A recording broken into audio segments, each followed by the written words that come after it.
good morning.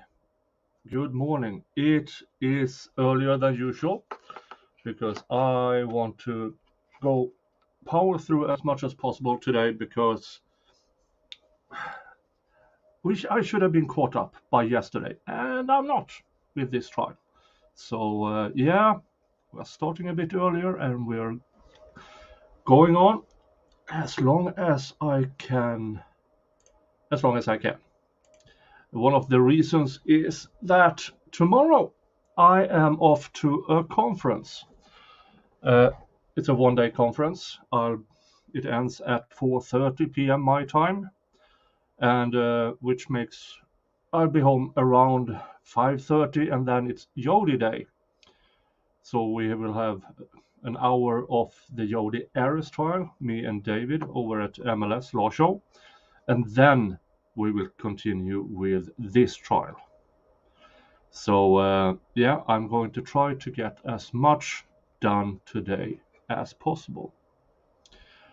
Where we finished off yesterday with the a professor of anatomy who started to talk about what Breasias remains showed, and it was heartbreaking.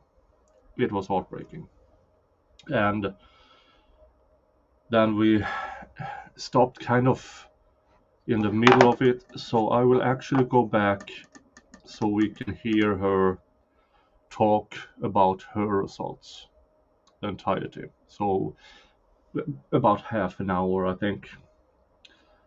And good morning, folks. Sherry, Atheist Ant, KK Gons, Mamasaurus, Fun Size, Sylvia, Jason, and all you others. Sorry. Fun Size asks, do you think he has something to do with it, but not actually pull the trigger? Every good circumstantial evidence points to him. Can they actually prove he pulled the trigger? No. Not in my opinion. They can place a gun in his hand, but in my opinion, if you discard all the crap the prosecution throws at the judge, the good evidence speaks against him, in my opinion. Now, is it enough to move beyond reasonable doubt? I don't know. I need to hear more. And we have a few days of testimony left before we can talk about that. But the way the prosecution conducts itself, I have more questions than answer, and that's not a good thing.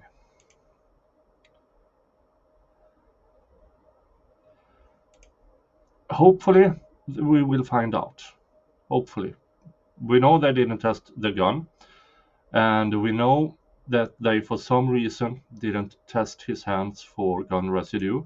And I know the defense argues, both the defense and the prosecution argues, it would have been long gone. No, yeah, but you swabbed his hand and fingernails on the 10th. You can have a new search warrant for retesting of those swabs. But at least for the theoretical possibility to find gun residue on his hand. ATSN says, I'm super curious as to what this was his honor, the judge, will decide. I've never seen a bench murder trial. This is a first for me as well, so I'm right there with you.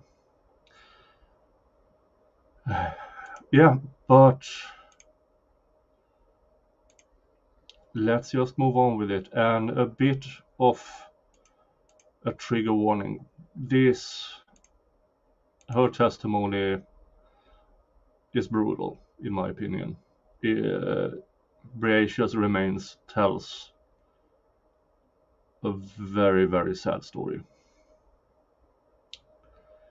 But we need to hear it. And yeah, let's just get on with it. All right, folks. Here we go. Sound, yeah. And then I write my report and submit that to the forensic pathologist. Okay. Describe what's entailed in your analysis. So in this case, one, it was determining whether to process or not certain aspects of the remains, inventorying what is there, what are we missing. In this case, it was performing age estimation from the remains, and then a trauma analysis, going head to toe, looking for any kind of alterations that could be traumatic. Explain what you mean about making decisions to process or not process certain remains. So in this case, the remains were partially skeletonized. There were good portions of mummified tissue, especially on the limbs.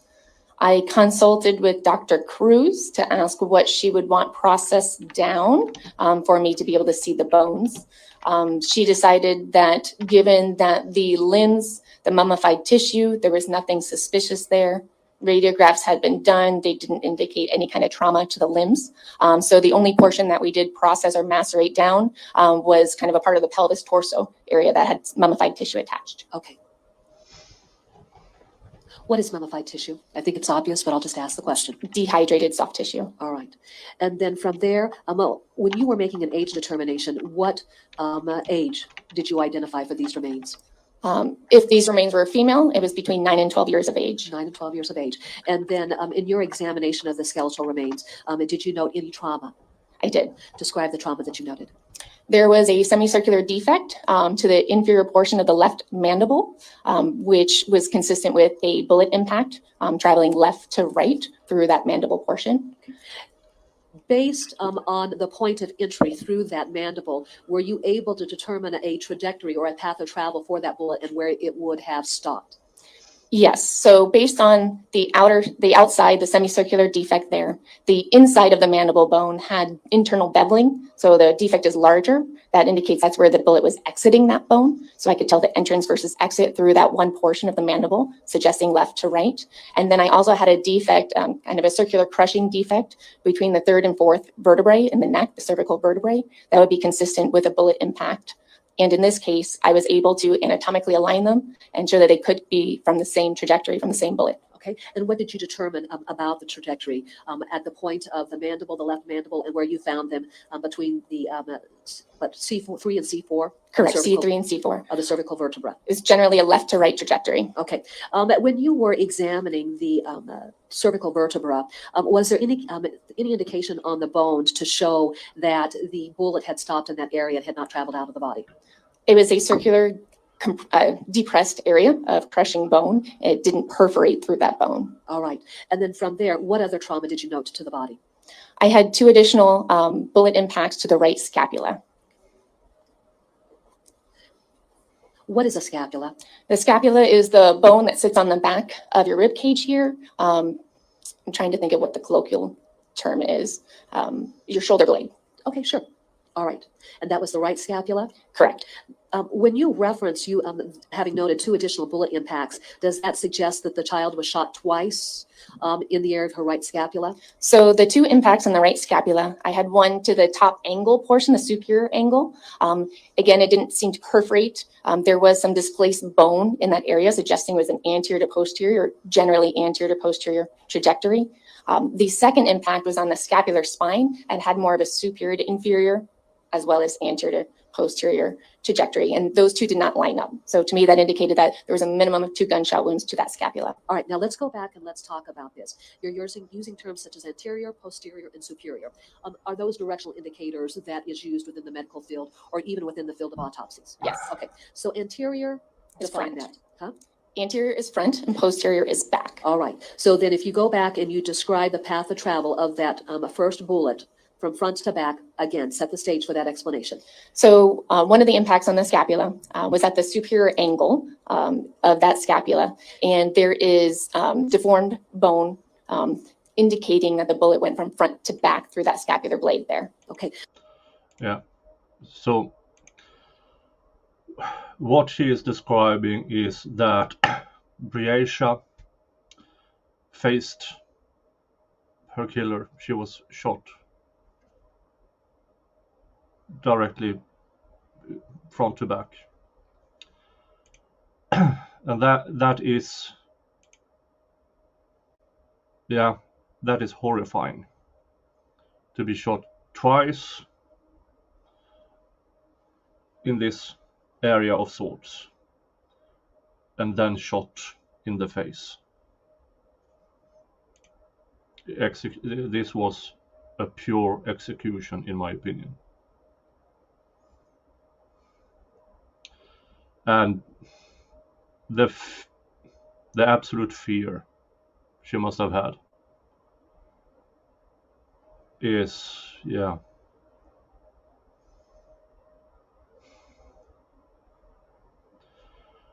it's horrifying. However she got there, facing her killer, and then shot 3 times, twice in the chest, once in the face. It's horrifying.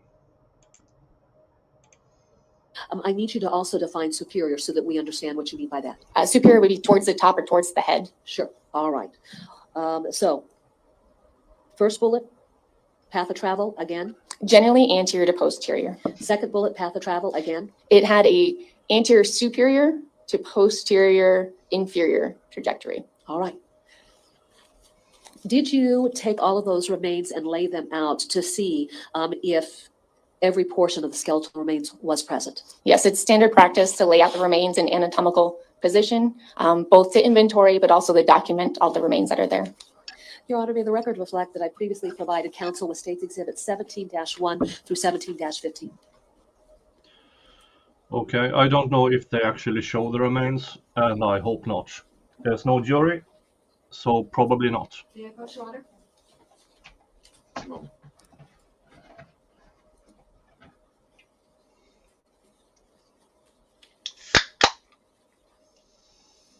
You may proceed.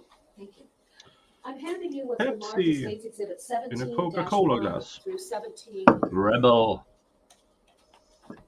-15. I'd like for you to look at that group exhibit and tell me if you recognize it.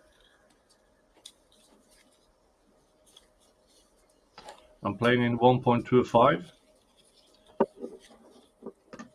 We should be done with this. That we are already.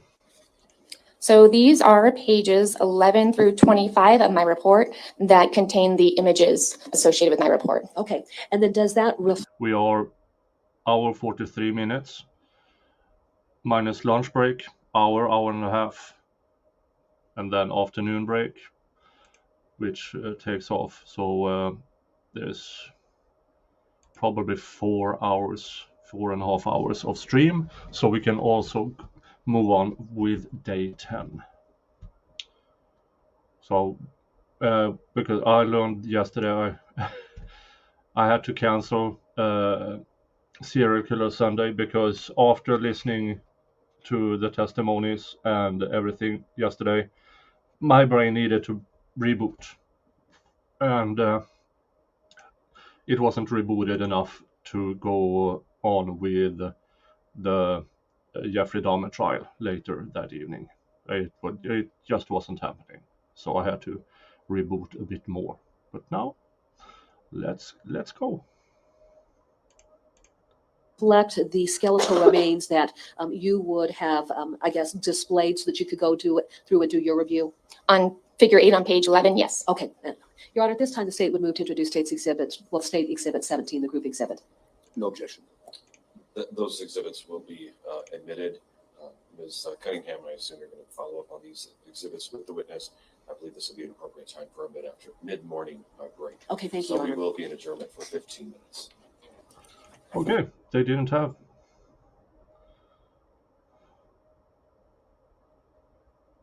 "15 minutes. Why are you talking to the witness, lady?" Jesus. this prosecution is. Pointer, because if you Oh, fuck. They are, okay, they actually are showing the remains.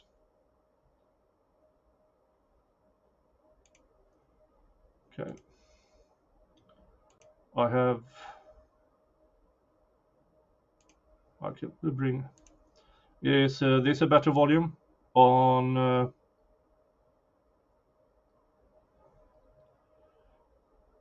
to match trial level and trial, okay, trial is louder. Is this better, Jude? Okay, so they are actually showing remains.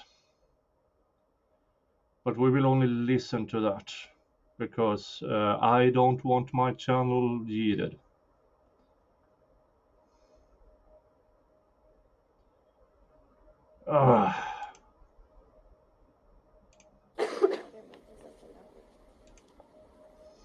So what's going to happen as soon as they show, this is going to happen. So we can still hear it, but I will not.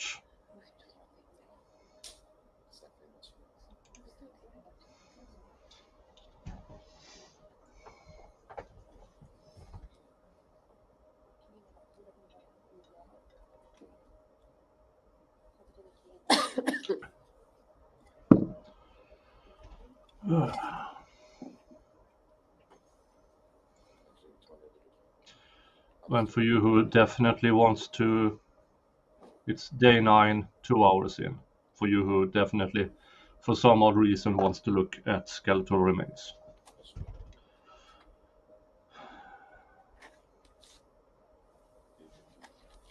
You may proceed, Ms. Cunningham. Thank you, Your Honor. May the state publish State's Exhibit 17-1 through 17-15? You may. Thank you. Dr. Garvin, I'd like for us to go through each of these photographs and have you explain what it is that we're seeing. Now, in State's Exhibit 17-1, you had indicated in your testimony that you laid out all They are showing the remains. Is that correct? That's correct. Were those remains, once they were laid out, photographed? Yes.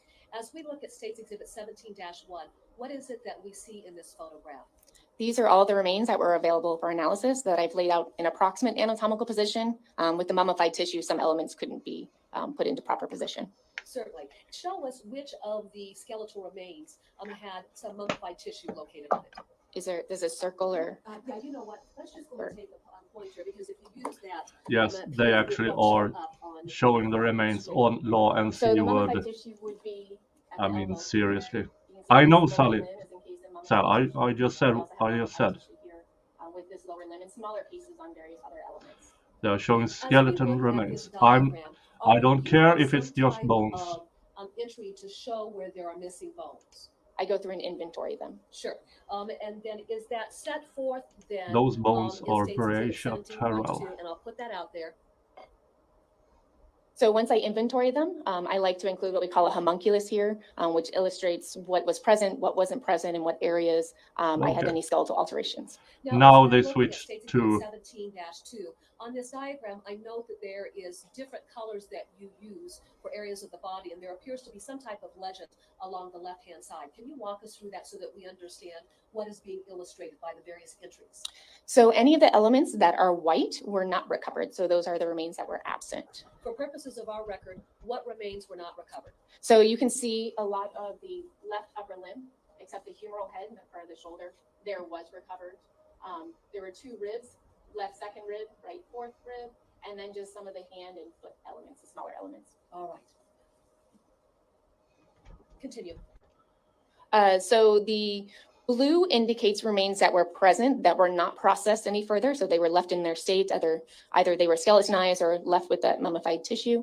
And yellow, those are the elements that we macerated. So we put in a hot water bath to essentially cook away the soft tissue so that I could examine the skeletal surfaces. Can you define macerated for our record?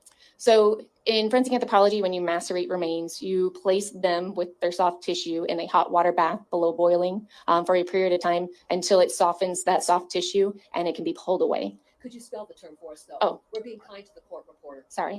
M-A-C-E-R-A-T-I-O-N. All right. So then going back to your testimony, the blue section reflects areas that you did not subject to that boiling process. Would that be fair to say? Correct. And then the yellow sections you do, is that correct? Correct. All right, so let's go along the left-hand side. From top to bottom, what does this represent? So these are the vertebrae from the top, the cervical, neck, thoracic, and then lumbar region, just laid out top to bottom. Okay, so relative to our spine, the cervical region, is that in the area of the neck? Correct. And then if you go from the neck down, then the next area of the spine is what section? The thoracic, where the ribs attach. And then finally, the lower section would be? The lumbar. All right. Now, in the area of the cervical region, you have 2 red dots that appeared to be on what? Is that C3 and C4? That's correct. What does that represent? These are indicating areas of trauma, and in this case, bullet impacts. Let's go ahead and let's take the C3 and C4 where there are bullet impacts. And then let me ask you this. When we go to the skeletal drawing on this exhibit, are you showing where that entry was located along the mandible? Sorry, Yeah, from the vertebrae to the mandible. Yeah, so yes. Let's go to The circle on the mandible would also indicate where that defect consistent with a bullet entrance wound is. Okay, so that wound there on the mandible, would it have traveled In from there quote, to where she the is C3 and actually C4 are pointing located at? to Correct. the The vertebrae in this skeletal diagram remains. aren't in the center of the body like it is anatomically. They're laid out so that you can see all the different surfaces. All right. And then there are other areas that are denoted on this particular diagram. We see what If would they be show lots of circles with pictures light of a blue skeleton, shade. I Can you will. explain to us what that represents? So those are Alright. areas that I had evidence of carnivore damage to the remains. Define what you mean by carnivore damage. So it's very common when remains are scattered on the surface of an outdoor environment that animals take advantage of that, and carnivores will come and chew on some of the skeletal elements. I don't Let's go understand back why to law and your crime testimony. I chooses had to asked you, show those. when you had come across the skeletal remains, if all of the bones were generally within this area. And you had indicated what? That the left lower limb had been pulled west of that concentration. What would that be consistent with? Well, you can see on the left lower limb there with the thigh and the leg, I have numerous areas of carnivore damage. It's consistent with an animal dragging that from the concentration. Certainly. Now let's go back to States Exhibit 17.1 if we could.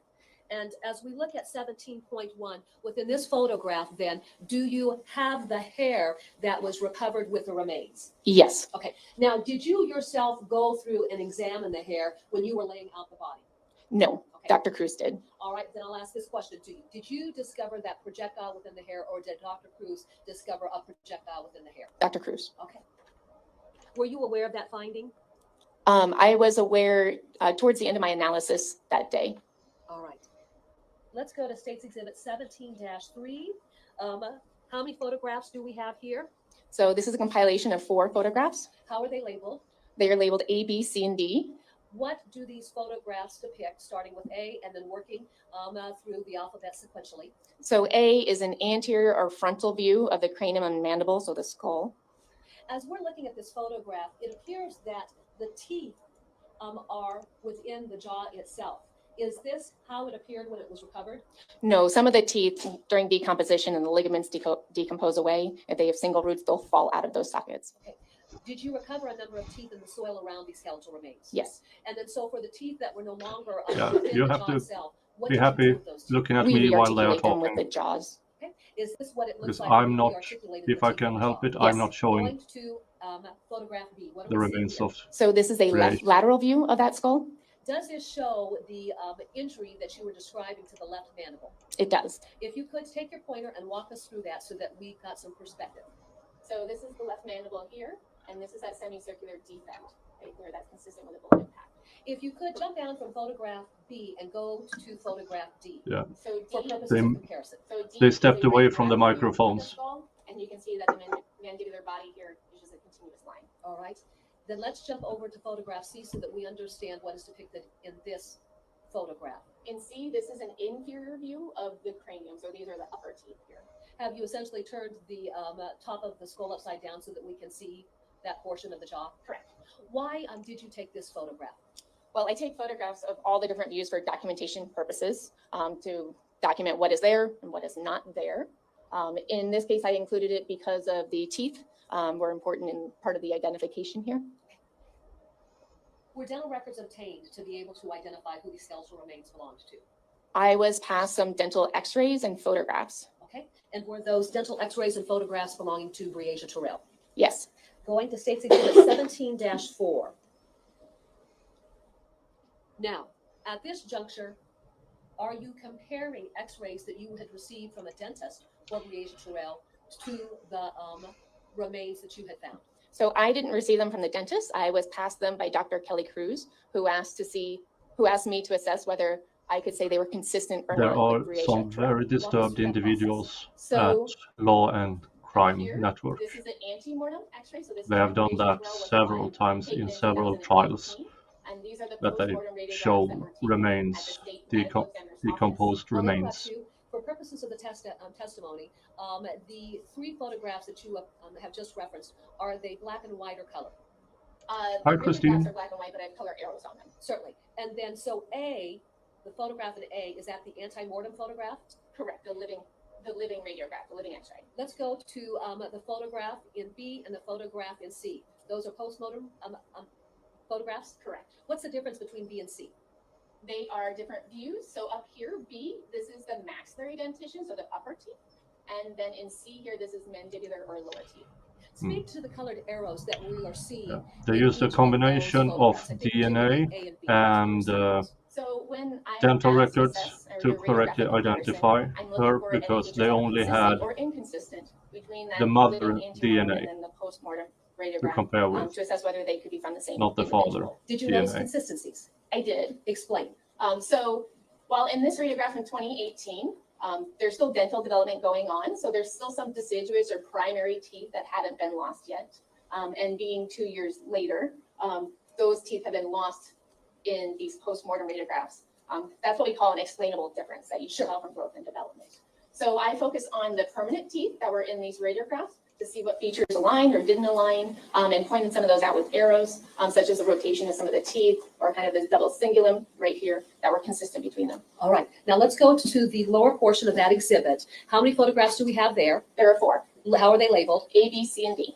Walk us through each of those in chronological order and explain what it is that you're illustrating.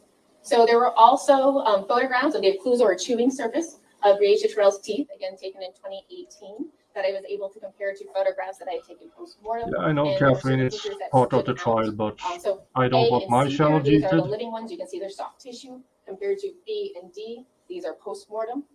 Does B correlate to what you're seeing in A? Correct. So in A here, we have the maxillary right first permanent molar, and that's the same tooth here in B. And an arrow kind of indicates kind of this divot that's in the tooth, which to me is a point of concordance. Okay. Then let's go to C and compare it to D. So C, this is a maxillary, again, upper left first premolar, or excuse me, permanent molar. And so again, antemortem here, postmortem here, and I could make out some of those divots as well over here that match up. Okay, between C and D. Correct. And were they consistent? Yeah, so generally beyond even the points of concordance there, when you look at the overall morphology, shape, size of the various cusps, like the hypocone here, they were consistent. You use the term concordance. Within your field, concordance denotes what? Basically that they match, that they agree. Let's go to 17-5. How many images do we have in 17-5? So you mean as far as we have 2 figures with multiple images? All right, so let's talk about the top portion of 17-5. Are there 2 photographs associated with the discussion or images that we're going to have there? Yes, there's A and B in figure 13 up here. All right, describe what we need to know in your figure 13. So again, antemortem is on the left, postmortem is on the right. And you can see how we basically have this cusp on the inside of the incisors that's folding over on one another. That's fairly unique, so I was pointing that consistency out between them. Yeah, at Then going to figure 14, the lower portion of that 2,435 exhibit, subscribers. describe what we're seeing in those 4 So images. it's taking on, So taking again, we have A, upwards. B, C, and D. A is antemortem. This is the mandibular, so the lower. And if you left haven't first permanent molar, subscribed yet, with the antemortem photograph please here, do so. and the postmortem photograph here, And as that far would be? in B, correct. Go ahead. And you can see the grooves here kind of match up in shape. It's hard to see on the screen here, but again, consistent. Then go to photograph C. So in C, this is mandibular right first molar. Again, looking at the grooves that are between those cusps on that tooth and comparing it to the postmortem D. All right, and what conclusion did you reach relative to all of these images? That is consistent with Breasias. All right, now let's go to 17-6. In 17-6, are we seeing x-rays here? Yes. Explain. Just going to show you here and sometimes they are switching to the defendant, and I've been watching him, and he's not really faced with looking at this. At least the short snippets that they are showing of him. And well, we can interpret that however we feel. What is denoted in each of these two x-rays? First in A, then discuss B. So A is an antemortem radiograph or X-ray of Breasias, again taken in 2018. So you have the skull and then neck here. And then B is a postmortem radiograph of the skull taken at the State Medical Examiner's Office. Are there a number of markings on this consisting of colored arrows? Yes. Can you No. walk us through each of those colored arrows I can and only explain what describe it. they represent and relative to your findings when you were making the comparisons I'm not between your anti-mortem versus body post-mortem? language So again, I'm looking for points that analyst. match up between one another, which can include intersections. So when you have the radiopaque lines crossing one another, the purple arrow here, it's hard to see in this diagram, but you have this suture line and where it's going to intersect here with the cranial vault, along with the cranial vault kind of thickness and morphology right there. The frontal sinus here is consistent. Everyone has different shaped and sized frontal sinuses. If you have a frontal sinus, even monozygotic twins have different frontal sinuses, so we like to focus on that area as well. And so the shape and size of that sinus is consistent with areas of intersections as well. This isn't showing up this way in the image here, but the nasal bone. Listening to this professor of anatomy, how she described the direction of the shots, the bullets that killed Breasias, tells me that she faced her killer, or at least she was facing her killer.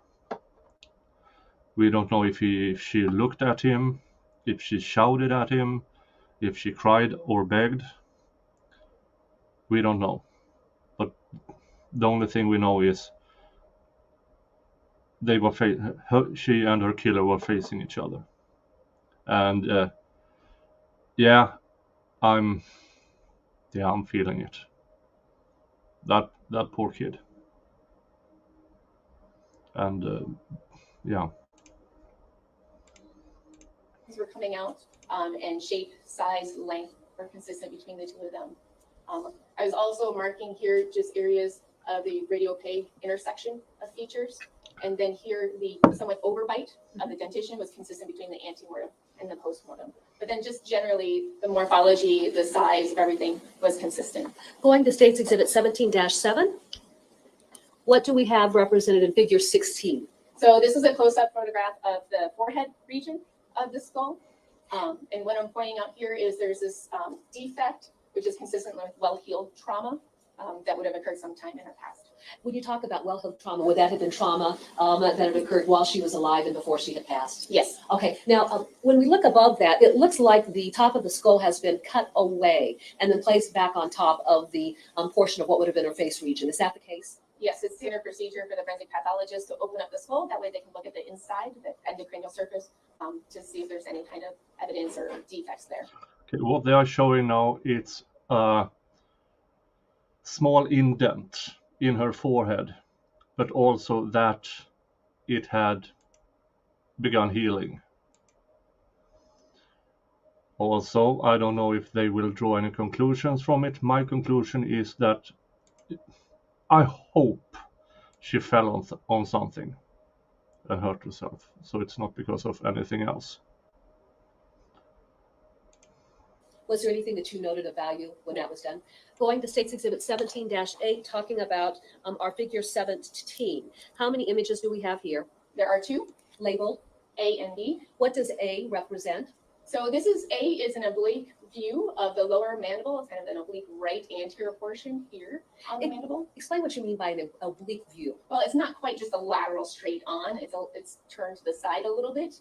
My purpose of taking this photograph was to document this reactive bone, this new bone formation in this region. Now, explain what you mean by that.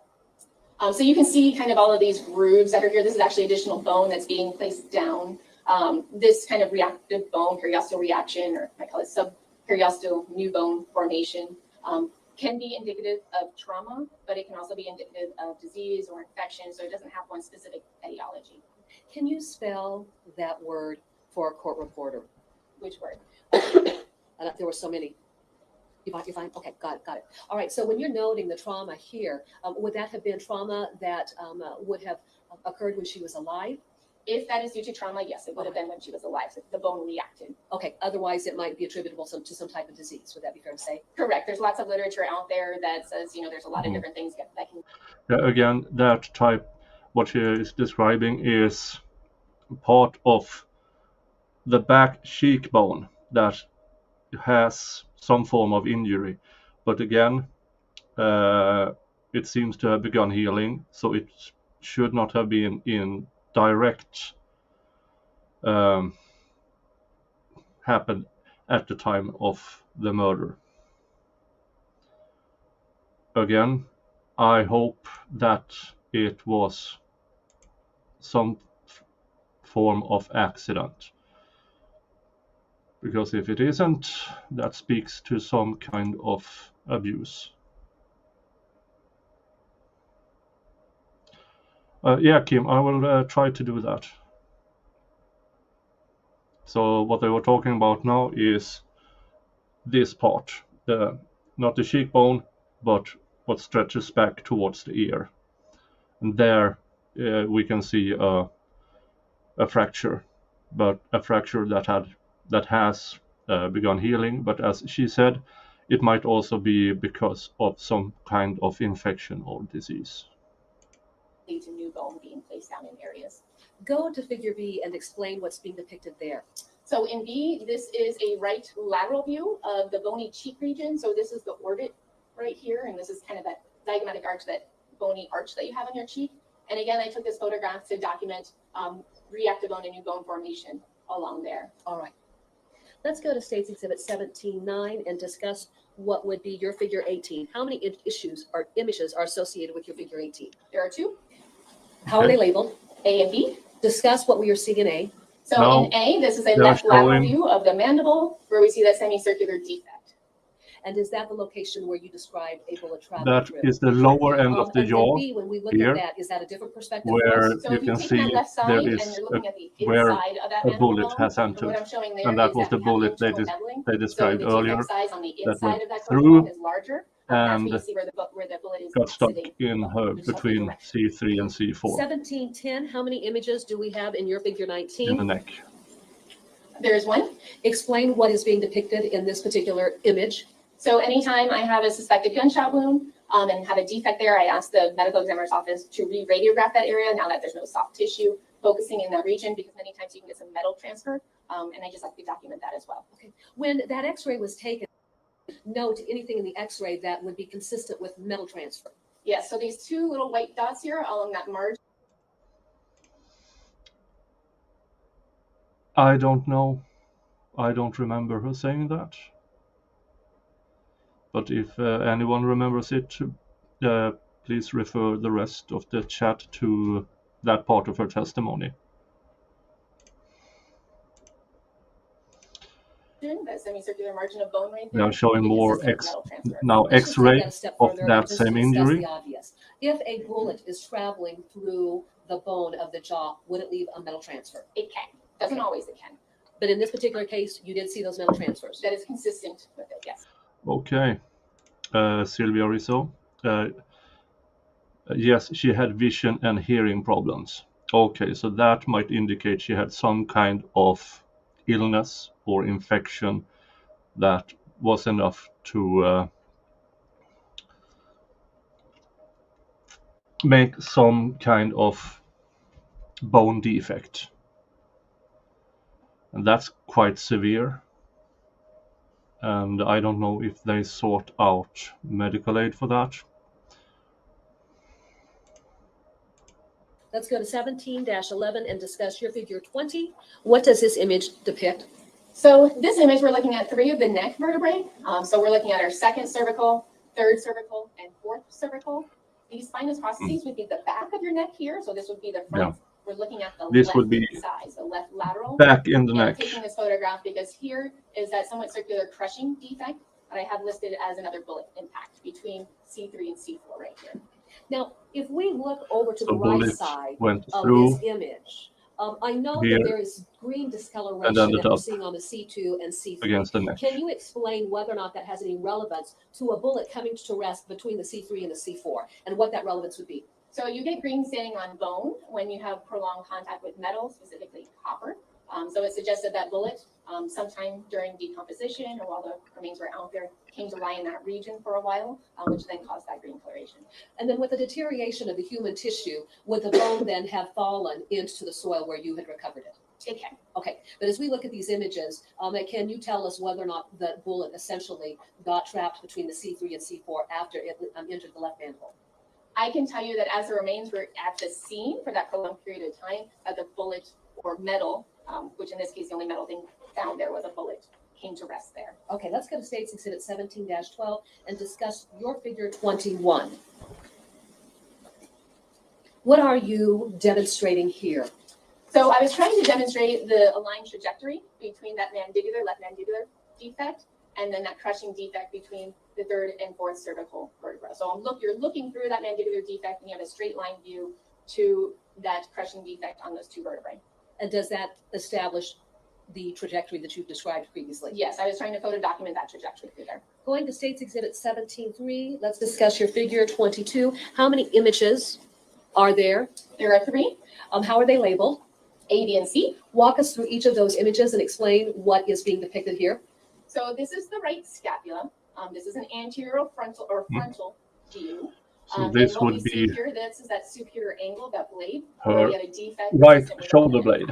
If an individual is standing behind me and they were to look at my back, is that how that bone would be laid out? No. No. So explain. It would be the opposite. Okay. Of that. All right, explain. So if you have your scapular blade sitting on your back here, we're looking at this frontal surface of it. Gotcha. All right, walk us through that. B here is a close-up of that area. You can see it's semicircular, has crushing defects, and that these portions of the bone are passing like deformation. They're deformed outwards, which the again is telling me that one bullet wound was on the top. See here again, as I mentioned, on the broad part of the shoulder blade, on the top of that, so I had them and then also on the smaller part. And in that radiograph, I do have to the something actual consistent shoulder. with metal transfer there, that little white speck that's there. Address this if you can for me. Given the locations where Breasias was shot at and what you note as far as entry points versus exit points, what then would have been the positioning of Breasias to the individual when these shots were fired? I can't tell you. You can't tell? Can you tell me this? Would she have been shot from behind? The bullet would be traveling anterior to posterior through that scapular blade. All right. So anterior again would be front to back. So it's going, this would be front to back. Correct. Gotcha. Which means she was Let's go facing a murderer. 17-14 to discuss your figure 23. How many images do we have here? There are three images here labeled A, B, and C. What is depicted in States Exhibit A? So these are, again, different views of that same scapula, documenting both that initial defect, but a second defect that I had. So taking the scapula, this is that front portion. This is that back portion. So that's the scapular spine that you can kind of feel on your back there. And so this was the defect we discussed in the previous images that were shown. And then I have another depressed defect in this region here on the spine. That was a little bit more superior to inferior, so top to bottom. And so I'm trying to show that in the photographs. I have a close-up in B here so that you can see these are all incomplete fractures through that bone from that crushing of the bullets hit front to back. All of them. Front to back, hit shoulder, and then through the jaw and got stuck in the neck.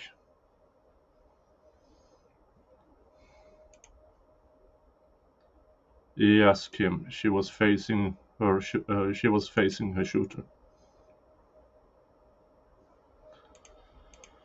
Impact, and C is now a posterior view. So we're looking at that scapular spine, and you can see that this portion of bone has been pushed down. So that's what's telling me superior to inferior, top to bottom, at least somewhat top to bottom, still anterior to posterior bit. Okay, so then that would have been the third of the three shots. I'm not talking about the order of the shots, but that would represent the child having been shot yet a third time. Correct. Based on the defects that I had in the skeleton, I have a minimum of 3 gunshot wounds. All right. Going to States Exhibit 17-15, please discuss what we have here in your figure 24. How many images do we have? There are 3 images labeled A, B, and C. What's depicted in A? So A, this is the left femoral head. And the whole purpose of this figure 24 was to document evidence of the carnivore damage. And then let me stop you right there. Let's go back to. Yeah, carnivore damage means during the time she was out there, some kind of animal got a hold of parts of her.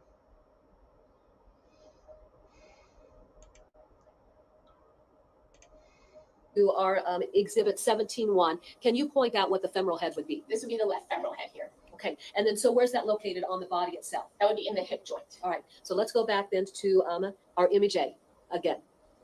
So this is that left femoral head, and we have a bunch of pits and kind of chewing away at this that's consistent with carnivore damage. Go to exhibit or image B. B, I have some of the ribs laid out here. This is the left fifth rib, and that whiter color and all that fraying right there is again consistent with carnivore damage. And then C. C, this is, I'm going to check my caption for the right. Yes, this is the right, there we go. Here we go. Portion of the right foot here, the right metatarsals. And again, you can see these frayed ends here. That's consistent with carnivore damage. For each of those bones that we have projecting out, are those the toes of the child? No, or what you're are they? still further back from the toes. So you're still in the area of the arches. The phalanges or the toes would then come off of here. Whatever animal All right, and then so then did just to go this, back and correlate that with what we see in took States away Exhibit half the foot. 17.1, what would that correlate with? So that's right here. Got it.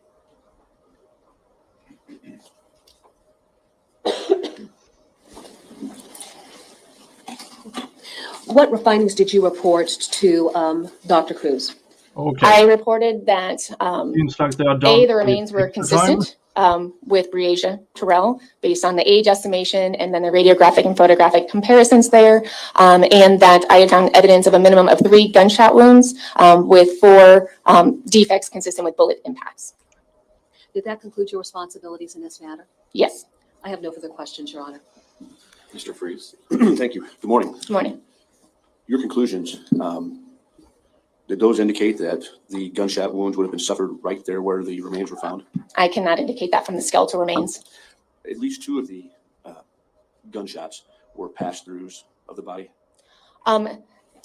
I don't know. The first one of them here, not the first, I can't tell the order either. But the impact to the mandible, it could have come to rest at the vertebrae there. It may not have gone out. The scapula, while there is a little bit of a hole there, we still have a lot of that bone that's frayed edges. That could have been its termination there as well. I can't tell from that. Can you tell from your examination how close the assailant would have been to Ms. Terrell when the trigger was pulled? I cannot. Did you find any evidence of sharp force trauma on the remains? I did not.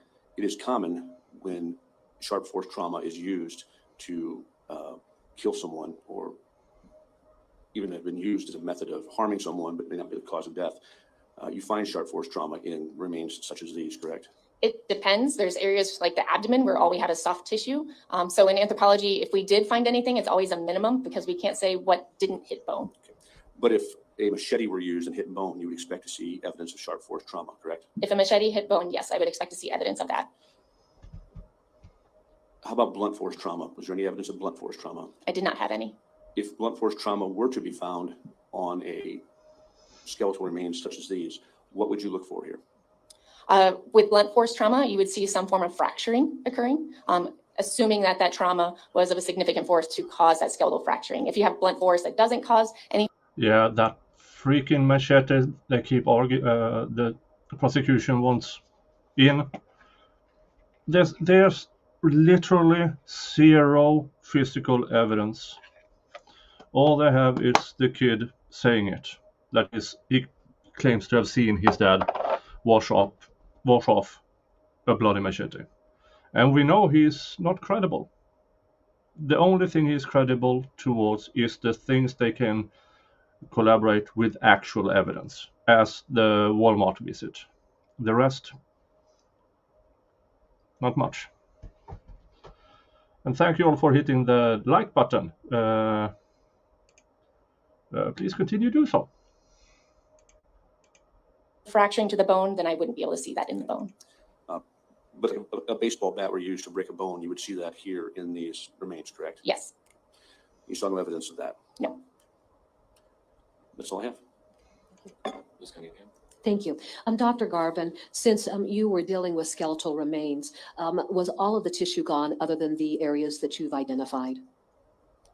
Yes, I mean, the scene photographs, and I'm sure the autopsy photographs show the condition of the remains. The skeleton as laid out in my photograph there, the only difference was that that pelvic area had been macerated. Certainly. And since we have no human tissue that encompasses the skeletal remains, is it difficult to determine whether or not there was sharp force trauma that was used? Any soft tissue analyses is up to the forensic pathologist. I do not deal with that. Thank you. I have no further questions. Yeah, prosecution is so damn desperate to Your Honor, get State in calls that Matt Dean to the stand. machete. That's muddling the good evidence. Oh, okay.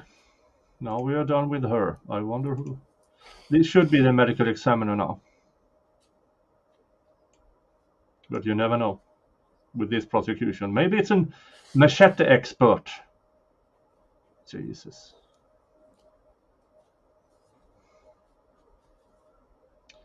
And she walks with a kind of forward tilt. I mean, maybe you shouldn't have high heels, lady. Definitely not sleeveless. Dress appropriately for court. Camo pants. Okay, who is this? Please state your name for the record and spell both your first and your last name. Matthew Dean, Matthew Mr. Dean, what county are you a resident of? Clinton, How long have you lived in Clinton? my whole life. If I could, I'd like to direct your attention to the time frame of January 15th of 2021. Did you have occasion to be interviewed by Detective Evan Obert of the Davenport Police Department? Yes. At the time of your interview, could you describe for us what your status was at that time? I was located in the Clinton County Jail. Oh, for fuck's sake, don't tell me they have a prison snitch. Jesus Christ. Jesus Christ.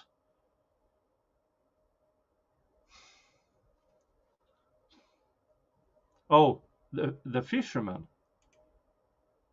Okay. Thank you, Sylvia. But, oh, God, please don't. No. And just for purposes of perspective, relative to the Clinton County Jail, how is that set up in terms of where inmates are assigned, during their stay? They have what's called pods in there, and different people go into different pods or whatever. Okay, so within any given pod, is there what would be a day room where individuals hang out? Yes. Is there a television located in the day room for inmates to be able to watch? Yes. Do the inmates have their own individual rooms that they are assigned to? Yes. And then is there a bathroom or a bathroom shower area for the inmates to use? Yes. During that period of time, was there a subject by the name of Henry Dinkins who was an inmate in the pod that you were in? Yes. Is Henry Dinkins present in court today? Yes. Could you please identify him for our record? Over there. Okay. And what color shirt is the gentleman wearing? Tan. Your Honor, may the record reflect the identification of Mr. Dinkins. The record shall so reflect. Okay. Now, prior to January 15th of 2021, were you familiar with the various news stories that had been coming out since July of 20 about a child identified as Breasias Terrell who came up missing in the Davenport area? Yes.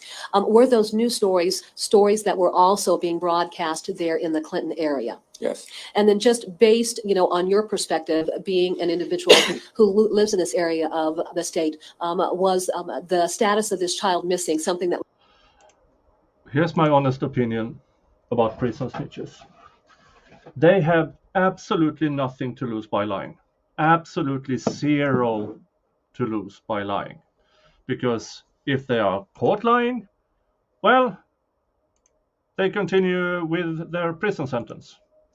If somebody manages to believe this fucker, they get time off. So that a prison snitch has nothing to lose. Nothing. was very well known to members of the community. Yes. Okay. When you were in the Clinton County Jail, did you ever have occasion to be around Mr. Dinkins? Yes. Did he ever speak to the topic of Breasias Terrell? Yes. In what capacity?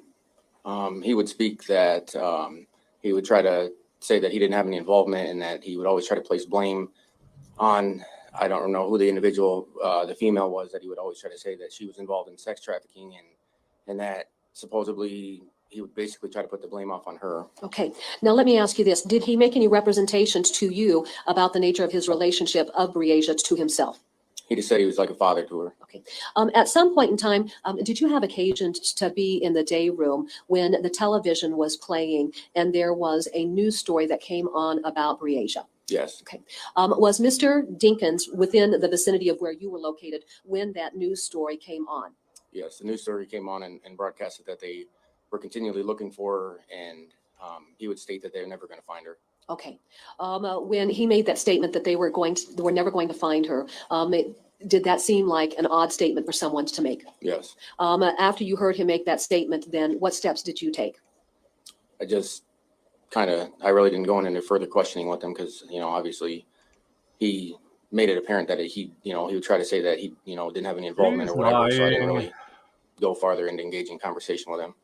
Did you reach out to correctional staff, though, to report the comment that you heard him making that they were never going to find Breasias? One of the officers came in and pulled all the people out of the cell or the pod that we were in and questioned all of us regarding statements that he had made. Because I'm pretty sure the Clinton County Courthouse has like a newer system that they record everything, and everything that's said in there can be recorded, I think. So. Okay. By virtue of that circumstance, did Detective Evan Overt from the Davenport Police Department come down and speak? He might be telling the truth. Yes. I don't care. Did that He has conclude your nothing to involvement? lose by lying. I And have no per further definition, I can't believe him. Mr. Waters? Sir, essentially you're telling us that you spent some time with Mr. Dinkins in Clinton County Jail, right? Yes. What time was that? I don't remember the exact time or date or whatever. It was probably a few weeks in total that we were in the same pod or whatever together. Okay, so the context of what you're saying is essentially that you and Mr. Dinkins, as well as maybe some other people, were sitting around a TV and watching a news story about Breasias Terrell's disappearance, right? Correct. The news story would come across the news several times a day and be broadcasted that, like I said, that she was missing and they were looking for her, and it would continually say that he was just a person of interest in the case. Okay, and obviously he's sitting right next to you or around you at some point, right? Correct. And then you stated that he has made the comment at least one time in the past that they're never going to find her, right? Correct. I mean, it didn't seem to you like he was admitting he killed Breasias, right? He didn't admit, no, to killing her. I mean, it didn't seem like he was trying to hide something, right? Wouldn't really consider that he was trying to say he didn't do it. He just would state that, they're never going to find her, as far as like, I don't know how to really say it, Okay. I mean, he never told you or anybody sitting around you that he, in fact, killed Breasias Terrell, did he? No. Okay, that's all I have. The state has no further questions. You may step down. Completely worthless, without any value whatsoever. This prosecution, the desperation, Jesus Christ.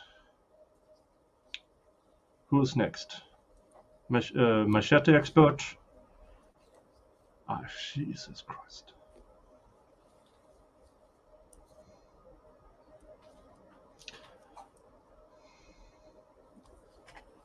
That looks like an ME. Do you swear to tell the truth, the whole truth, nothing but the truth? I do. Please have a seat. Yeah, exactly, MD Thomas. Witness for a jury trial, not a bench trial. Please state your name for the record and spell both your first and your last name. My name is Jody Blakely Webb, JODI BLAKELYWEBB. What is your occupation? I'm a geologist, forensic examiner with Federal Bureau of Investigation Laboratory in Quantico, Virginia. How long have you been employed with the FBI's laboratory in Quantico, Virginia? Almost 26 years. Let's talk about your prior educational background. Could you please describe that? Yes, I have a Bachelor of Science in Geology from Northern Arizona University and a Master of Science in Geology from the University of North Carolina at Chapel Hill. When did you complete your formal education? In 1994. And then after you completed your formal education, I'm sorry, in 1997. okay, there we go. After you completed your formal education, when did you specifically start your career with the FBI? I entered on duty with the FBI laboratory in November of 1997. Gotcha. If you could describe any type of specialized training that you've received as a geologist, I'm going to go very slow here. As a geologist, forensic examiner, please do so. Yes. After I entered on duty with the FBI laboratory, I successfully completed a year-long training program of on-the-job training, which taught me how to handle and process forensic evidence. This included a number of tests, oral boards, and moot court exercises. Since that time, I've been conducting forensic geology exams and have been in my current position. I also Forensic geology, this looks like she's the soil tester. Jesus. And again, this is one of these sciences where she has two known samples and she just has to match them. It's like bullet mark or gun mark or tool mark. You only use known samples.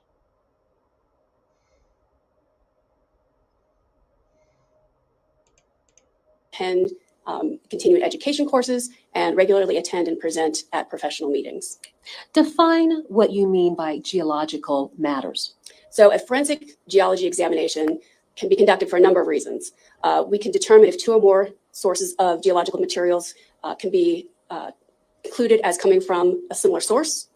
We can identify an unknown material. We can determine the end use of a geological material. For you who remember all the CSI shows, oh, we find that seed that only grows in that position in that. Never happens. Never happens. Never, never, never happens in real life. CSI might have, the CSI TV series might have made more people go into that line of work or that line of education. But I bet they were extremely disappointed when they found out what it's really about. And yeah. Jesus. The CSI effect has ruined a lot of cases just by saying, did you find DNA? Yes. Oh, that means he's guilty. No, it means there's DNA. It just needs to have supporting evidence. And we can assist in search purposes by defining a geographical location or provenance of an area, among other things. Okay. What are some examples of geological materials that you work with? These include soil, rocks, minerals, and gemstones, and then man-made derivatives such as glass and building materials. Okay. Now speak to the topic of engaging in some type of provenance. Spell that first of all for purposes of our record, and then define what that means. Provenance. So a forensic provenance examination is conducted usually for investigative purposes to take, and it's done by taking some material of unknown origin and determining the material in it, usually identifying the geological components, the anthropogenic or human identified materials, and the biological materials, and then comparing them to maps, theses, reference materials, or comparison materials in an attempt to help investigators with search locations by either narrowing down a source location or eliminating certain source areas. All right. If you could, let's speak directly to the issue of soils themselves. Now, do you work directly with soils all the time? Yes. Okay. What are the various components of a soil sample that you're looking at? Well, soil can be defined many ways. One way can be defined as the medium for the growth of plants. For forensic materials, we look at three components when we identify and compare soil materials. Those include the color, the texture, and the composition of soils. Okay.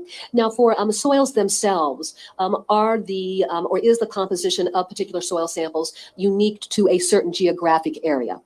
Not necessarily. So soils vary both horizontally across the surface and vertically with depth.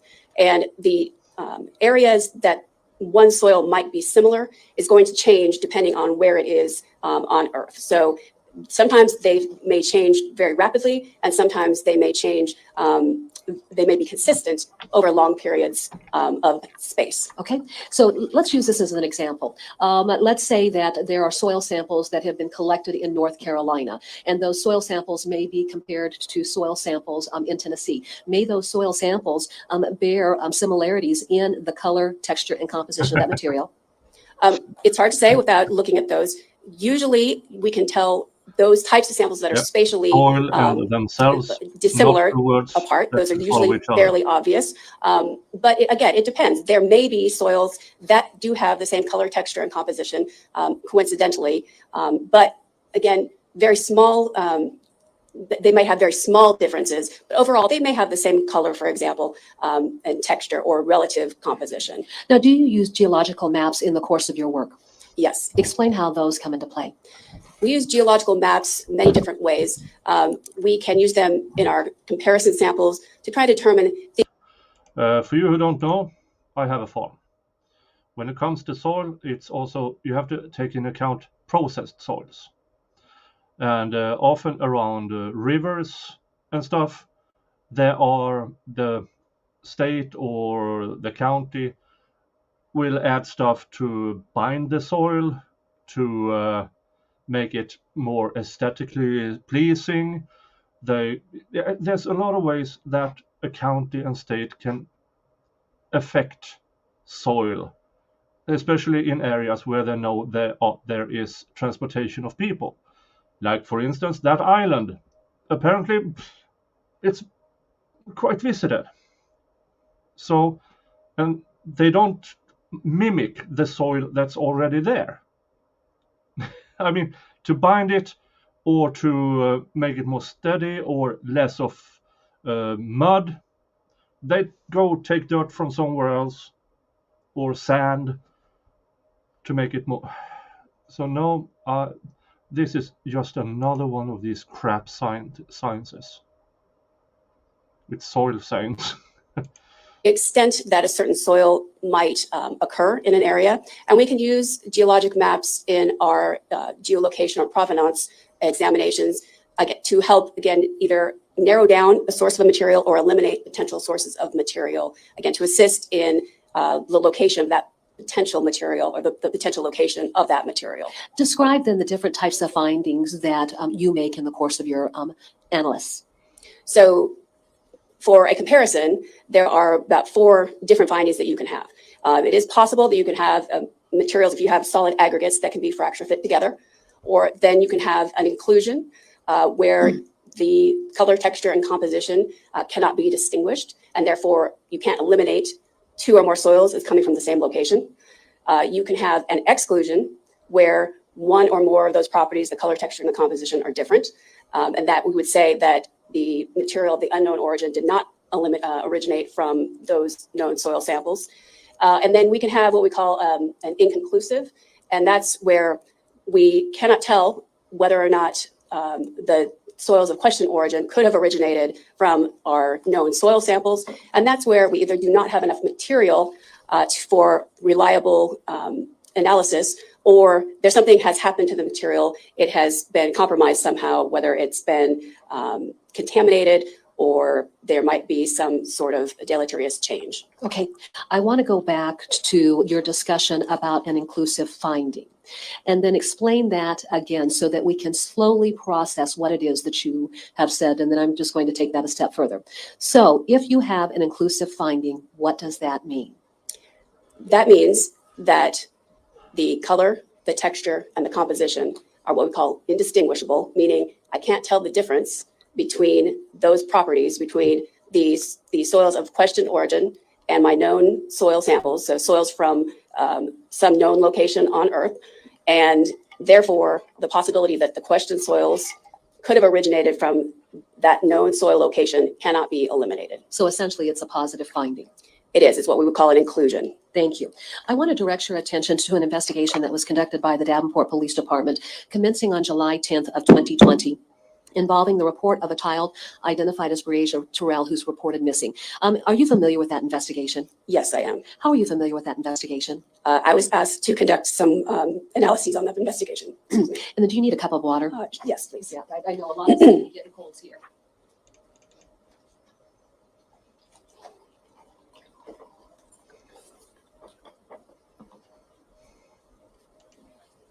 Thank you.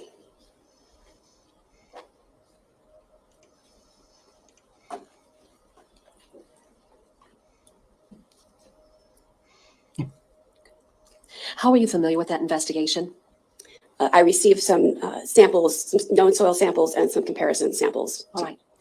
If we could, I'd like to discuss the timeline so that I understand the nature of the requests made and any urgency associated with that. So were you aware of July 10th being the date that she was reported missing? Yes, All right. Within the context of her having been reported missing, were you aware that law enforcement, to include the Davenport Police Department and the FBI and even the state DCI, were actually out doing major searches in areas of Davenport and going to the Clinton area? I was not aware of that. All right. At any rate, who would have been your point of contact as a law enforcer? That was an agent from the FBI Omaha department. Who was that individual? May I look at my notes, please? Would it help to refresh your recollection? Yes, please. Your Honor, may the witness refresh her recollection? Sure, ma'am. You had a witness the other day reading from her notes, but now all of a sudden it's okay? I bet it is because she thinks of this woman as an equal. Well, she's not. She's far superior to you, prosecutor. Far superior.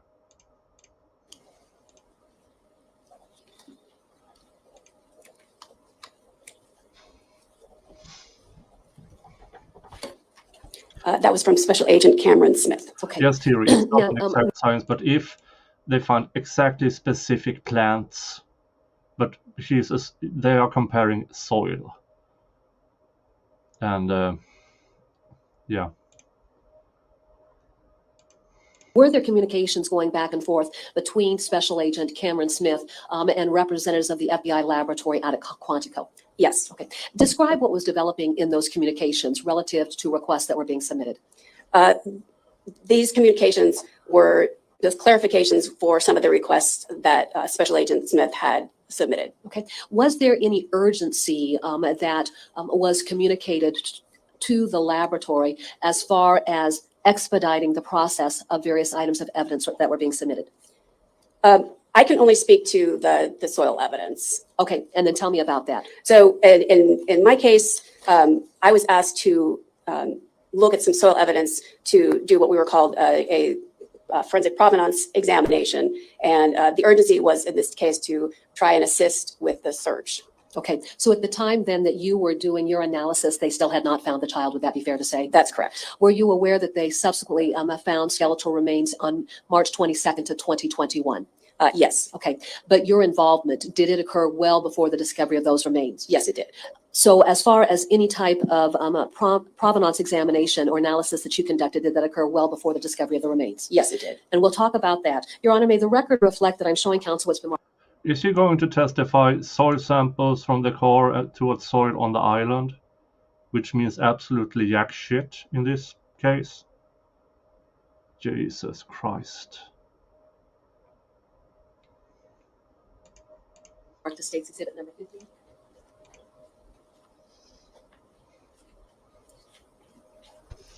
May I approach, Your Honor? You may. I'm handing you what's been marked as state's exhibit number 50 for purposes of examination. Do you recognize, or I should say for purposes of identification, do you recognize state's exhibit number 50? Yes, I do. How do you recognize state's exhibit number 50?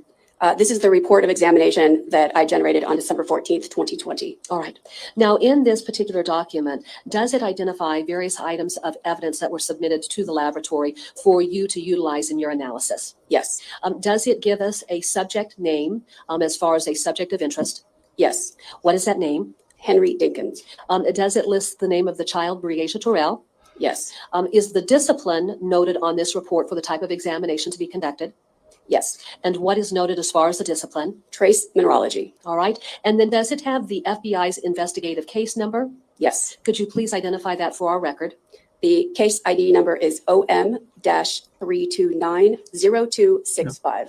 When items of evidence come into the laboratory, does the laboratory adopt the FBI's investigative number, or do they assign their own laboratory number to the report? So there are two things. They have the FBI's case identification number, and then they adopt it's also given a unique laboratory identification number. What is that unique laboratory identification number? This is 2020-01448. And if this is -12, which just indicates that it is case record 12. All right.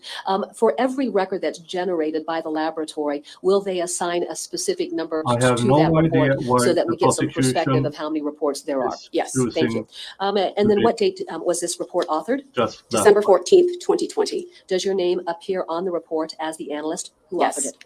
Your Honor, at this time, the state would move to introduce State's Exhibit number 50. No objection. Exhibit 50 will be admitted. All right. Your Honor, may I go to the Elmo and publish this? You may. The defense is having a field day because What I'd like there's to do, this because we have amount been of dealing shit with so many evidence. items of evidence, I think it's just helpful to I be mean- able to see things in writing. Now, for you, as far as items that were submitted to the laboratory, was it essentially four categories of evidence? Yes. All right, our first item number, what is the item number that the FBI lab attached to that particular exhibit? Item 38. Describe. That was described to me as a washcloth from a plastic bag. All right, then let's go to our next category of items of evidence. What item numbers were assigned to that next category? Those were items 57, 58, 59, and 60. Could you describe what exhibits fell within that series? Yes, these were all debris from a red Chevrolet, and specifically, item 57 was debris from a passenger side rear footwell drain plug. Item 58 was debris from the driver's side rear footwear drain plug. Item 59 was debris from the driver's side pinch weld. And item 60 was debris from the driver's side rear brake line bracket. And all of those were again described to me as being from a red Chevrolet. Thank you. Then let's go to our next series. Give me the item numbers for that next series. Those are items 61, 62, 63, and 64. Describe what those submissions consisted of. Those consisted of soil samples from 300th and US 30 East DeWitt. Okay. I'm just going to go ahead and bring back our state's exhibit 38. We had testimony about a major search that was done in Clinton, Iowa on July 15th through the 19th along an area of Highway 30. So Highway 30, and then we see DeWitt up there. Are those the descriptors that are attached to that category of exhibits? Yes. All right. Now let's go to our final category, and let me just flip the page to see if there's anything listed on that second page. Nope. Okay. What's our final category? Those are items 65, 66, 67, 68, and 69. And those were described to me as soil samples from 2331 through 2397 West River Drive in Davenport. Okay. Which of those exhibits were you to utilize to compare to the soil samples taken from that red Chevrolet So loaded known in this laboratory samples, report? try to make them So I was asked sound to as good compare as items possible. 61 through 69 through to items 57 through 59. In other words, the items from the red Chevrolet. Let's just get this clear. None of these soil samples are from where Breasia was found. She is still nagging on about that island. That has nothing to do with this. Nothing.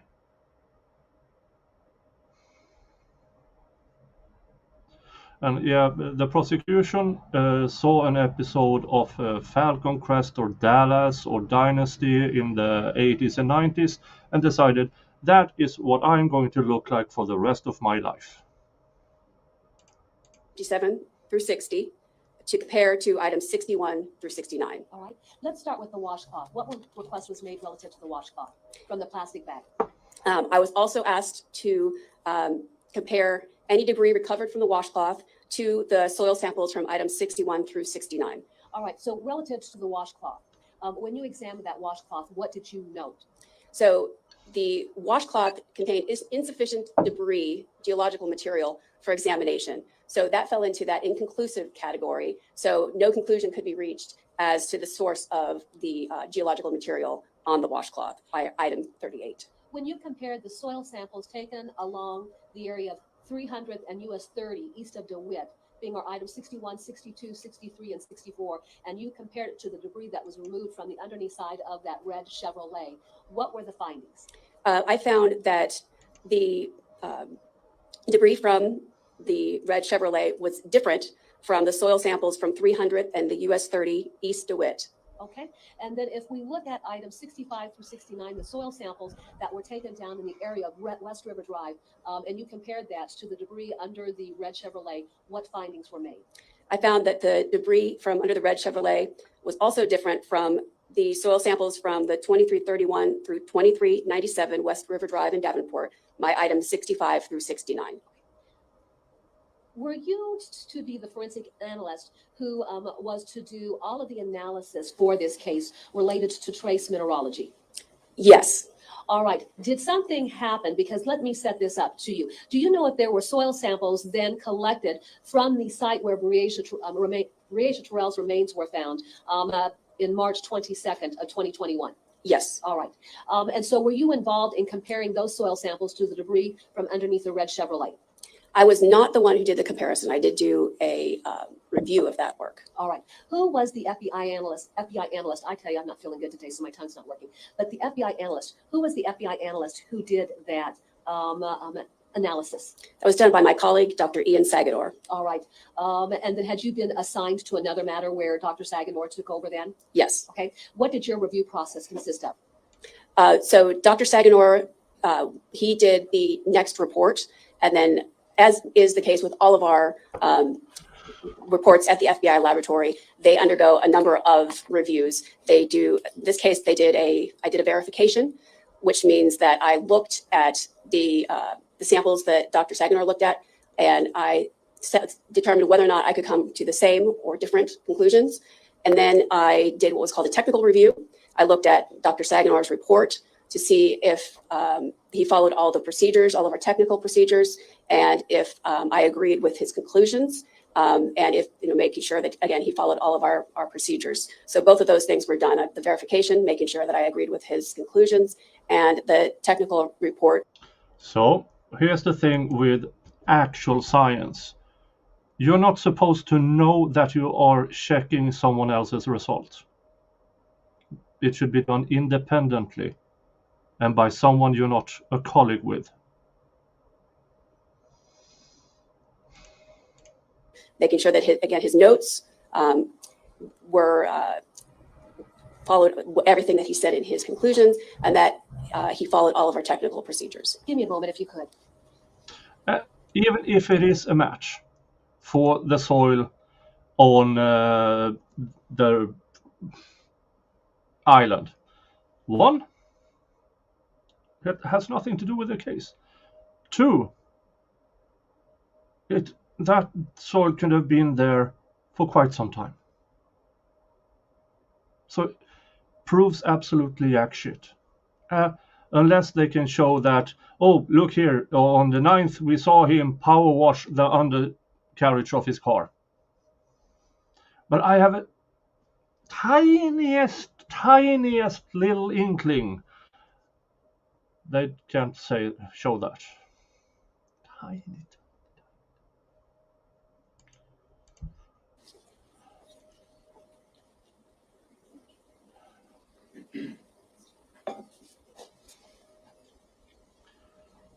I think my grandparents had curtains that looked like her dress. Now, were there soil samples that were collected along a gravel road that had been submitted to be compared to the debris underneath that maroon Impala? So I don't have that report in front of me. Your Honor, may I approach the witness? You may. Okay. And may the record reflect that I'm showing counsel has been marked the State's Exhibit 51. This could have been stipulated to. There's no need for her there. She's the one witness that should be there is the person who made a possible inclusionary result.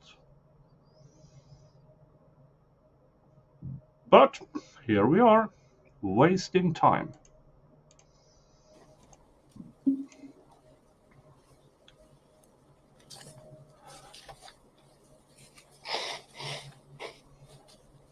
May I approach? You may. Just for purposes of perspective, do you recognize State's Exhibit 51?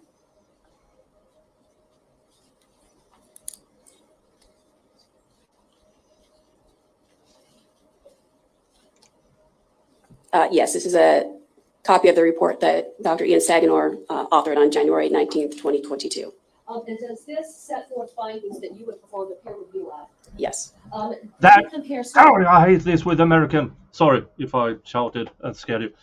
That's not peer review. That's not peer review. I will say it again. That's not peer review. Peer review is to be done independently after you have submitted your final conclusion. Then somebody else test your conclusion by both having the same and blind. That's how you peer review. This is not peer review. But in the United States Court of Law, they can use those words because it sounds so good. Samples from what's described as the west side of a gravel road to the debris underneath the red Impala. Yes. All right. What were his findings? You Your took. Honor, I'm I would sorry. object. I think it was improper foundation. It's calling for hearsay.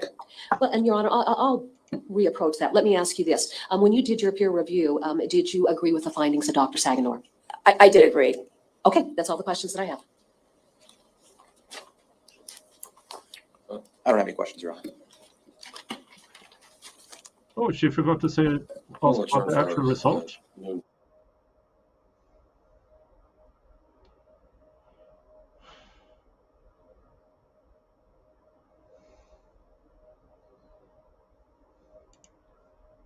Okay, they are having a lunch break, and I need to have Dingle the Lily in over there, and I'll see you within a minute.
All right, let's see.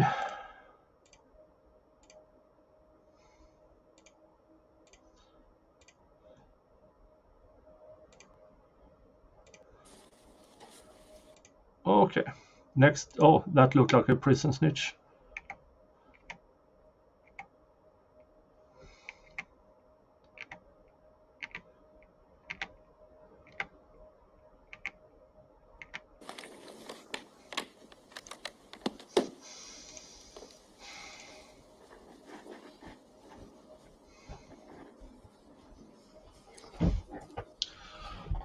Ms. Cunningham, you may proceed.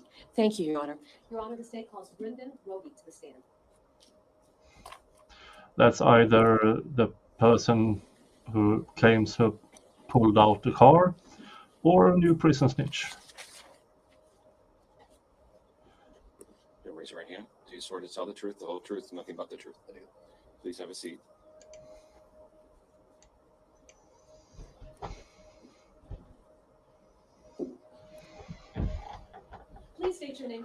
and spell both your first and your last name. First name Brendan, B-R-E-N-D-A-N, last name Roby, R-O-G-E. Thank you. Mr. Rogie, what community are you a resident of? Clinton County. Clinton County? Yeah. And then how long have you lived out in the Clinton County area? My whole life. Are you familiar with a subject by the name of Jesse Dow? Yes. Can you spell Jesse Dow for our record? Jesse, Dow, D-A-U. Are you also familiar with a subject by the name of Eric Johnson? I am. And how does Eric spell his first name? E-R-I-C-K. I'm not. That's okay, we'll get it from him. But at any rate, how do you know Jesse Dow and Eric Johnson? We're friends. How long have you been friends with the two gentlemen? I went to high school with Jesse, and Eric is Jesse's cousin, so I'd say over 10 years probably. Certainly. I want to direct your attention to events that occurred. Wait. He's only 10 years out of high school? That would put him in what? Mid-20s? Mid to late 20s? Oh, God. Oh, you don't have the genetics on your side, buddy. On March 22nd of 2021. Do you recall what day of the week that was? Not for certain, no. Did you work that day? I did.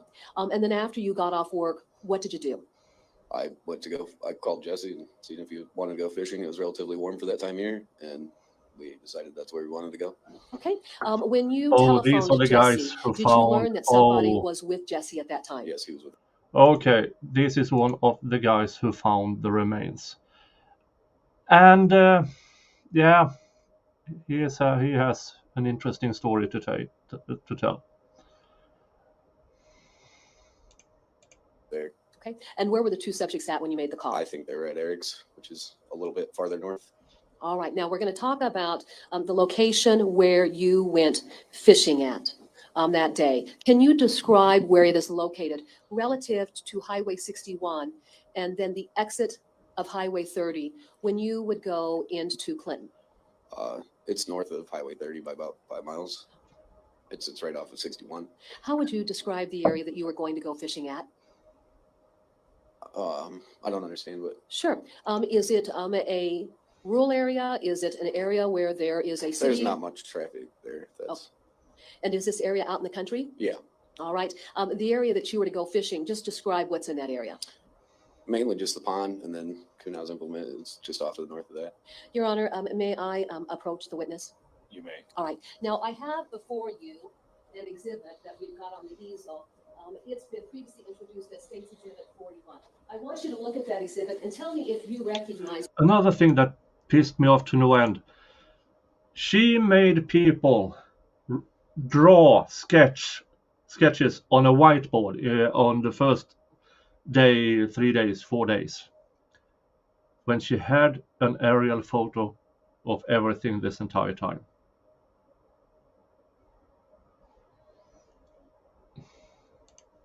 What is depicted? I do. Describe what is depicted. More center there. Well, you got the highway cutting through, and then Kuhnau's pond, and then the Kuhnau implement. All right. Do you? DeWitt would be. Hey, Gigi's here. this Hi, way. Gigi. Okay. Welcome. Let's look at the legend down in the bottom corner. Yep. Does it give you an indication as to where north would be located on that exhibit? It does. And where would it be located on the exhibit? Down here. But is north to the top of the Oh, exhibit? no, north is up here, sorry. All right. And so at the bottom of the exhibit, that would be South. south. And then are you familiar with your directions to know what would be east versus west as you stand there looking at the exhibit? Yeah, 270th would be east of the pond, and then 218th would be to the west of the pond. Okay. Do you see US Highway 61? I do. As a general rule, Highway 61 travels what directions? North south. Certainly. Now, if you are heading down Highway 61, what direction would you have to travel in order to access the area of Kuhnau Implement and the location we're going to be talking about? If you're coming from DeWitt, or If you're coming from DeWitt. okay, so you'd be traveling north to probably 212th Street there, that intersection. 212th Street, what's the relevance of that location? That don't really understand. Certainly. How would you exit the area of It'd Kuhnau be Implement? to the right. Okay. You'd exit right if you're headed north. And then what street would that be? That would be 212. Okay. Now, if you could, Mr. Rogie, behind you, you're going to find a pointer. Do you see that? What I'd like for you to do is come off of the witness stand Take the microphone and just place it over towards you so that you can talk into it, and then just step off to the side of that exhibit. All right, now when you went to that area, do you know what time of day you would have gone to go fishing? I'd say in between 5 and 6. I work 10s at so 5:30-ish. 5:30 Yeah. or sometime after Yeah. that? Certainly. And then did you travel from the Clinton area to go to the area of Kunau Implement? I came from DeWitt on 218 and took this right on to 270th in Partier. Certainly. Now, the location that you've indicated that you parked on 270th Avenue, would that be on the right or the east side of the roadway or the west side of the roadway? I parked on the west side. As you're looking at States Exhibit 41, is there an access road that you see that you utilize to go down to the pond where you fished? Like a driveway to it? Yes. Right there. Okay. Describe the incline associated with that drive down to the area of the pond. It's very, very steep. Is that an area, that access road that you would drive your vehicle down Not through? really. I have a car, so no. Okay. And why wouldn't you drive a car down that access road to the area of the pond? I'd most likely get stuck. All right. Would you feel that way whether or not the weather was good or bad? Yeah, All right. Now, who was first to arrive there at the fishing spot? I actually was. Okay. And then how much time elapsed before the other two gentlemen joined you? I don't know, 5 minutes maybe. Certainly. Go ahead and take your seat for the time being.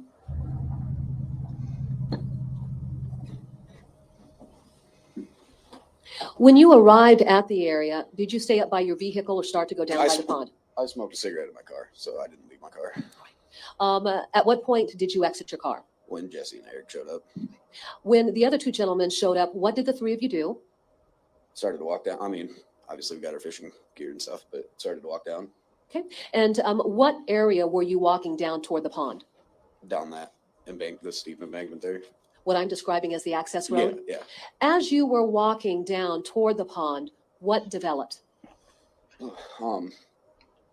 I just happened to glance out the corner of my eye and really just seen something really, really white, and turns out it was their skull. I was just kind of fixated on that. I wasn't sure if it was real or not, so Eric flipped or touched the skull, and he told me it was real, so I decided to call the Clinton non-emergency number. Were you the first individuals to notice the skull, if you know? Yes, Okay. I believe so. When you noticed the skull, did you verbalize that to Jesse or to Eric? Yeah, When you verbalized that, did anyone within the group beyond Eric approach the area where the skull was located? I mean, I was like 3 foot maybe, but not really. Now take the pointer again, and what I want you to do is show us where you observed that skull located at.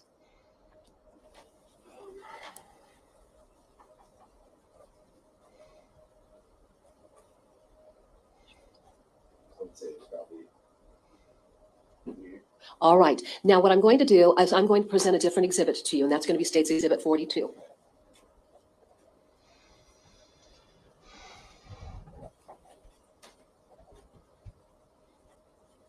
Going to States Exhibit 42, do you recognize what's depicted on this particular photograph?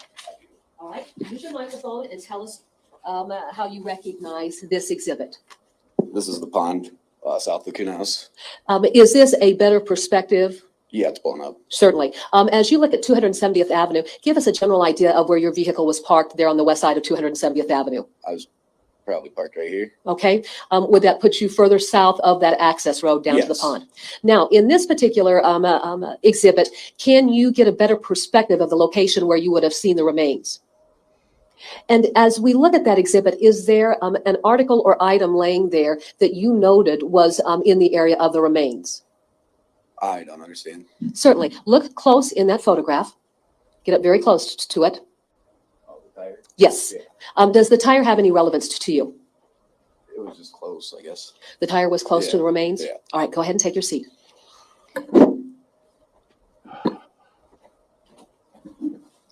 How, A few minutes ago, she was talking about how he wouldn't drive there because his car might be stuck, a steep incline. Well, that is how she's going to try to get in someone calling for help to be pulled out of a ditch. that is a later testimony. That is what I've heard is extremely sketchy.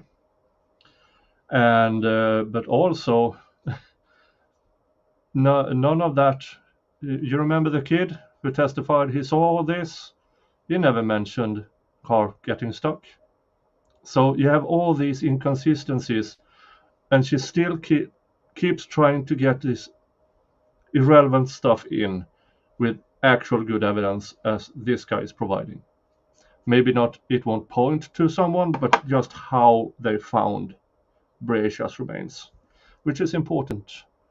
An important foundation in a trial. Accurate is this aerial photograph relative to the trees and lack of vegetation or blooming of any vegetation during this time of year? March when we found her, yeah, that's pretty much how it was. Certainly. At this point in time, were there any leaves on the trees? Not on the trees, but on the grounds from the, before winter. Okay. And Which with is why it stuck out so much.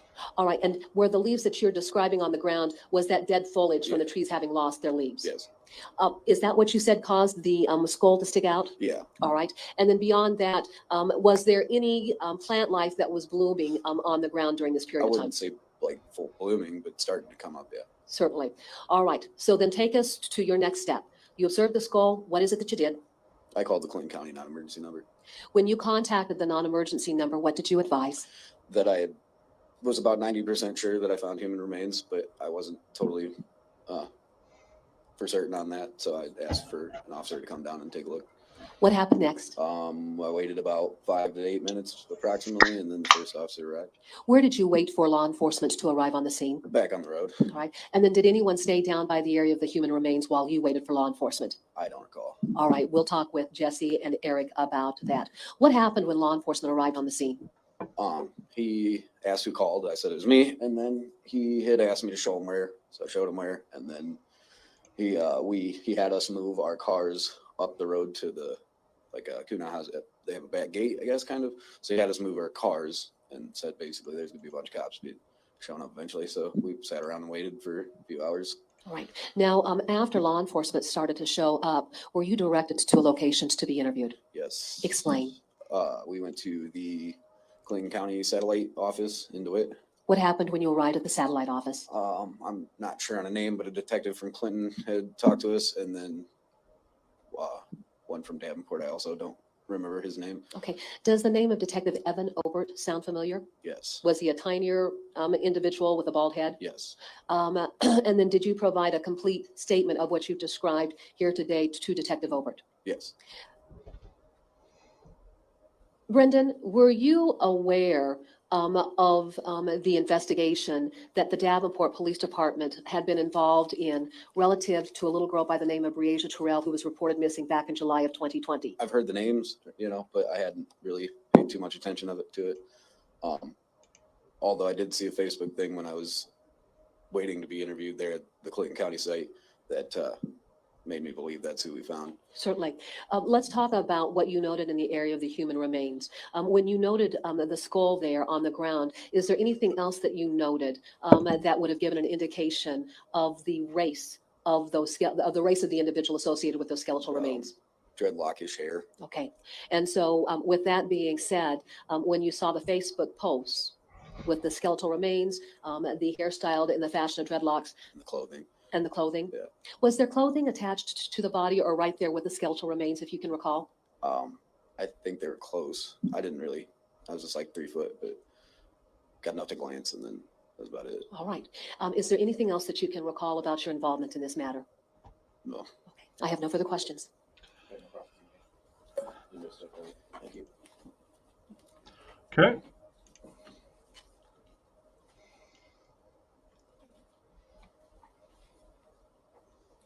State you call Jesse Dow. Okay, another one of the fishermen.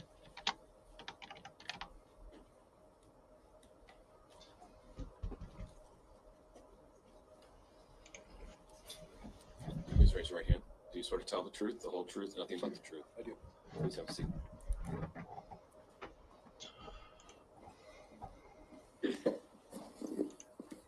Can you please state and spell your name for our court reporter? Jesse Dow, Jessedau. What city do you live in? DeWitt, How long have you lived there? my whole life. Are you familiar with two individuals named Brendan Rogge and Eric Johnson? Yes. How do you know them? Brendan and I went to high school together, and Eric is my cousin. Now, I want to draw your attention back to March 22nd of 2021. At some point in that day, did you make plans to meet up with Brendan and Eric? Yeah, I was at Eric's house. I believe we were grilling. Brendan called me, I believe when I got off work, asked if I wanted to go fishing. And did the three of you decide to go fishing? Yes, yes. Where were you planning to go fishing? The pond behind the Kuhnau implement? Is that an area where you had fished before? Yes. How often, if you're able to estimate? A handful of times throughout the years. From approximately when? I think the first time I went out there, I was probably a freshman in high school. So you're familiar with that area? Yes. Do you recall approximately what time you would have arrived at that area? I would say probably around 5 or 5:30. And how did you get to that area? I drove from Eric's house. Did you drive yourself? Eric and I rode together. Now, if I want to direct your attention to a map here, States Exhibit 42. Do you recognize what's in States Exhibit 42? I do. And is that the pond we've been talking about near Kuhnau implement? Yes, it is. Right next to you, there is a pointer. If you see that there, and you may have to get up and go walk up to the map, but can you point to where you would have parked that day? And what type of vehicle were you driving? Chevy Silverado. Did anyone else drive to that location? Brendan. Can you point to where Brendan was parked that day? Do you recall what type of vehicle Brendan was driving? Grand Prix. Okay, I'll go ahead and have you take your seat again. Because I'm not a car person, but a Chevy Silverado, is that a truck? Yes. And is a Grand Prix more of a sedan? Yes. Why did you park on the side of the road there? Brendan was there before me, and I just pulled up to his car. Is there a reason you wouldn't drive down towards the pond? It's a pretty steep embankment there. Would you be concerned about potentially getting stuck? Yes. Have you ever driven down to that pond area? I think I have once in the past. Typically, would you park on the side of the road? Yeah. Once you and Eric arrived and joined Brendan, what did the three of you do? Gathered our fishing equipment and started headed down to the pond.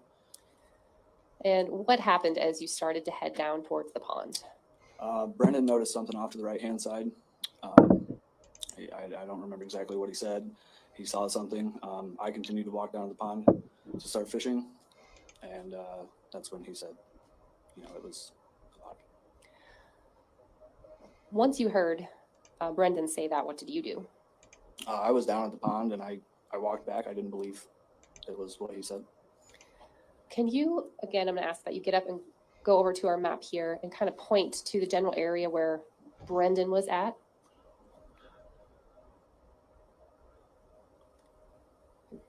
And the area that you pointed to, are you able to see anything on the map besides trees and ground that kind of orients us to that specific spot? Aside from the trail, there's a tire lane there. Can you point to where you would have been fishing or where you started to fish? So after you heard Brandon say something that there's a body, did you then go back up to where that tire was? I did. You can go ahead and take a seat again. What did you observe when you got to that location? Human remains. The first thing that I saw was a skull. And where was Eric at the time that you walked back up to this area? Eric was standing right next to Brandon. So what happened at that point? Brandon called 911 and we walked back up to our vehicles. Now, while the three of you were standing there, did anybody make contact with the remains? I believe Eric did. Do you recall what he did? I'm pretty sure he just moved the skull. Do you know why he did that? I would assume it's because he didn't think it was real. Were you familiar Oh, Yurik, with I Amy's knew him childhood well, down in the Horatio. area, that the case Sorry. Breasias Terrell? It didn't occur to me until we were headed back to the police station. So even as you were standing there and looking at the remains, you weren't making any sort of association with this particular case at that time? No. Now, you mentioned that I believe Brandon called the police. Yes. What did the three of you do while you were waiting for the police to arrive? We went up and sat on the tailgate of my truck. And so you would have left that area and went back to the side of the road? Correct. Did you observe anybody else in that area at that time? No. Did anyone else touch the remains besides that one incident you described with Eric? No.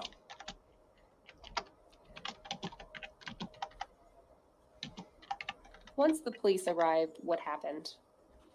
The responding officer walked down to where the body was, and he ended up calling for backup, and there were several other police that showed up. And at some point you mentioned being taken to a police station. Yes. Do you recall what police station that was? It was actually the satellite office into it. And what happened once you got to that office? We were questioned by a Clinton County investigator, and then a Scott County investigator came in. Do you recall either of their names? No.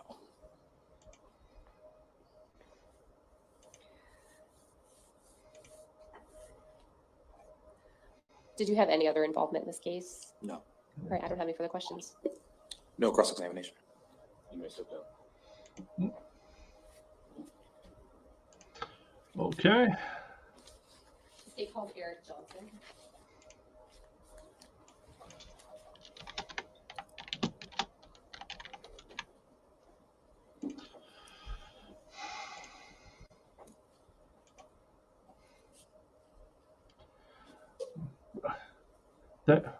Just for reference, that's a real small Raise pond. your hand.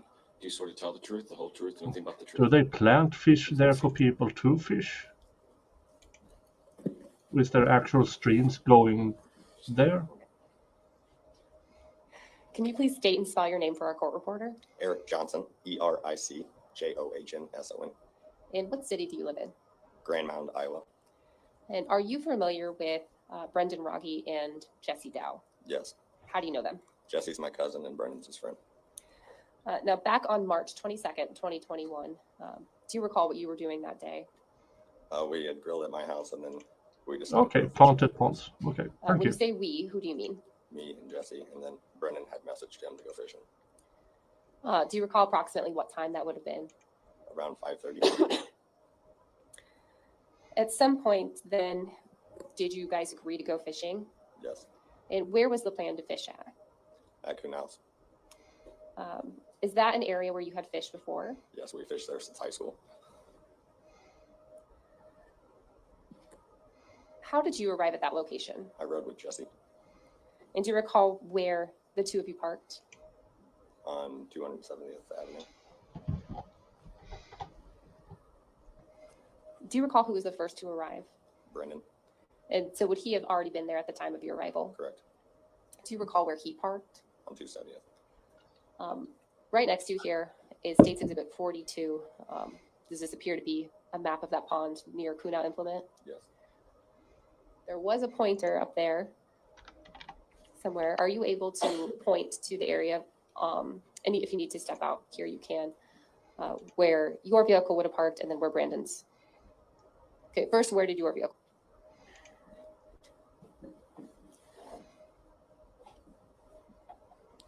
Why did your vehicle park by the side of the road?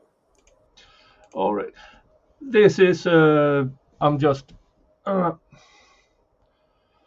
you who don't know, YouTube things. Like, subscribe.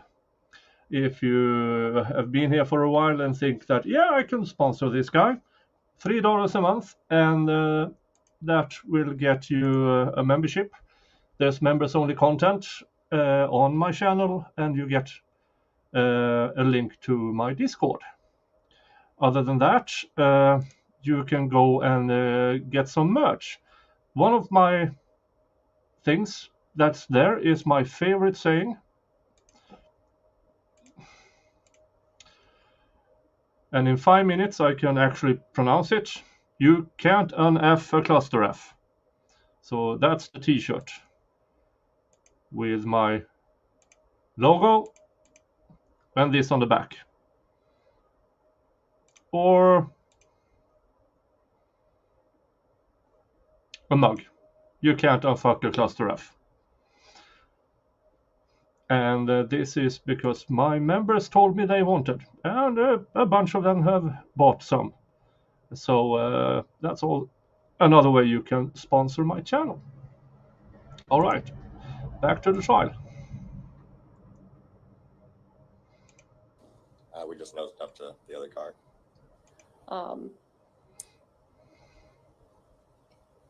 Is there a reason you wouldn't have parked next to the pond?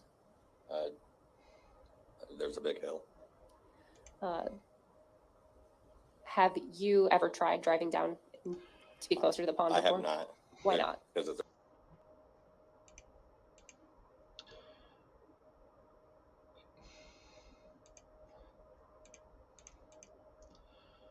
Here's the thing. I actually downloaded this stream from Law and Seaward. Oh, thank you, Rabbit, gifting 5 memberships to Nandi, Buruberries, Shad Moser, Sue Magic, Anna McIntosh. 2 or 3 of you are completely new. And so everybody say thank you to Rabbit for gifting 5 memberships. Thank you so much. Again, I downloaded this stream from Law and Seaward just so it wouldn't buffer. And here we are again. Buffer. a pretty steep hill. I mean, What would your concern be? Possibly get.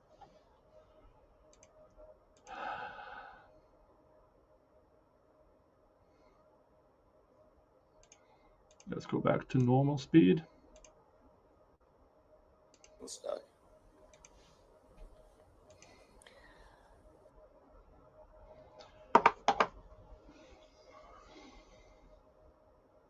And I'm looking at, there's nothing wrong with my internet. I don't get it. Let me refresh this. 525.34. Yeah, that's close enough.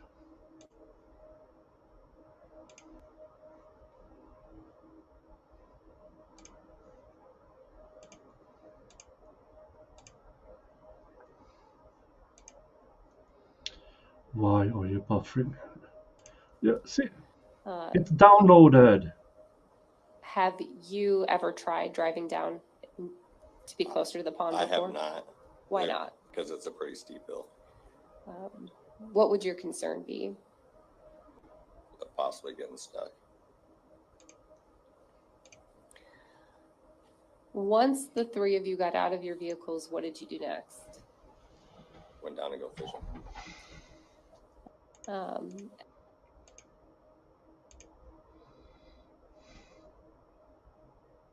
And as you were walking towards the pond, what happened?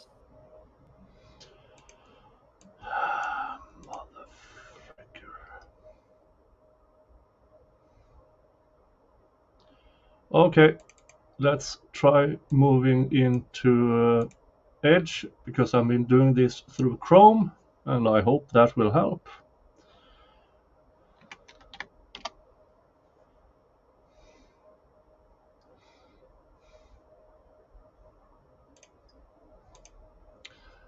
Dun, dun, dun, 525.48. And I'll be back in a few seconds.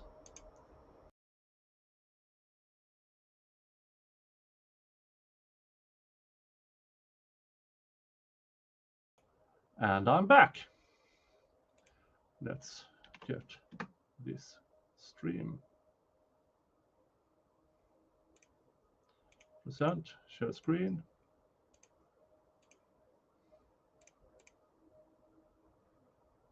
Add to stream. Sound, full screen. Possibly No. getting stuck. Once the three of you got out of your vehicles, what did you do next? Went down to go fishing. Yeah, I agree. Digital drive. And Everybody has as those you buffer were issues. walking towards the pond, what happened? Brendan made the discovery. And what happened at that point? Well, we Later kind on, of they are blew it going off to because find it a wasn't sketchy something guy that who you claims he hear pulled a every day. car out of a ditch there. You know, so we didn't know But if it it- was real or not. So The testimony is then when rubbish, he had said it as the second of time, what that's I've when heard. we, might want to go look at it. Do you recall what he said? He says, "Is that a skull? Is that a real skull?" Or something like that. Now, I'm going to have you come back to the map here. Do you recall where Brendan was when he said, "Is that a real skull?"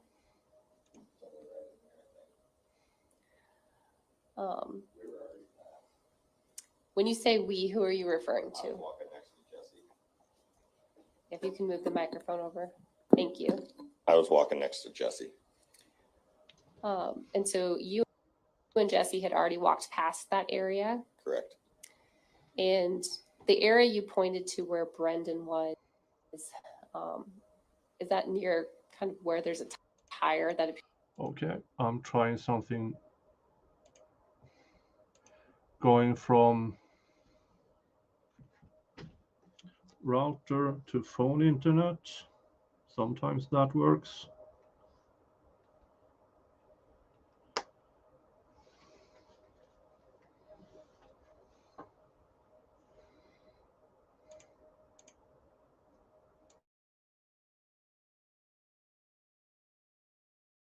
Dun, dun, dun.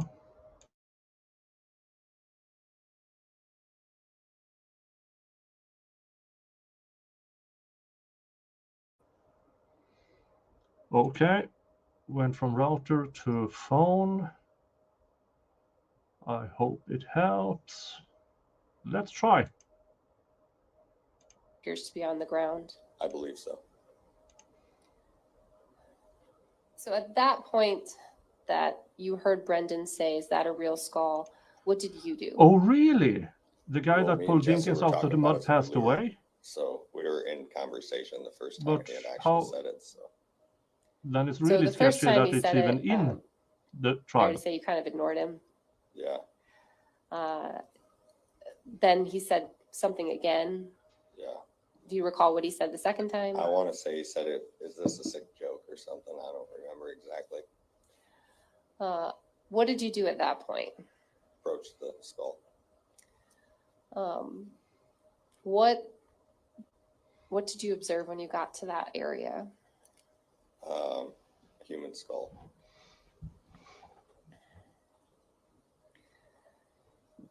Did you observe anything else that appeared to be part of skeletal remains? At that point, no. What did you do when you saw that skull? Picked it up. And why did you do that? It's just not something that you see every day. So I picked it up and kind of just sat where I was and looked around, and that's when we found the other remains. Oh, the other two guys tried to protect him by saying he just moved the skull. No, he actually picked it up. Oh. Yeah, but even if they have their interview, it can't be cross-examined on the stand. So goes to weight of the evidence. And as I've heard or seen in the chat about it, and how the defense lawyer questioned the lead detective about it, it's sketchy AF. Because apparently he said he thought it was fall. And then they compared some phone data to see that, well, he might have been around that area. So maybe. Jeez, yeah. Well, we will find out soon enough. At that point, were you concerned that it may be fake? The initial finding, yes.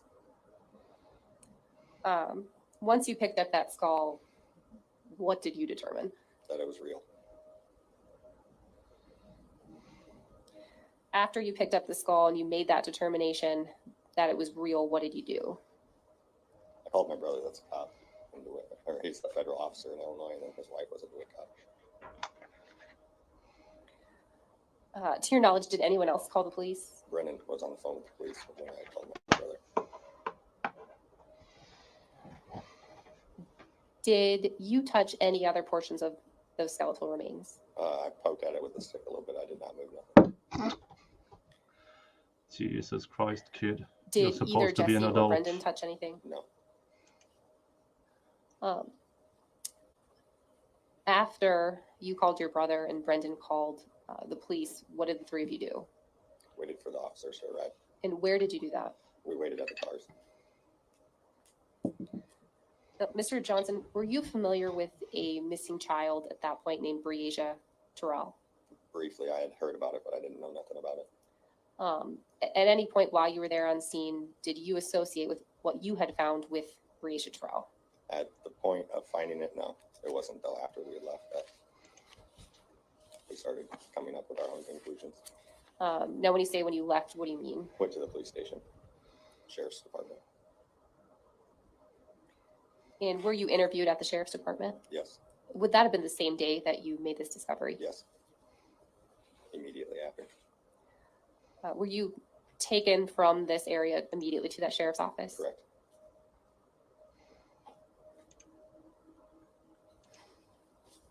You can go ahead and have a seat again.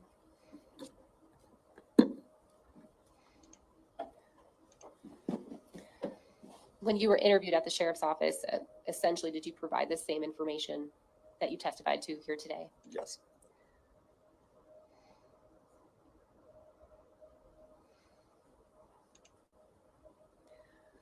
While you were observing the other skeletal remains, did you notice anything else about those remains? The hair. What did you notice about the hair? That it was African-American hair and it was long. I wonder if that's the word Did you you observe used at any the time. clothing or items like that near those remains? I believe there was a pair of shorts or something.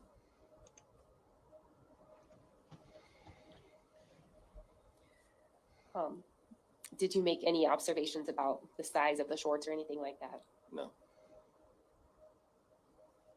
Did you have any further involvement in this matter? No. I thank you. I don't have any further questions. No cross. You may start. Thank you. Yeah. Your Honor, the state calls David Baker to the stand. I suddenly remembered something about the Professor of Anatomy testimony. Because if they found 3 slugs, that possibly means we will find out that she was laying down when it happened.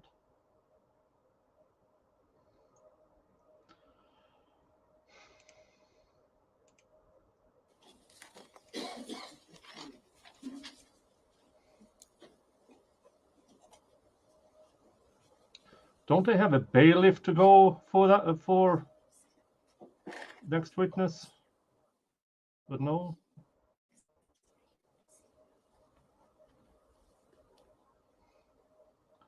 Yes, Rabbit. This channel does not give legal advice. Definitely not medical advice. I'm not a body language or handwriting or tool mark or any of the sort. I'm here to guide you through this trial as best I can. And thank you all for being here and trusting me in doing so. Oh, great, another prison Please swear to snitch. tell the truth, the whole truth, nothing but the truth. Please have a seat.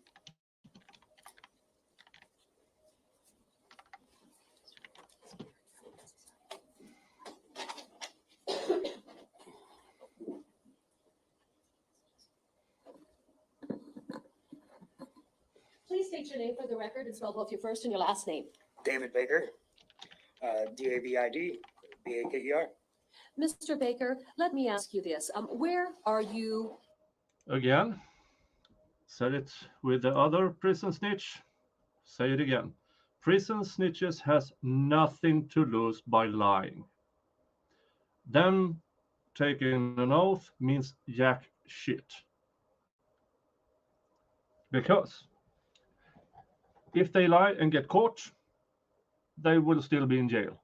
If they lie and are believed, they get time off. So prison snitches has nothing to lose by lying on the stand. Nothing, absolutely nothing. And that is why just bringing them on is a mockery to justice. It's a mockery to due process. A resident of? What community specifically did you grow up in and live in? Clinton, Okay. And is that a community that you had lived at your entire life? yes. What I'd like to do is I want to direct your attention to events of July 10th of 2020. As a resident of Clinton County, did you become familiar with news stories of a child identified as Breasia Terrell who had been reported missing during the summer of 2020 here in the Davenport area? Yes, ma'am. Was there a lot of information that was being put out to the public through news stories? Yes. Even as a resident of the Clinton County area, were these news stories that were being broadcast in the Clinton area? Yes. Okay. Now, that being said, had a period of time passed just by virtue of news stories where it became clear the child wasn't being located? Correct. Okay. Now, I want to direct That's your attention, if extremely I leading. could, Jesus to January Christ. of 2021. What was your status during that period of time? I was incarcerated. Okay. in And where were you incarcerated at? Clinton County Jail. By virtue of your status, did you become familiar with a man by the name of Henry Dinkins? Yes. Is Henry Dinkins present in court today? Yes, ma'am, yes. Could you please describe what he's wearing for purposes of our record? He's in a brown shirt and Your Honor, may the record reflect that identification. The record still reflect. Thank you. Mr. Baker, can you describe how the Clinton County Prison Jail is snitch. structured as far as housing for individuals who are inmates? there's individual pods, like upper tier, lower tier, 3 cells up top most of the time, and then 2 on the bottom. Okay. And as for the cells, the cells, there we go. I'm not feeling good, so my tongue isn't working today. But as far as the cells are concerned, Your brain hasn't been how many working this inmates entire trial. would sleep in a particular cell? 2. Two. max. Beyond the cells where inmates sleep, is there any type of day room where residents then can hang out? Yes, ma'am. Where's the day room located in a pod? Center of the pod, right outside the lower tier cells. Is there any television within that day room? Yes. Okay. Now, as of January of 2021, did you become familiar with Mr. Dinkins? Yes. Was he, in fact, an inmate within the pod that you were located in? Yes, ma'am. Okay. If you were to describe, I guess, the relationship that you shared with Mr. Dinkins, how would you describe that relationship? It was neutral. I Certainly. tend to get along with everybody, or try to. Okay. All right. And is that basically what your personality was like there? Yes. Now, during January, were there news stories that were being broadcast? Yes, prosecutor, relative- please tell me more about his personality in prison. I bet you he's there because he's a swell guy. But who knows? He might be wrongfully convicted. To Breasia Terrell. Yes. I want to ask you about a specific event that would have occurred while you were there and Mr. Dinkins was there. Did you have occasion to be near him when there was some newscasts on TV? Yes. Was the nature of the newscast such that it would give rise to Breasia Terrell? Yes. Describe what developed during that period of time. Mr. Dinkins said to me they would never find her. Okay. And when he made those statements, they would never find her, where were you physically positioned relative to Mr. Dinkins? To the left and slightly behind. Okay. As he made that statement, with you being slightly behind, did he turn towards you when he made that comment? Yes. If you were to describe basically Bullshit. the delivery of Bullshit. that comment, how would you describe the Bullshit. delivery of that comment? For Henry, normal, I guess. Okay. Did you feel comfortable with the statement that he made? No. And when he made that statement, what impression did it create for you? That he knew more than Objection. he was letting on. Okay. At some point in time, did you report that to any correctional staff? Yes. When you reported that matter to correctional staff, did that prompt correctional staff to do interviews of other individuals who were staying within that pod? Yes, Are you familiar with the subject by the name of Matt Dean? yes. How are you familiar with Matt Dean? He was my cellmate. Okay. And was Oh, Matt really? Dean in the same area? What a coincidence that two cellmates just happened to pure coincidence. Pure coincidence. You were not talking to each other at all. You just made out of the goodness of your heart, and you never spoke with.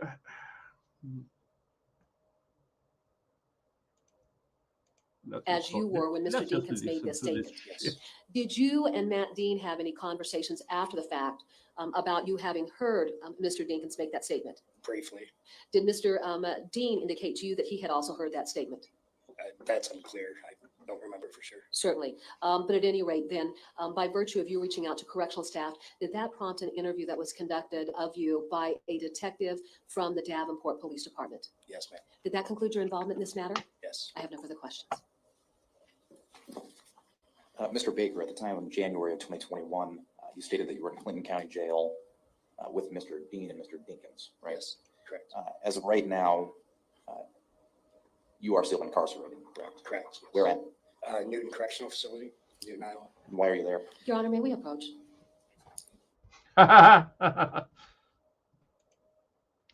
They are talking about the severity of. Talking about the severity of his incarceration and what he has to gain from it.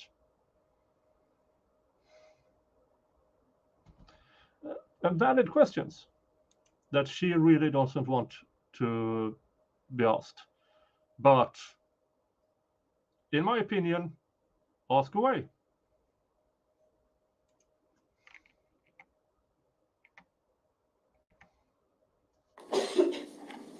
Mr. Waters, if you could rephrase your question.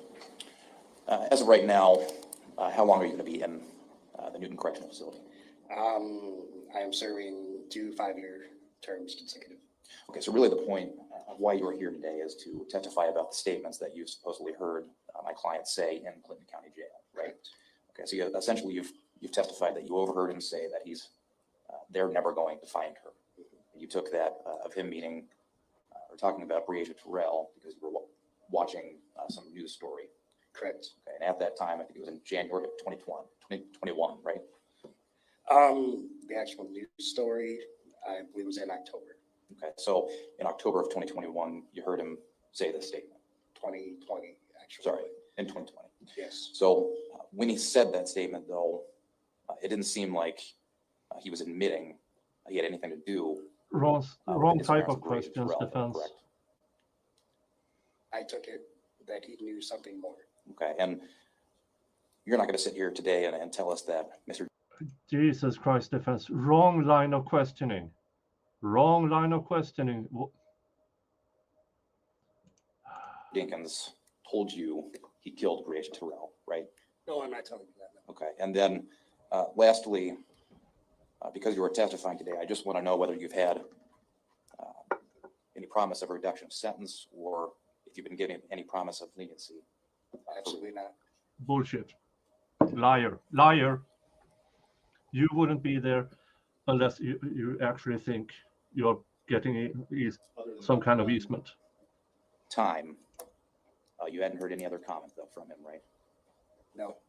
No? No. Okay, that's all I have. Thank you. Ms. Cunningham? Yes, Mr. Baker, let's just go back for purposes of correcting the record. Were you interviewed in January of 2021? I was interviewed in January 21. Yes. Got it. And so then the discussions that had occurred relative to the news broadcast, did that occur in October of Correct. 2020? Yes. Gotcha. So you just happen to remember that. Was this in and around at some time where you're getting close to a trial, maybe? That you suddenly started to remember things about what other inmates said? Jesus Christ. Thank you. I have no further questions. You may step down. Thank you. Yeah, get the fuck out of there.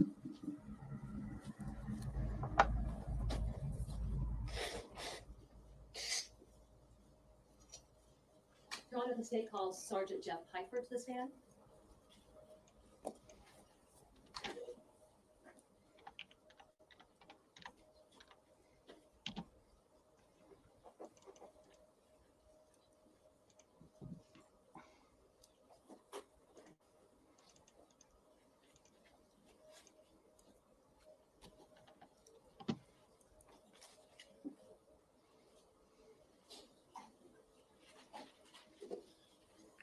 You swear to tell the truth, the whole truth, nothing but the truth. Please have a seat.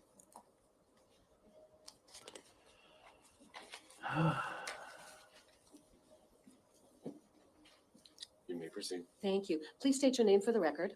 Jeffrey Pfeiffer. Oh. We already have the spelling, but let's go ahead and have you give that to us once again. Geoffrey. Peifer. Sergeant Pfeiffer, I want to talk to you about developments in the investigation of Breasias Terrell as of March 22nd of 2021. He's Was wearing there a glasses break now. in the investigation that came through as a result of events on March 22nd? Yes, there was. Describe. In the evening hours of March 22nd, I was contacted by Special Agent in Charge Rick Ron of the Division of Criminal Investigations from the Iowa Department of Public Safety. In that phone conversation, he relayed to me that for you who know that I am covering the Zachariah Anderson case and did at the time, and that prison snitch, remember him? If you also remember that trial, also reassured, no, there's nothing in writing or anything for leniency or anything. He was facing 10 years to life. You know where he is now? He's a free man. Out on the streets. Probation. But still.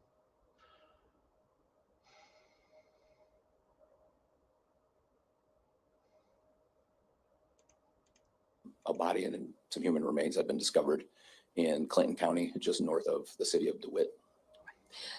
With that information then, what steps did that prompt you to take? He had asked me to respond to his location, to view his observations, to see if it was potentially related to our missing child case that we had out of Davenport with Breasias Terrell. Were you? Let me just address this. What is so? It's all about what the prosecution can prove, and in my opinion, it's their case to lose. And this prosecutor is doing a horrible job. His priors are not in this trial. We can only go by what's actually entered into trial regarding this. And in my opinion, I've said it before, I will say it again, and I will repeat it.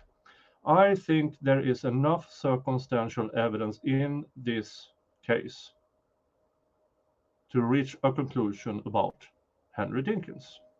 The problem is, this prosecutor is trying to make a story happen that isn't really supported by actual evidence that might muddle the waters, and might even muddle the waters enough for the judge to not reach the conclusion beyond a reasonable doubt.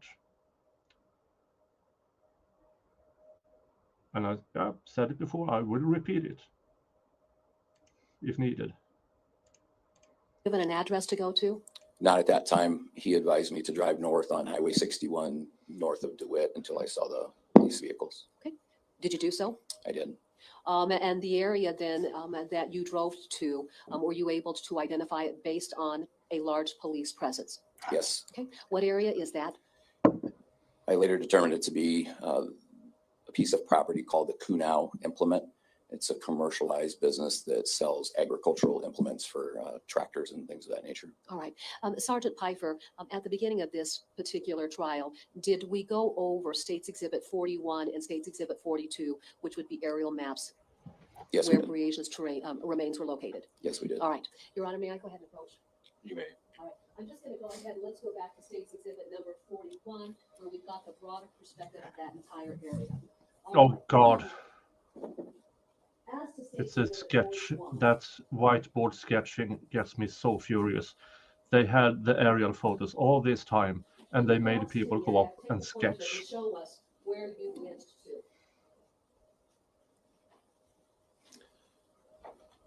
My route there from Scott County would have been north on Highway 61, which is the side on the right here.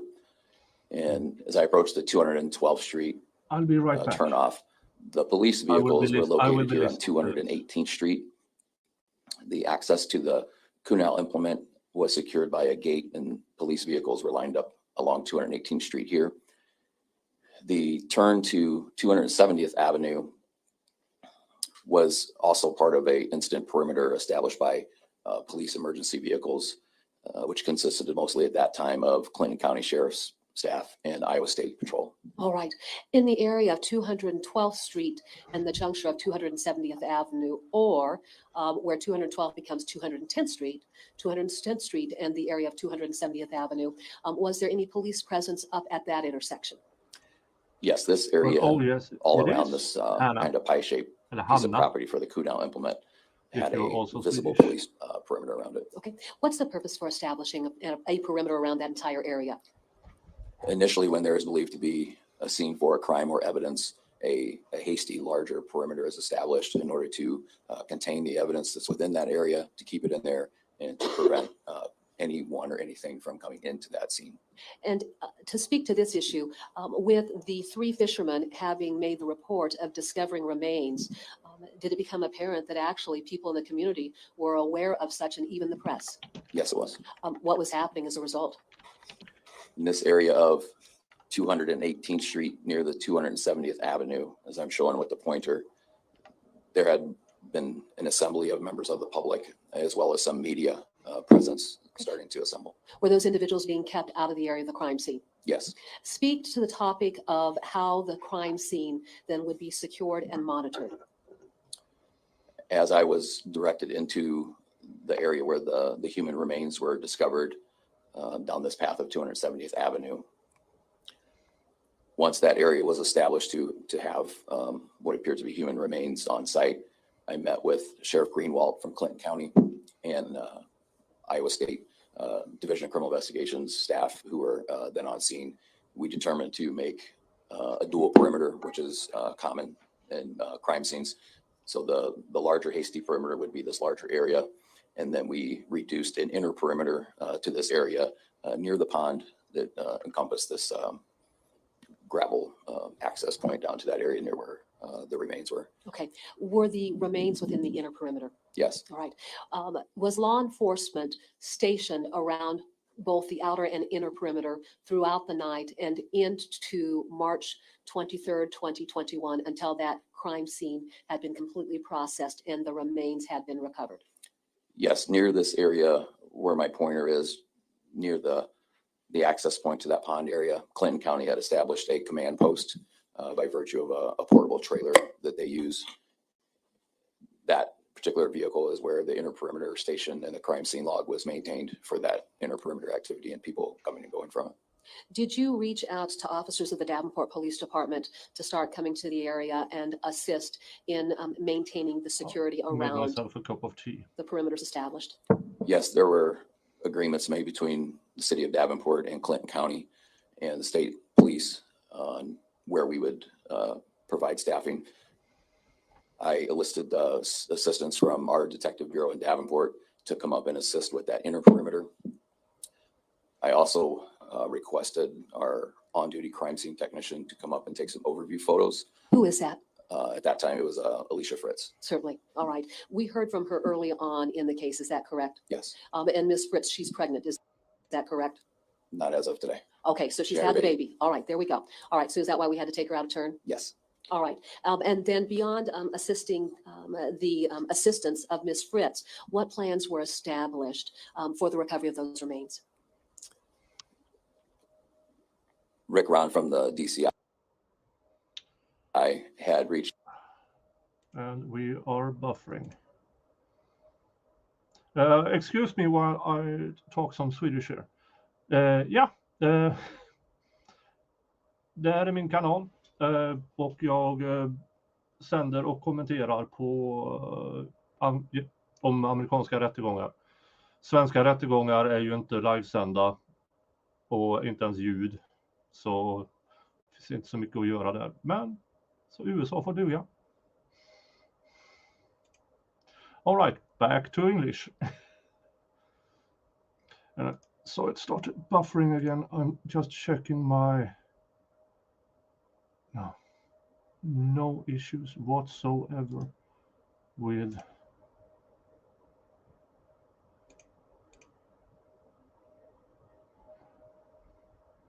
everything should be running fine. But I do know that other streamers are having issues with YouTube and StreamYard connections. Out to his co-partners at Ankeny, Iowa, where the crime lab is. He requested assistance for their crime scene recovery team, as well as the assistance from Dr. Heather Garvin, who is the state board certified anthropologist, to assist with this delicate recovery. Okay. By virtue of any recovery efforts, did you become familiar with two young ladies by the name of Anna Young and Jennifer Poland? Yes, I did. And what role did these two ladies play in the investigation?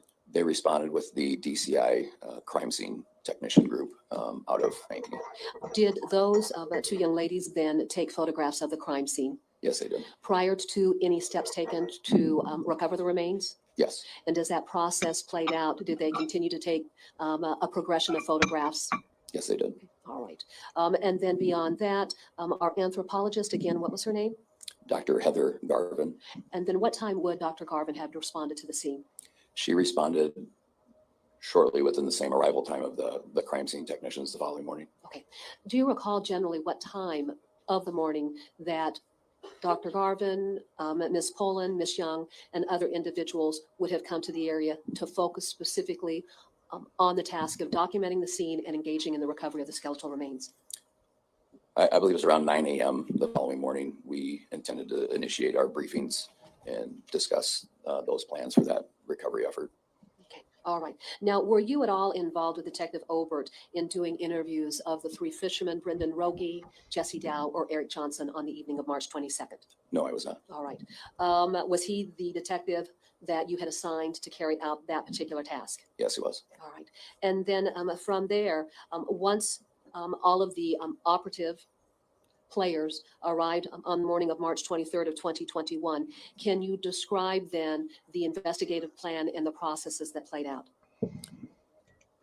One of the initial concerns was the storm that we thought was moving in the night prior had started, and we initiated some overview work with the Clinton County drones. And while photographs and things of that nature were initiated, the rain became a little heavier. We had sent some detectives into the local farm supply store in Clinton to get some tarps and help with some of those efforts to try to preserve the evidence as best we could. Were tarps placed over the area where the skeletal remains were located? Yes, it was. All right, go ahead. From our strategy session with the DCI crime scene team, as well as Dr. Garvin, they shared with our crew the best way to remove the foliage from the prior season, which consisted of twigs and leaves and things of that nature. You can tell it's a pretty heavily wooded area right in that particular area. And that process was very meticulous. We lined up several detectives to be basically on their hands and knees with brown paper sacks, similar to what you would see like in a grocery store. There was a detective assigned to be behind each person so that they could trade out those bags. And by meticulous, I mean, we had gloves on the ground, and we picked up every piece of debris with each hand by fingers, and it was put into these paper bags so that it could be carefully examined and then removed from the area, but not completely discarded without further review. Was the foliage picked up piece by piece? Yes, it was. And then what was the purpose of picking up the foliage piece by piece? To make sure there were no components of evidence or human remains being collected with the foliage. Tell your friends. I want to draw your attention back to some earlier testimony, I believe, that we discussed. When you were there, this here is my Twitter handle. Area where the You can remains follow were me at there as well. before the recovery Just efforts at began. Star of Yes, it was. Okay. Were there tree branches in the area of the skeletal remains? Yes, the remains were underneath a pretty heavily wooded area. Okay. Did you make specific observations that directed photographs taken by our civilian crime scene technician, Alicia Fritz? Yes. Describe. The area was initially pointed out to me. I could see a human skull, or what was definitely explained to me to be what it was. And I could see an automobile tire. And the most apparent thing in a line of depth, the first thing from me from where I was standing before the body was a light colored blue and white slide shoe. Okay, what was the import of that? It matched the description of the shoe worn by Breasias Yeah, Terrell the and day you she went also know missing. why. Did you have a chance to observe whether or not there was clothing associated with those remains once they were being recovered? After the recovery efforts were initiated, yes. Okay, This and is did my you examine team. that clothing I up close? bought it at a flea Yes, the following market. morning. Okay, and then we'll talk about that. We're going to come back to that. But at any rate, relative just to the foliage and tree branches, did you notice tree branches of varying sizes? This is extremely leading again. Please just let this officer explain things. Being placed over or around the area of the body? At that particular juncture, there were multiple pieces of branches and leaves from the preceding season. Okay. At some point, did you have an opportunity to note anything about the condition of varying branches that were in the area of the skeletal remains? Yes, and I communicated with our evidence team that was there that I wanted to look and examine at some of these branches before the significant removal of some of the foliage there was conducted. I had knowledge from statements earlier in this investigation that a machete was taken into the wooded area. And as I looked around that area, I noted that there were branches that appeared to be either roughly cut, and then some of them were, they had a very smooth surface, like they were cut with something sharp. Okay. What was the source of the information that there had been a machete taken into a wooded area? DL had given that information to. Here's the thing about DL's testimony. According to everything else, he was at the apartment until 5:50 in the morning. The prosecution says she was already dead by then. So how does this fit in with everything else? It doesn't, because the kid was making stuff up. And I'm not saying that lightly, because in his stories, and I've said this before, I will use it as an example again. He said he was there when Breasias was killed. And he also said that he was there with the defendant and the defendant's girlfriend.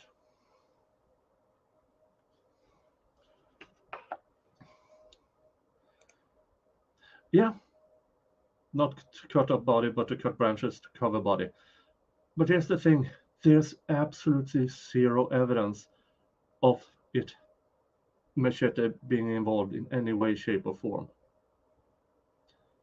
And why would you clean off your machete if the only thing you have done is to cut branches? That doesn't make sense. And the kid claimed a blood-covered machete. The kid's story simply makes no sense. But the prosecution, and this is what I mean by muddling the water, she so desperately wants to incorporate the kid's story in this. But it doesn't make sense. The timeline does not fit at all.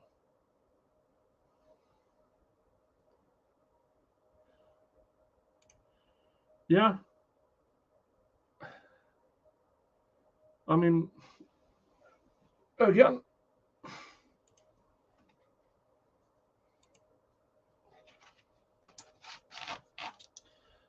this is a machete. Can I cut branches and stuff with that? Yes.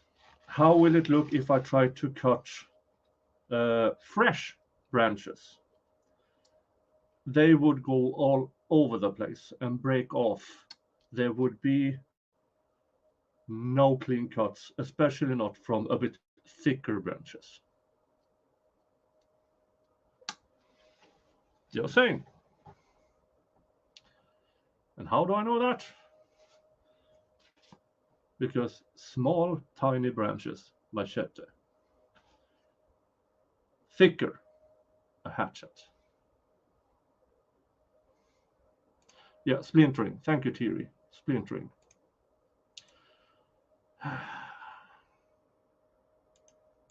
Investigators the day of the event. Okay. I want to jump outside of our current conversation and I want to go back in time. Now, were you course at you all will. involved Talk in about things the that you already drive been covering. that occurred with DL on July 10th when he was taken down to the southwest area of Davenport near 743 Schmidt Road? And now they're trying to make the Credite. soil No, I happen. was not. Were you ever involved in taking a trip with DL to see if the child recognized locations of significance?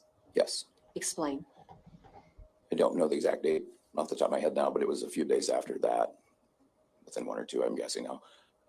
Detective Hammis and I had spoken with Aisha Langford to see if it would be appropriate to take DL to those areas to the north where we now had information that the phone ping existed at the Comanche, Iowa cell tower site. And the kid never Did we mentioned know anything about about that cell target phone and stuff. ping site on July 10th when the interviews were developing with Aisha Langford? And from what I found out through testimony a few days ago is that the defense has a standing objection. And so much of what the leading and stuff like that, they might have a standing objection towards.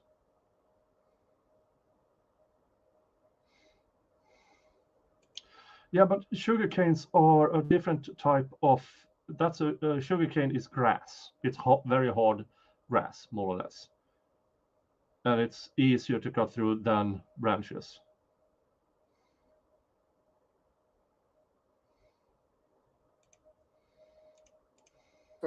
DL and Andrea Culberson. No, we did not. Okay. Did that information come to light Apparently fairly they took more quickly than one trip with after DL. those interviews were being conducted? Yes, it did. Okay. How did that information come to light? That information came to light later in the evening when exigent phone records were requested for several phone numbers of people involved in the case. And but that particular one was the number associated to Henry Dinkins. Okay.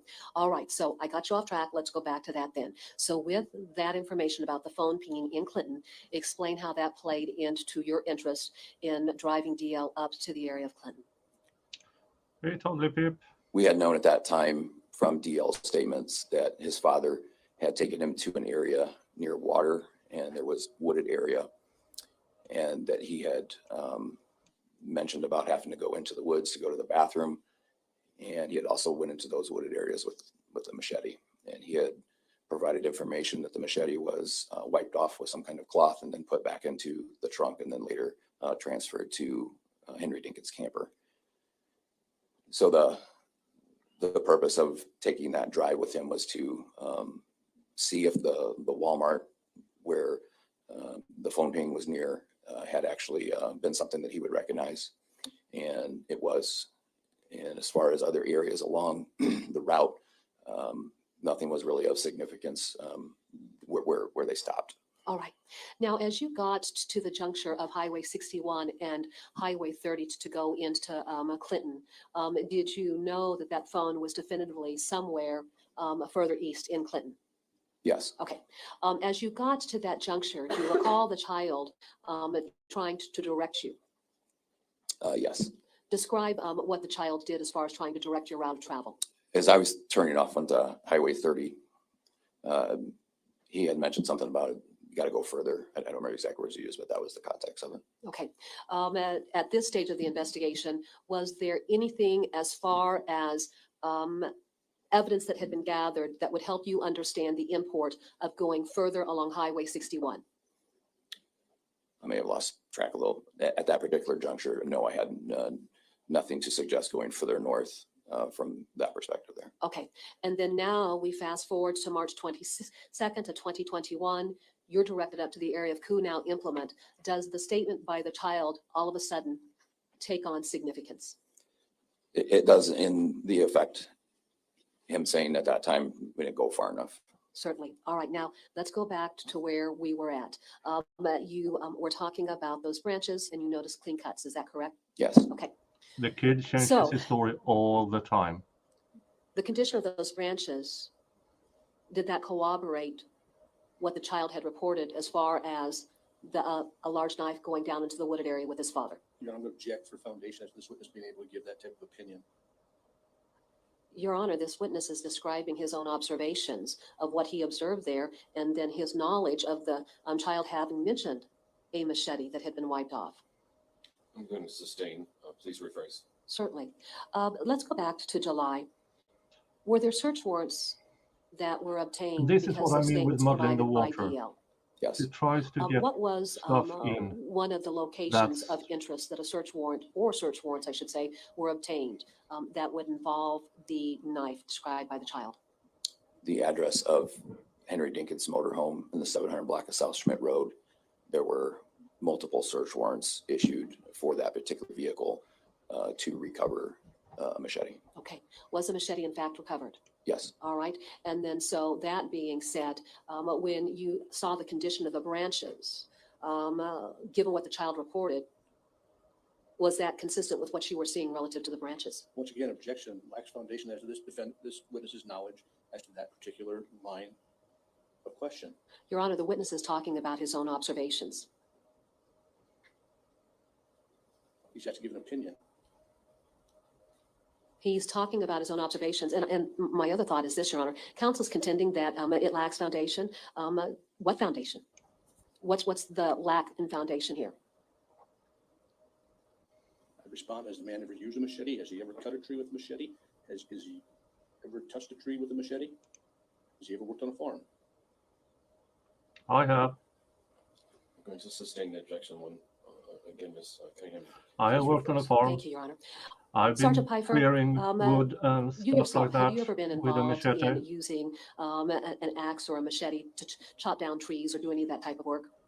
Yes, I have. I worked on a maintenance crew for Scott County Park in part of preparing and clearing land for the golf course that's now the Glens Creek Golf Course. And for 4 or 5 years, I worked in tree removal and chopping and splitting of wood, all done with sharp knives and things of that nature. Having done that type of work, then what is it that you noticed about the condition of branches when you would use a sharp knife to cut those branches? If sharp, it's typically a clean cut. Okay. And then was that consistent with what you were seeing relative to the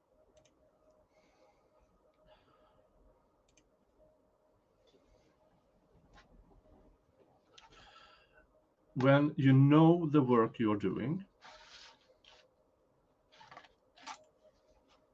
then you can take the branch up and chop down. And when you're clearing land for a golf course, if your claim is that you used hand knives,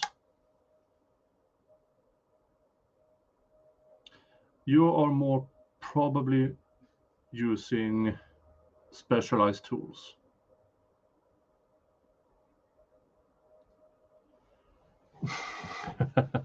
Yeah, clip that. Now, does he have knowledge? Yeah. Does it make sense? Yes, but this is a murder trial. You better have photos of those supposed clear edges. And if you worked at clearing wood, you know bloody well that if you don't hit it exactly right, it will splinter. condition of the branches up there in the area of canal implement? There were a percentage of those branches that had a smooth, clean cut to them. Okay, all right. Now, beyond that then, with the removal of the debris, what were the further developments? As the collection process continued, Dr. Garvin would point out items by locating little wire, pin wires, I would call it, with flags on them, where she was identifying things that were readily identifiable as human remains, and those were to not be collected by us. We were just clearing the area around those. And as the area was mostly only exposing those flags and other obvious larger bones and things of that nature, Dr. Garvin then began assembling her plan to collect those remains. Can I have a moment, Your Honor? You may. If this questioning had been done correctly, they would have made it make more sense. But she is so, is it bloody or is it sap? And everything about the kid is changes stories.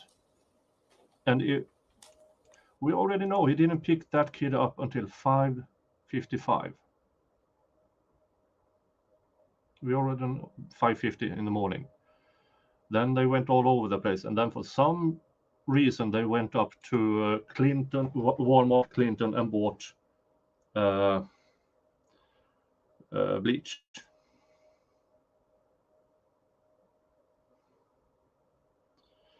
I mean,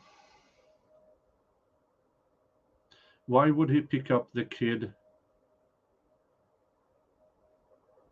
I mean, done correctly, everything here could have made sense, but they used the kid's story for absolutely everything. The kid's story is the entire foundation instead of the actual physical evidence, the actual circumstantial evidence. And for me, as people in the chat have said earlier, she was prepared for a jury trial. This is a bench trial with a judge trained to evaluate evidence. Sergeant Pfeiffer, while I'm looking for a particular exhibit that I want to show you, in any of your work that you performed outside of your involvement with the Davenport Police Department, did you ever have to work with equipment and rulers that measured things by way of metric measurement? Yes, I have. Can you explain? And if the twigs are dry, about 7 years in then a manufacturing it would environment, be more or less a clear operating cut. metal machining equipment. I mean, I was raised by a family of machinists where measuring and things of that nature were very common. Okay. Are you familiar with the metric system and conversion of millimeters to inches? Oh God, Yes, I know a couple of shortcuts that I use as a rule of thumb. Okay. Now, with crime scene technician Jill Foster, were you aware of her taking photographs of footprints down in the area of Credit Island on July 10th of 2020? I knew that that was taking place. I was not present for it. Okay. Have you had a chance to look at a photograph of a ruler that she had used to measure the size of foot impressions in the mud down in that area? Yes, I have. All right. What was the length of that ruler? I believe it was a 300 millimeter. 300 millimeters. What does that equate into as far as inches? It's very close to 12 inches. There's 25.4 millimeters in 1 standard inch. All right. That's the conversion that I use. Correct. All right. And then so what's the total inches again for 300 millimeters? It'd be really, it's approximately 12 inches. All I right. believe it's 11.8 and some change. Sure. Your Honor, may I approach the witness? Okay. Sergeant Pfeiffer, were you aware that Detective Obert had seized clothing worn by Mr. Dinkins when he... Here's the thing. If I recall correctly about that photo, the ruler didn't extend to the entire length of the shoe print. Am I wrong? You in the chat, you tell me if I'm wrong. came into the Davenport Police Department on July 10th? Yes, it was. Okay. Please let the record reflect that I'm showing counsel what's been previously introduced as State Exhibit 63. You may. I'm handing you State's Exhibit 63. I want you to look at that exhibit if you could. For our record, pick what it is up that with exhibit? your no. They're Nike blue and white. Pick it up without gloves, you Pair of shoes. fucking moron. Can you look at the size and tell us what the size of those tennis shoes are based on a United States shoe size? Since it's a US 11. Okay. And then so with a US 11, what would that equate into as far as millimeters? Objection, no foundation as to this witness's ability to testify to that. He's already testified as to how he is familiar with millimeters and its equation into inches. With the shoe size? Mr. Breeze, let me, I'm sorry. make my ruling. The motion is sustained. All right. For a shoe size, like you've mentioned, what would that equate into as far as inches? Objections, the same question. Sustained. What was that shoe size there? 11. All right. Here's the thing. you could get an expert to measure the fucking shoe print and get an exact measurement. This is so horrifyingly bad, and I am afraid with all the modeling and all the cheap shots, this judge might get to not beyond reasonable doubt.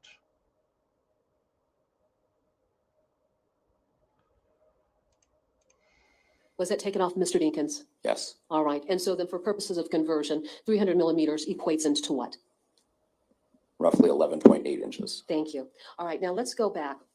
Were you present at the scene when Sergeant Christopher Mayer came out to the area of Kunow Implement on March 23rd of 2021? Yes, I was. Your Honor, may the record reflect that I'm showing counsel has been previously introduced as State's Exhibit 142-1.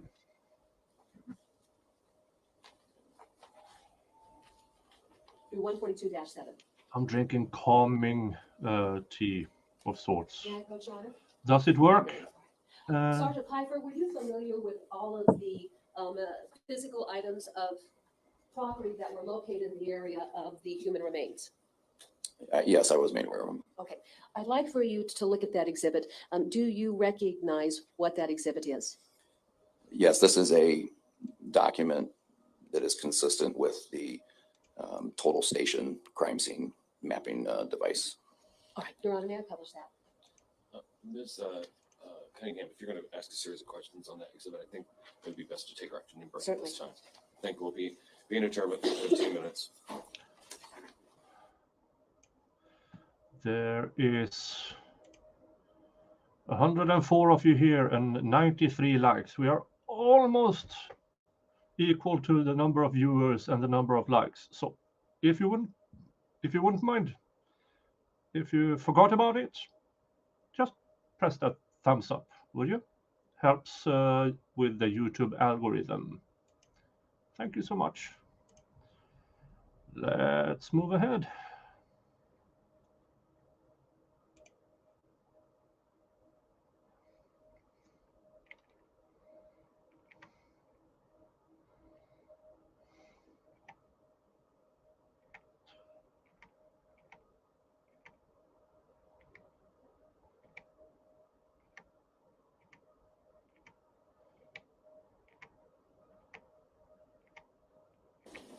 Okay.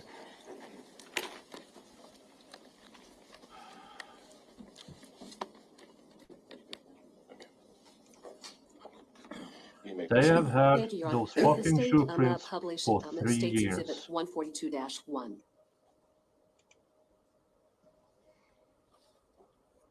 You may. Thank you, Your Honor. Sergeant Pfeiffer, just for purposes. And here's the thing.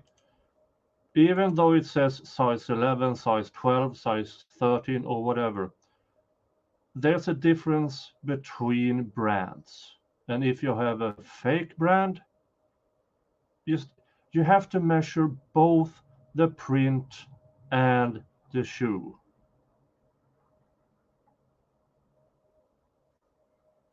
I mean, it's not that hard to do. It's actually really, really, really easy. Really, really easy. Really, really, really easy. Jesus. Of clarification of the record, I have State's Exhibit 142-1 up here. With you having been out there at the scene, do you see a depiction that would represent 270th A drawing Avenue? again? Yes. Can you take the pointer and then turn around and show us what would represent 270th Avenue? This road here. Okay. Purple lines, those purple paint. All right, go ahead and continue to walk us through that diagram for purposes of perspective. The ruler they took the photo with had millimeters, not juncture, inches. Where you see the opening, two of these openings, extends downward to the area of the pond. All right, those two locations that extend down to the area of the pond, which is the one area that everybody keeps talking about that has the steep grade? This is the one that is traveled mostly. This one here is extremely steep and did not appear to be traveled by any vehicles. Okay, all right, now do we see a number of different... Oh, okay. The drunk me present was For you who are completely new here, earlier this year I tore my meniscus in my left knee, and still a bit wonky. So a walking cane with a wolf's head. And it's actually really good quality. It's real wood, and the screws are metal to metal. So it's really, really good. Yeah, and you who doesn't know about my Finally Friday streams, or when I'm on Jeff's F-It Friday, drunk me likes to buy sober me presents.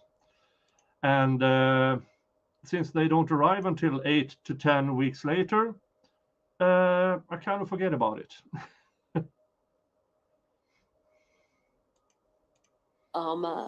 I guess colored boxes with numbers on States Exhibit 142-1. Yes, you'll notice there's a numerical value assigned to each one of these squares. Sergeant Pfeiffer, when you were there, what clothing items were identified as being worn by Breasia Terrell when she came up missing? And actually, I should do a bit better job with that. Were there clothing items in the location where a majority of all of the skeletal remains were recovered? Yes, there was. What were those clothing items? Black basketball shorts, a white T-shirt, and a youth bra of some sort. Okay. What was the location of those items to the skeletal remains? Those three clothing items were entangled within the skeletal remains. Okay. As you initially observed the skeletal remains and before the collection process started where the debris had been removed, and then we got to the area of the bones, was the white T-shirt something that was immediately evident? Yes. What was the size of that T-shirt? 4XL. Okay. Now on this particular exhibit, States Exhibit 142-1, Sergeant Mayer had identified 2 other locations where shirts were found. Can you give us the boxes and the numbers associated with that? The 2 other shirts are depicted on this document as number 2 here and number 3 over here. Were either of those shirts, the shirts that we're talking about when we talk about the white 4XL T-shirt associated with Breasia's remains? No, they're not. All right. At any rate, when you go out to a crime scene like this, are you just going to collect everything that's out there? Did you test them for DNA? Maybe we have a serial killer. Box that has the number 1 in it. Can you explain the relevance of that particular entry? The one in question is located right here with the number 1. It's called White Jug, and it is a white gallon size liquid container. Okay. When law enforcement officers originally came across that, did they believe that it might have some significance to the investigation? Yes, they did. Explain. There was information that Henry Dinkins. My ancestors at my age would be dead already, so. Had purchased 2 containers of bleach at the Clinton Walmart on the morning that Breasia Terrell was missing. All right. From the video surveillance and the receipt that was collected from the Walmart, was there a determination made about the size of those 2 bottles of bleach? Yes, there was. All right.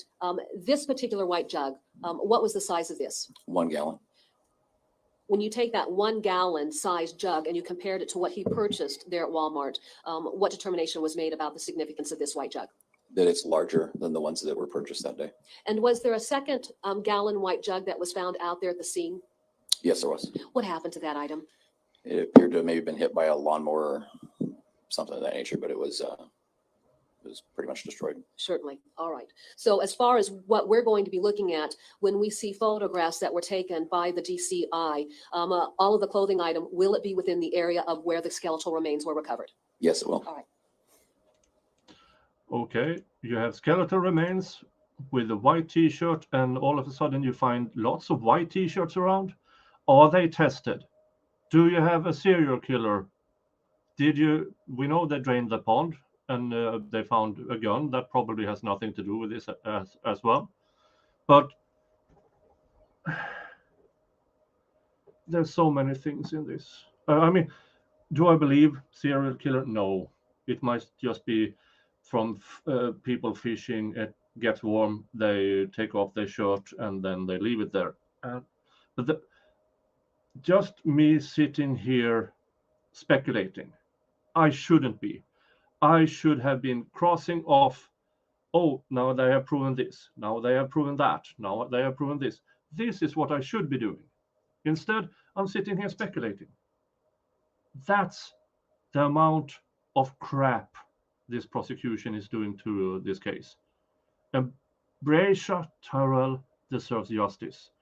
This prosecution does not make her justice. Sergeant Pfeiffer, during the break, did I acquire a ruler for you? Yes, Can you take that ruler and use that to measure the length of the sole of that tennis shoe that I previously showed you? This is not a laboratory environment. Jesus fucking Christ. Jeez. Oh God. This is so stupid. And the sole of a shoe is So not. this is a 12-inch ruler. Listen here, folks. Listen really careful. The size of the shoe is the inside of the shoe where your foot fits, not the sole of the shoe. Okay? Okay? If I know this, they should know this. Also, it has graduations of, appears to be centimeters, so it's at 30. So conversely, it's measuring 12 inches. 12 inches. And then your testimony about 300 millimeters, what would that equate into as far as inches? Just under 12 inches, pretty close. All right, thank you.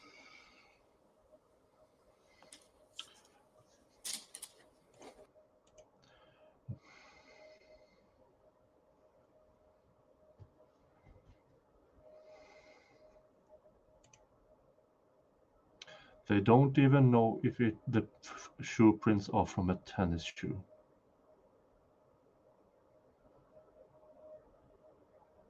As someone said yesterday or the day before, looks more like a work shoe than a tennis shoe print.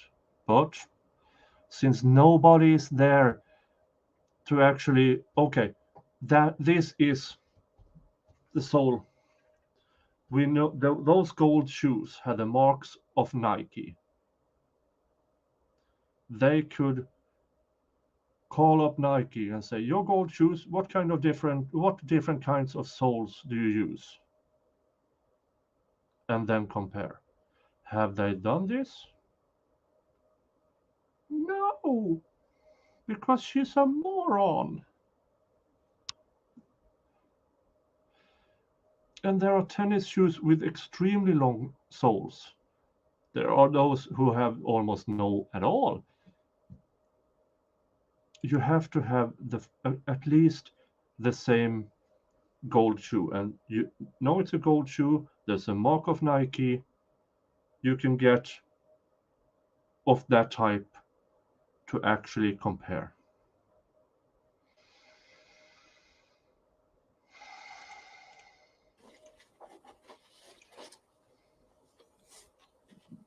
And length, then you also need to check width. Sergeant Pfeiffer, of did the you shoe have print. an opportunity to look at the clothing items that were with those remains? Yes, I did. All right. Were those clothing items collected? Yes. When they were collected, how were they collected? At the initial scene, everything was collected and remained with the skeletal remains as much as possible. Okay. Were those clothing items then placed into the body bag with the skeletal This, remains? Yes. that Did those testimony items about the originally shoe then should go to the state definitely have medical been examiner's objected office to.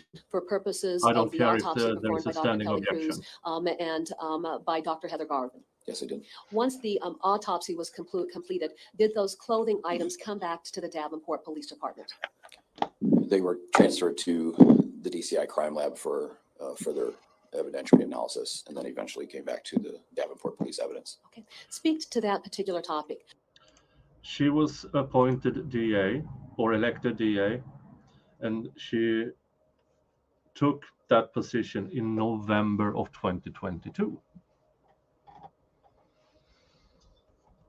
She was an assistant district attorney before this. I believe this is her first major case. Why were these clothing items sent off to the DCI laboratory for analysis? I had requested analysis of those items for DNA comparison and any sort of And still the traces shoe of prints were down at biohazard evidence, blood, the and island. bleach. Okay, given the environment that this So clothing even was if they found had in, matched it, it's still did you have concerns Yeah. about whether or not its exposure to environmental factors would impact the ability to do that analysis? Yes, Did you still submit those items? yes, I did.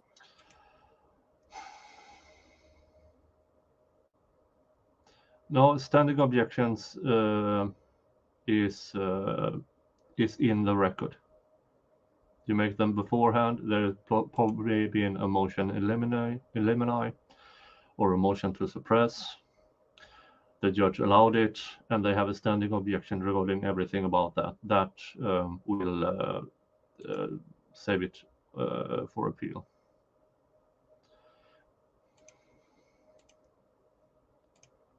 All right. What was the nature of the requests that were made when those clothing items were sent to the DCI? Just as I had previously stated, to check for any comparative and identifiable DNA profiles, and including that of blood or any other sort of biological evidence that could be identified. When you looked at the clothing, did you notice anything about any particular article of clothing that was of interest to you, knowing that Mr. Dinkins had purchased bleach at the Walmart sometime after 7 a.m. on July 10th? Yes. Describe. I had observed the area of the black basketball shorts that were visible on the top facing the sky to have some discoloration. I had asked the criminalist at the DCI lab to check those in that area and provide any explanation to that discoloration. Okay. Did you have any concerns about whether or not the shorts' exposure to environmental elements might impact their ability to do that analysis? Yes. Did you still submit it anyway? Yes, I did. All right. Now, the projectiles that were covered there at the scene, were those also sent back after the state medical examiner's office concluded their autopsy? Yes. Was any submission made to the DCI lab relative to those projectiles? Yes, there was. Okay. We're going to stop at that juncture, and you and I are going to jump ahead, if we could. When the bullets were recovered with the skeletal remains, was there a search of that area for any other items that were non-skeletal related and non-clothing related? Yes. Explain. After the discovery of two missile projectiles, which should also be commonly as the bullet side of a cartridge, there was a search done of that entire area for shell casings. Were any shell casings found? No. Based on your experience as a law enforcement officer, Now they are trying what to make deductions the revolver. did you make from that?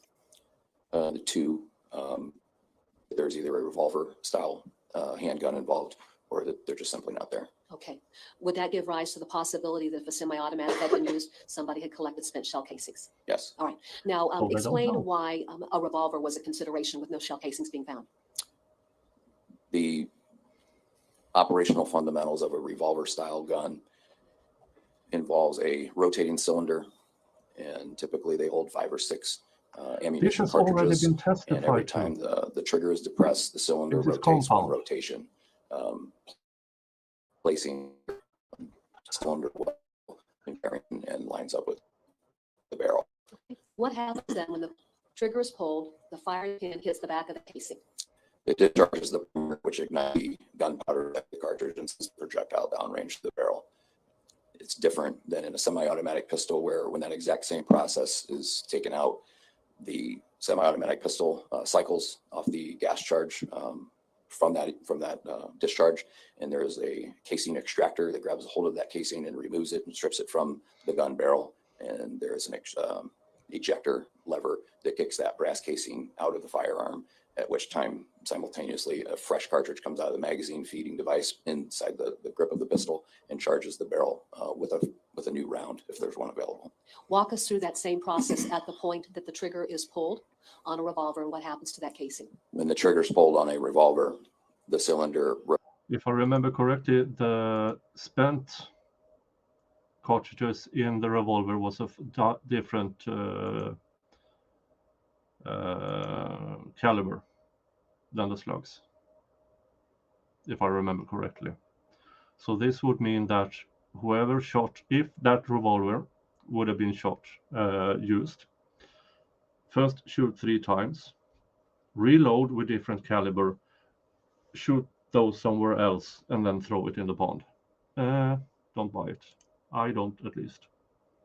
Rotates and it keeps that cartridge within the cylinder. There's But no there's a automatic toolmark process of guy ejecting it. probably It would have coming to be on a later manual on, so process we that will involves hear about some this sort of release again. lever and indexing the cylinder out of the line of the firing pin and the barrel, and then those cartridges can be manually removed or fall out if gravity allows it. Given And recognition this is why to the those trial two is taking so possibilities, long, did because that she prompt a brings decision to in do further evidence and investigation out makes there people in the area that you now re-testify. implement after the recovery of the skeletal remains had occurred? Yes, it did. Describe. After attending the autopsy with Dr. Cruz and Dr. Garvin, and it was determined that the skeletal remains had evidence of bullet wound paths, which were relayed to me during that observation. I updated, at the time, Scott County Attorney Mike Walton of those findings and the proximity of this pond area, and we discussed the environmental makeup of that area. And it was decided through our conversation to explore ways to either drain that pond to search it or figure out what our options were to search that for a potential firearm. When you attended the autopsy, did you learn how many projectiles actually had been recovered? Yes. And then I'm going to say bullets. How many bullets were recovered? There was 3 total. There was 1 stuck to her hair that was not observed at the original collection. Okay, so then going back to the topic of exploring options as it relates to the pond, what approach was taken? I had reached out to a local dive recovery team here in the Quad Cities called Big River Rescue, and they have assisted law enforcement with recovery of different things out of our Mississippi River when we have vehicles and evidence and things of that nature. I had made initial contact with Mark Poulos, who is the director, I guess, of that operation, and had discussed some limited details of what I was looking for and the possibilities of his team assisting with that. Spell Mark Poulos for our record. I think it's Poulous. All right, we'll get that from Mark, but you're not quite sure about that? Not positive. Okay, all right, so then when you reached out to Mark Poulos, what determination was made about their ability to be able to assist? I shared the location with him, and he made a determination off of the GPS area and the overview maps that he felt his dive team would be able to at least explore the possibilities. He said that his recovery team uses high-powered magnet detection sort of equipment that's much more powerful than that of what the average person would be able to have. Okay. What date did those recovery efforts take place? April 3rd of 21. Okay. Describe what developed on April 3rd of 2021. I had taken Detective Hamas and Detective Obert up there with me, as well as the members of that dive team. They put a small boat launched into that pond along with their divers and their various sets of diving equipment and what they use. Long-winded questions. Within about 35 to 40 minutes, one of the divers had indicated he had felt. These long-winded leading questions has been like this the entire trial. So I guess we just have to get used to it. What he was pretty confident as being a firearm in the mud under the water. All right. Were steps taken to recover that firearm from the pond? Yes, initially I had them install a buoy identifier to put in the ground where it was, so that I could later identify that from using a drone to to take measurements and identify where it was in relation to the shoreline. Okay. Do you recall what that measurement was? About 65 to 68 feet from the clearing where you see the vehicles parked, which is one of the few access points that's cleared from the tree coverage. Okay, and then you're speaking in terms of feet and not yards, correct? Correct. All right, and I just want to make sure, just in case someone describes yards as a basis of measurement. With that measurement of 68 feet, if an individual were to stand there at the edge of the pond, how easy would it be to be able to cast a gun out there into the water where it was located? I didn't try it, but I think it's possible. Okay, all right, continue. From that point, the weapon was removed from that particular area of the pond once the buoy was installed with an anchor. I made a phone call to Special Agent Rick Ron, and we spoke with a criminalist from the DCI lab to better understand the best way to preserve that weapon. My understanding of metal and water and air is immediate rust, and I wanted to make sure that we had the best environment to preserve that. The direction I received was to put the firearm in a bucket of water that contained the same water from the pond. And just saying, if Mr. Dinkins is this criminal mastermind, first of all, he's been in and out of jail his entire adult life. So no, he's not a criminal mastermind. But even stupid criminals knows if they try to claim he was down at that island, could have tossed the gun there. Instead, they're trying to make this revolver happen. in order to maintain the pH and mineral balance and everything that it had been existing in since it was installed in that particular environment. Once the gun was recovered, did you have an opportunity to view the gun? I did, yes. What type of gun was it? It's a Lasari Comanche. 38 special was the caliber of it. Okay. Spell Lasari and Comanche for our record. I believe it's Laserre. All right. And Comanche is like the town on the map, Camache, possibly. Certainly. And you said it was a revolver? Yes. All right. With a revolver, if you look at it, do you have any ability to look at the cylinder and to see if there's casings in the cylinder itself to some extent? There, on this particular firearm, there was a very minimal space to view on the left side of the firearm as you would hold it. There is a little bit of a cutaway opening, and the two cartridges that were viewable through there, I could tell that the primer had been, it has a D10 in it, which indicates that casing was fired by virtue of the firing pin striking that. And then, like I had mentioned earlier, the rotation of the cylinder moving that.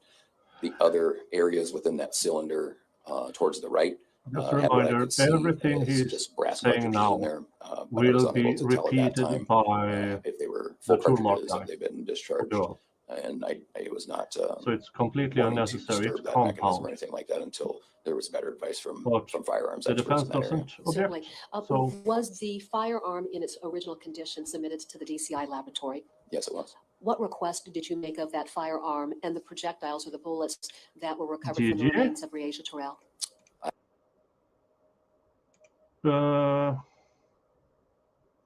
What's going on? You are deleting a lot of stuff now.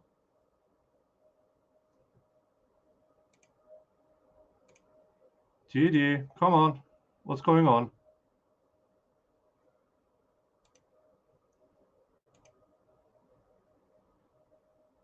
Oh, yeah. Did you put people in timeout?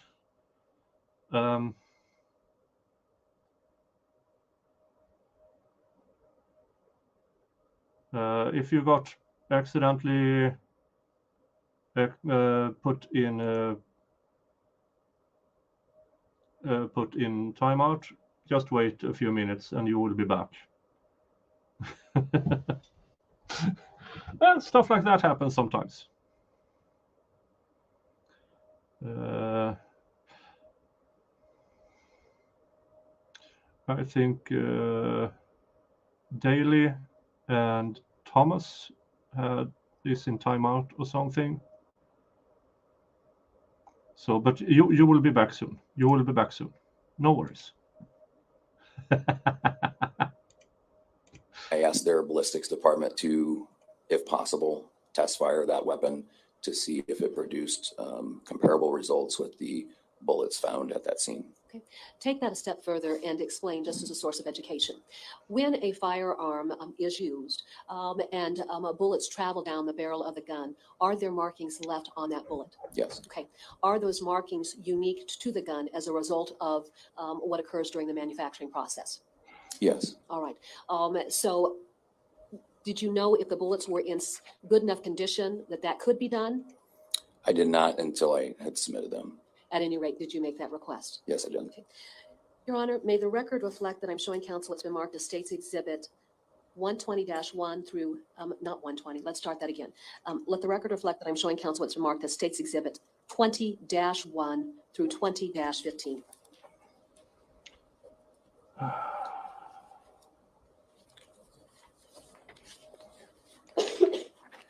May I approach, Your Honor? You may.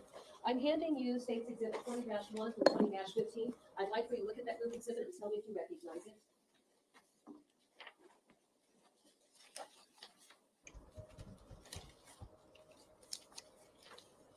Yes, I do. How do you recognize that group exhibit? This group of photos depicts photos of the gun recovered from the pond on April 3rd. Okay. Are those accurate depictions of the gun? Yes, they are. Your Honor, at this time, the state would move to introduce the exhibit. I have no objection. That group exhibit will be admitted. What I May remember, publish? You may. the bullets she was killed by was 9mm. Now, can you fit 9mm in a 38 special? Probably. I'm not a gun expert. But Starting with State's Exhibit then 20-1. it becomes a stretch. What is this exhibit, very simply? It's a photo identification card. All right. Does this relate to the item of evidence that we've been speaking about, specifically the gun? Yes, it does. All right. State's Exhibit 20-2. That is the bucket that was acquired on scene at the original collection for the firearm. Was this bucket used to collect water from the pond to keep the gun in its original environment? Yes, it was. All right, and then just very simply, as we look at State's Exhibits 20-3 and 20-4, very simply, what is it that we're seeing in these exhibits? You're seeing the bucket the firearm was in, and it is sealed with seal tape, and it's contained within a lock cage. And due to the fact the firearm was presumed loaded at that time, I secured it in the area where our vehicles are stored as secured evidence, just to rule out any issues of that gun potentially discharging inside the building. 20-5. That is the firearm. As we go through these photographs, are pictures taken of the gun from various sides so that we can see what it looked like? Yes. Okay, and would that be true of State's Exhibit 20-6? Yes. Now, with respect to photographs, does law enforcement look for any type of identifiers on the gun? Yes, we typically will look for the serial number initially. Okay, and in this next series, with the gun being submerged in water, State's Exhibit 20-7, going to State's Exhibit 20-8, what are we looking at relative to these particular photographs? A couple of things of note, as you can see, the orange discoloration. You see, not to be within that person these again, but striation marks can they appear determine under at the front how sight. long that rust revolver has happens been in the water? basically instantaneously once it meets air. So it was constantly having to go back into the water while we took these photos and rotated it to slow down the deterioration of that surface. But most notably in this frame, you see the identifier of the Comanche 2 inscribed in there. Okay. Going back to the previous photograph, is there anything that's showing up there? You're starting to see the stainless color of the metal. All right. Going to State's Exhibit 20-9. And this is the gun they have no chain of ownership because the store that sold it lost the paperwork and they forgot to send it into the government.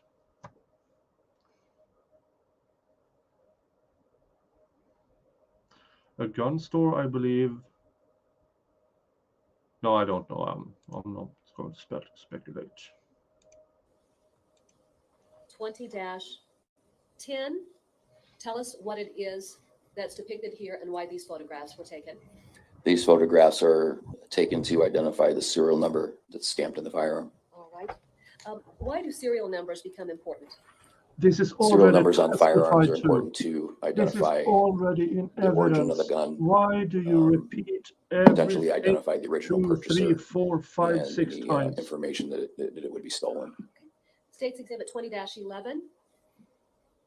That depicts the manufacturer of that particular firearm. Does this give you a spelling for the manufacturer? It does. Okay, so go ahead and give us that spelling so we've got a correct spelling. So the Lasari is spelled Lassere. All right. In law enforcement, you work with guns. No, I still have more photographs in there. But as far as this particular brand is concerned. Hold on. I'm going to try to.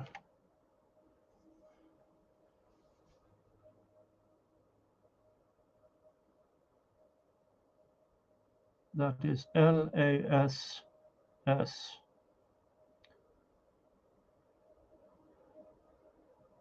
3R. That's not the army. Yeah. ER. I don't care anymore. EE. All right. In law enforcement, you work with guns. No, I still have more photographs in there. But as far as this particular brand is concerned, Lasari Comanche, is this something that is a brand that you see very commonly? I had never seen one until that day. Okay. And then what was the caliber? 38 special. 38 special. In law enforcement, given the investigations that you have been involved with, is there a fairly typical type of gun as far as the caliber of bullets that you have recovered? It varies between a few sizes. Okay, and what would those sizes be? 9mm is very common. 38 special is the most common revolver size cartridge for a revolver. And then 45 calibers, there's 38 autos, and 22s are fairly common in shooting scenes. Let's go to States Exhibit 20-12, looking at that. And then again, 20-13, again, looking at that.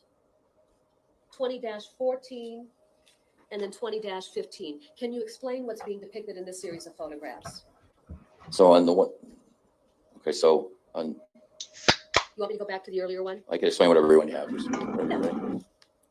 So on this particular view on 20-12, you're seeing the left side of the cylinder as you would hold the firearm. And you can see there's inscriptions on these brass cartridges. Those two both indicate Winchester 38 special. Okay, going to 20-13. That view is pretty much unchanged from the last one. 20-14.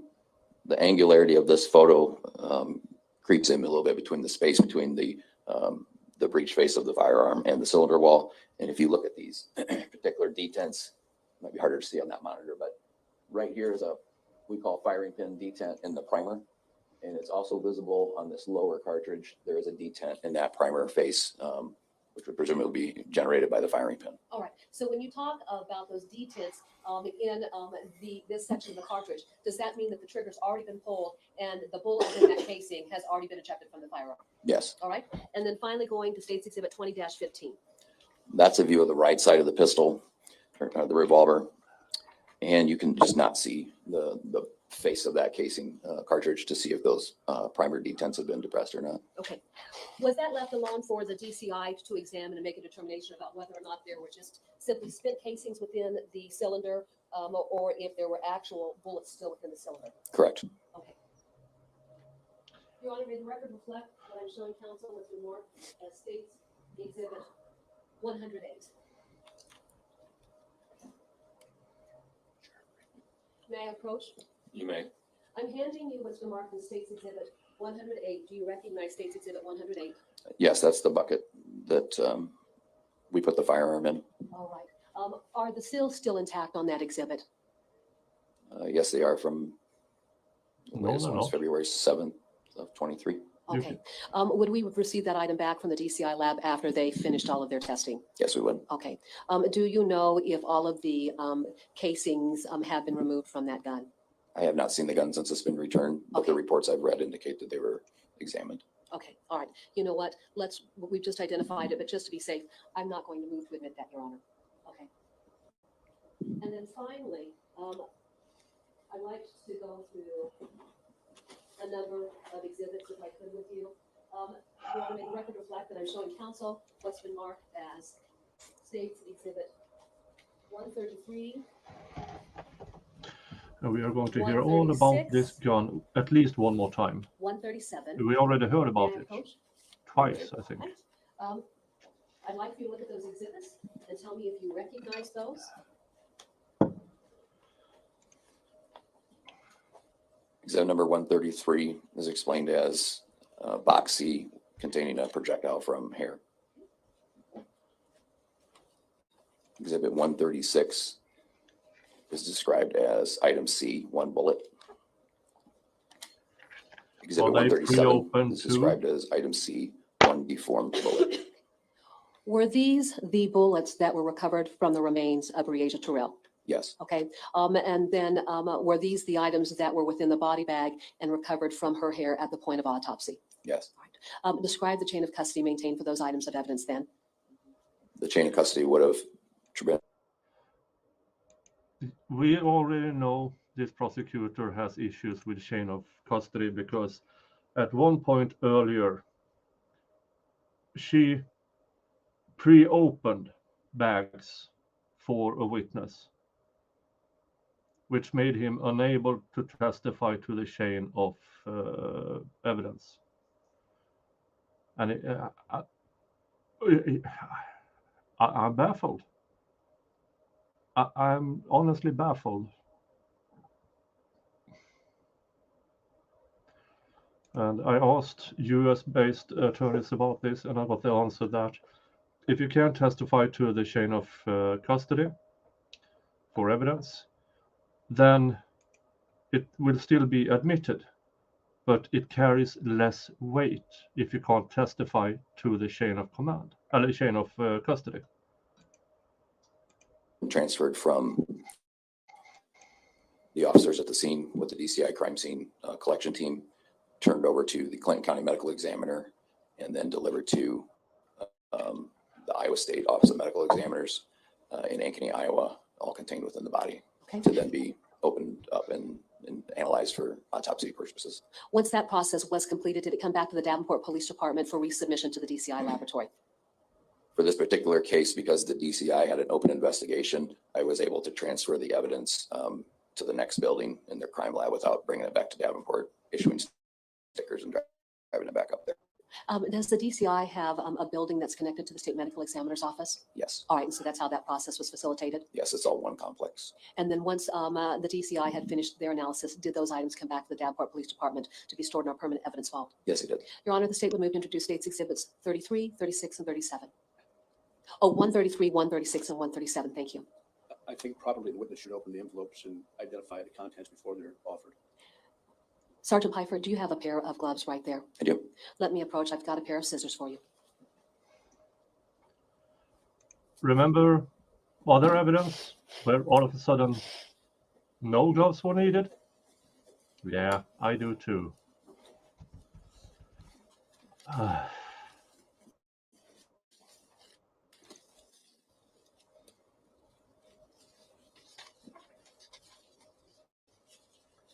Yeah, and for you who are completely new here,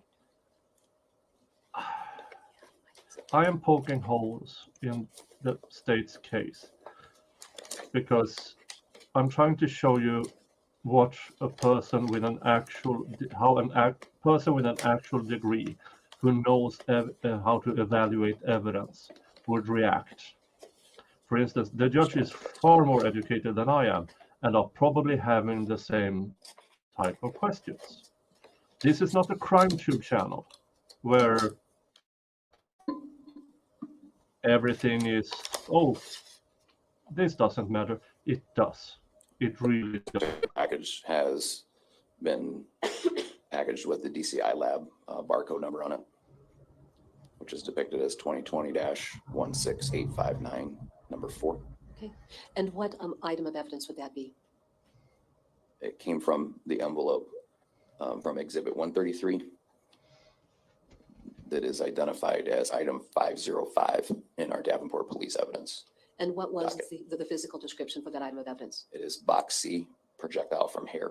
Okay. If you could go ahead and open that up so that we can then have an opportunity to view it once the state offers it into evidence. The inscription on this package that came from within that, it's identified as Doe adolescent, indicating it's an unidentified person at this point in time. Within that envelope, there's a small cardboard box, and it has a sticker on it from the state medical examiner, again with the name being Doe adolescent. And the inscriptions on it are projectile from hair. Oh, and if you go back a number of months, I covered a trial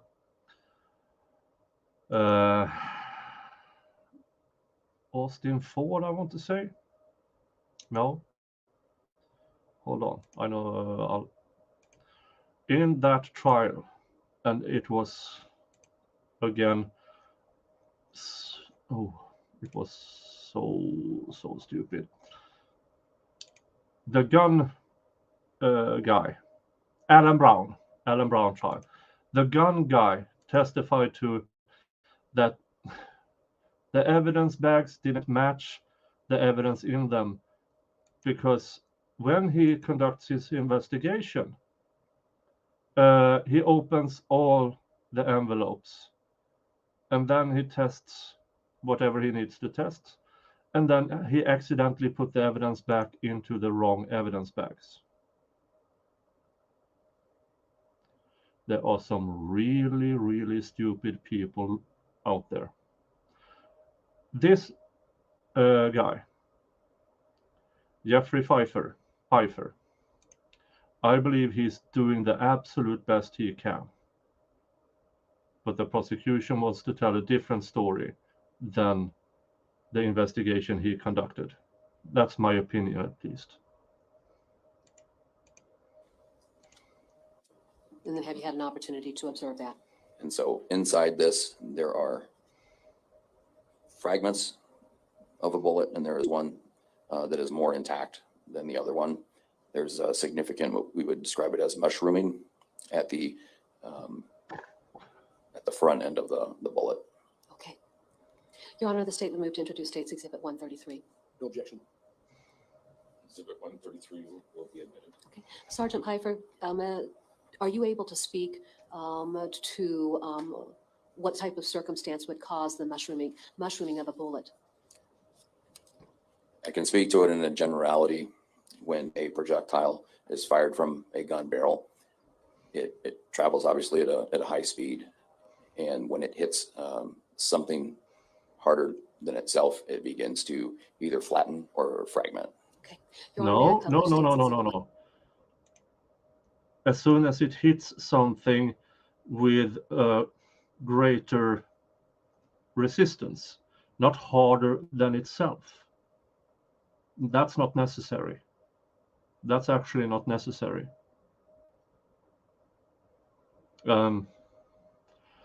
With a decent amount of resistance, the bullet is manufactured so it will mushroom. Some of it. Or if it hits a very dense object, but not necessarily harder than itself. 33. That is something a gun guy or the tool mark guy can testify to.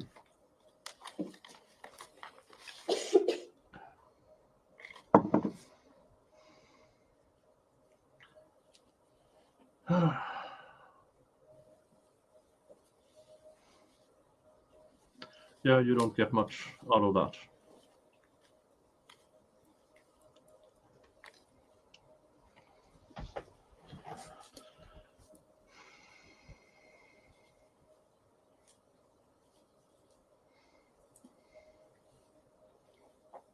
Sergeant Pfeiffer, for purposes of the record, I'm holding an item underneath the Elmo, and I'm turning it over. Right now, in terms of what I'm showing, what portion of the bullet are we looking I at? have seen testimony So the part that you have visible there, you from can see it tool has a mark number guys 4. who claims they can definitely make out tool marks from that type of fragment. And I've also seen tool mark guys testifying to it's impossible. And that is why tool mark identification is a shit science.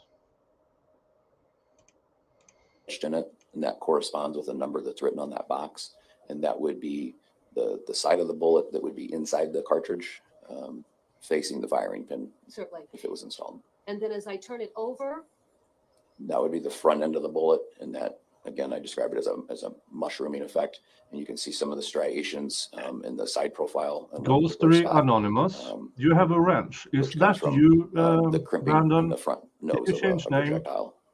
all right, and then I've picked up another item. And what does this item represent? They are fragments of another bullet.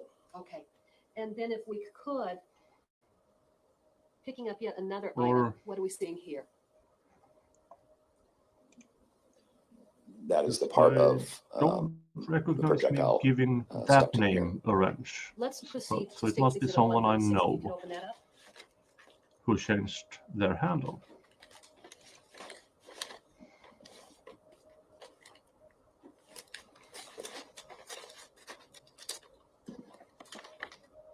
Oh, name change because So the one I have is exhibit number okay, then 136. let's drop it. Davenport Police Evidence Number Then I 512. think I know who it is. It's described as item C, 1 bullet.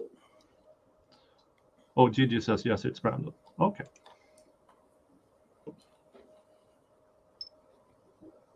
The seal tape is free on this particular one.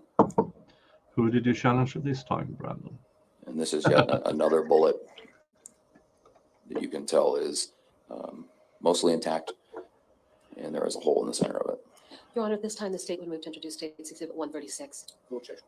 There's also a scratched indicator on the back, the number 17, which correlates to the numbering on this box, is 17. Certainly. Your Honor, may I publish that item? Okay, so it's not Brandon. Then I know who it is. I don't have that many wrenches out there, so I know who it is. Glad to have As you I back. publish this underneath the Elmo and let me turn it around so that we can look at it. The portion that is being displayed right now, what would that represent? Again, that would be the end of the bullet that would be inside the cartridge between the gunpowder and the primer. Okay. This particular view here, A side profile, and then, and that would be the front edge of the round. all right, take us to State's Exhibit 137.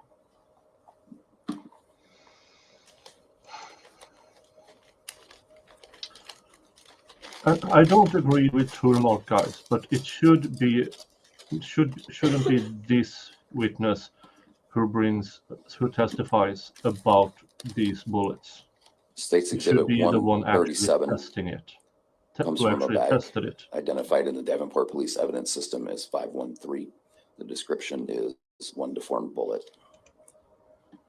The markings on this particular little white box say it's bullet number 2 with the case number and a specific item number of 18. Contained within this is another bullet that has a little bit of a mushrooming effect at the top of it, which would be the front end of it. And the back side of the bullet has scratch number 18 in it, which correlates with all of these numbers. Your Honor, the state would move to introduce State's Exhibit 137. No objection. Exhibit 137 will be admitted. May I publish, Your Honor? You may.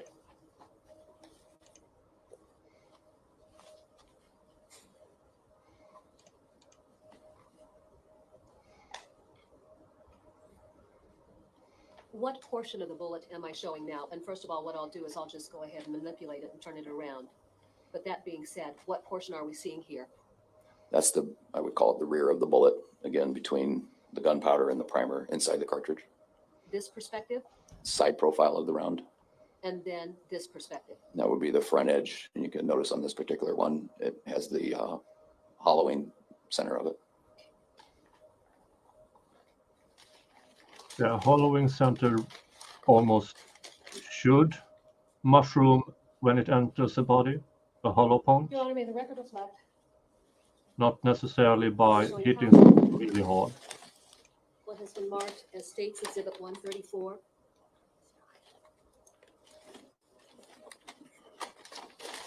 $130, $132,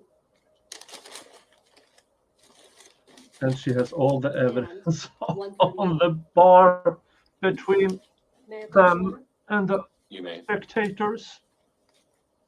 Let me place these attention forward for the purposes of our conversation.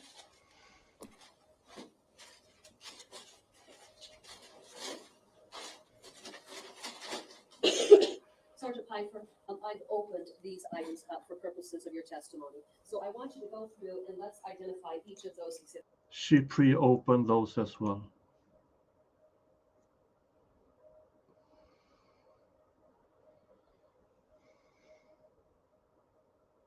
What's going on in this courthouse? I don't get it. I really, really don't get it. If she pre-opened it, how did she pre-open it? Was she touching anything? Did you? I mean, the reason you open it on the stand as you're putting it into record is so everybody involved can see that everything is intact. But apparently it's okay in this courtroom. State's Exhibit 130. What's State's Exhibit 130?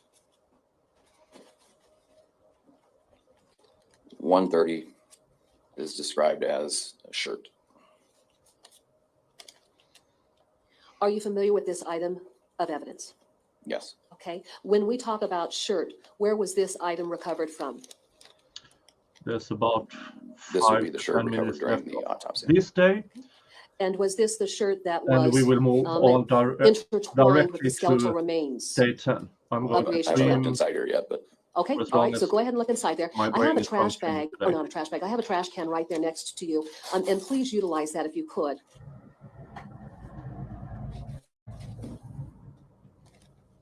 would you like it out of the bag? Yes.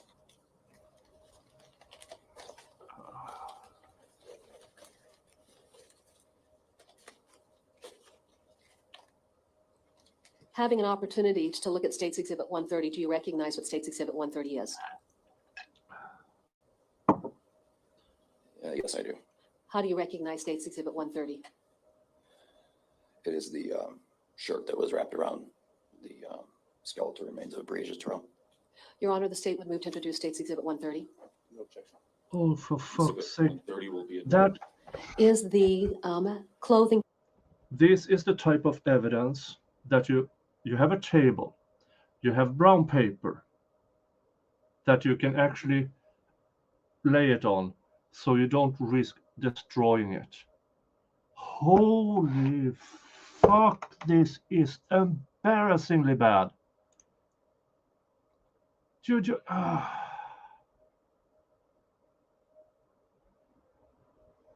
This is embarrassing. Now, I know there's a few in the chat who actually thinks this is a good conduct in a trial. It's not.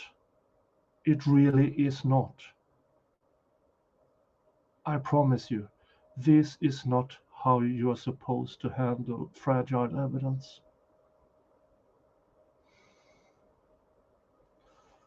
Yeah, let's get this over with. Tag still attached so that you could give us the size. Yes, it is. And what is the size? 4XL. All right, go ahead and place 130 back into the bag.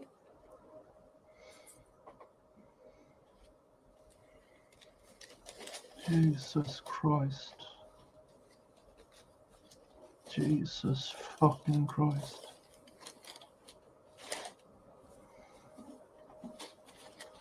I'm handing you what's marked as State's Exhibit 131. Do you recognize State's Exhibit 131? Yes, I do. Yeah, I'm starting to They lose are the respect for the black judge basketball style who shorts allows this. that were on the body of Breasias. It's so bad. And then can you see those items or that item? And please use the trash can too for that item.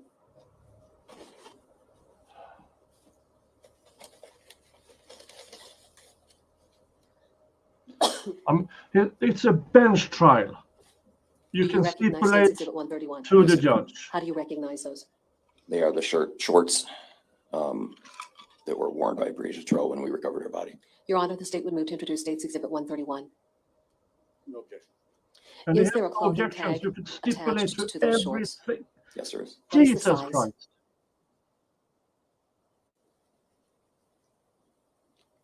Instead, I'm not really able to fragile That's all right. evidence Now, is handled in. Sergeant Pfeiffer, let me ask you this. When you looked at those shorts, did you indicate that you had noticed discoloration? Yes. Where specifically on those shorts? And if you could hold it up so that we could see that. So what it caught my attention by discoloration is these are black shorts as described by Aisha Langford that she was wearing when she had last seen her. And all through this area, and this is the front of her shorts, which would have been facing up towards the sky upon her discovery. And there are different areas where the black color is faded. Weather. It's just indicative of fading. All right. By virtue of you having noted the fading in the color, did that form the basis of a request that you'd made of the DCI that you've previously talked about? Yes. And that being? I wanted them to check for any chemical compositions, and definitely including bleach, that would contribute to this discoloration. All right. Take us to States Exhibit 132. For the purposes of the record, 131 is submitted. Okay, thank you, Your Honor. Yeah, bleach paid a lot more than that.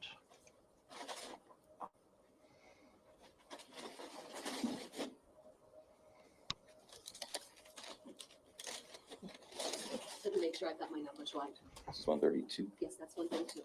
So Exhibit 132 is described as bra. All right. And again, look at that item and tell me if you recognize that item.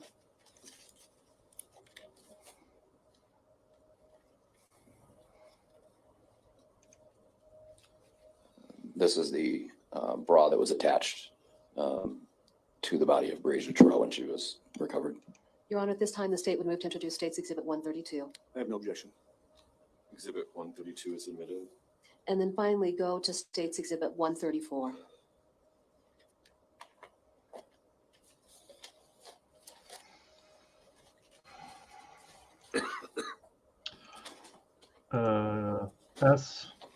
Goes Exhibit 134 is described as a white turquoise. Like and subscribe. Do all the YouTube things. Thank you. Slide sandal. Please look at that item and tell me if you recognize it. And yeah. Remember the shoe that was found down the island? That was a flip-flop. This is a sandal. So why is those fucking shoe prints and that flip-flop in evidence? What do you say, Mo? Are we still on the GD sandal? Have I left done 870 things? No, now they are presenting evidence that was found on her remains. Oh, okay. Well, Yeah. at least we Yeah. Earlier went today, forward. Law and Crime did us a big favor by actually not removing the camera when they showed her remains. For the love of this trial, Gannon Stalk, what is it with their kid trials and being absolutely awful at this? I mean, would you send a new hire to do this? No, these are going to be sensitive trials. Yeah. And every evidence bag is pre-opened by the prosecutor. is she new? No, she's been an assistant district attorney for well over a decade, but she was appointed district attorney November 2022. This is more or less her first major case. Well, it's upsetting again that this is such an important case. It's such a travesty, and she's doing such a horrible job with it. Yeah, and there's not only one prison snitch, there's two in this trial who happen to overhear the defendant say they will never find her. Yeah, and here's the thing: there are good circumstantial evidence. Oh, puppy! There are good circumstantial evidence, but she's still trying to enter the machete. And she's still trying to make the kid's story happen. It was a great Antonio Banderas movie. I'm not going to lie. I loved Machete, okay? I didn't understand half of what was going on, but it was Antonio Banderas. But stop trying to make it a thing in this trial. Yeah. The latest is this guy testified to branches was found around the remains, and they some of them looked clean cut. But how does that come into with a bloody machete? I mean, did he also unalive a squirrel? I mean, again, I don't, unless this is tied into was it Young Thug or Young Melly with the goat sacrifice, I don't see the point. Yeah. You've suddenly decided to get aggressive now on a stream for cereal? Just bad as the children and the cat. Yeah, we're almost done with day 9. I will continue with day 10 directly after. Sounds tomorrow, good. Yeah, Oh, because it was tomorrow, yeah, Danny Trejo, tomorrow, sorry. Yeah, Danny Trejo, and because tomorrow I'm having a full day at a conference, which I have to attend until 4:30 my time. I will be back at 5:30 roughly, and then it's Jody day, and then I can continue with this trial. And today they started day 13 or 14, so I'm a bit behind. So that's why I'm pushing ahead with 1.25 and pushing through, so I can get caught up at one point or another. But let's just listen to the final here. This is the slide. It is blue and white that was adjacent to the area where Breasias' body was found. Your Honor, the state would move to introduce State's Exhibit 134. No objection. Exhibit 134 will be admitted.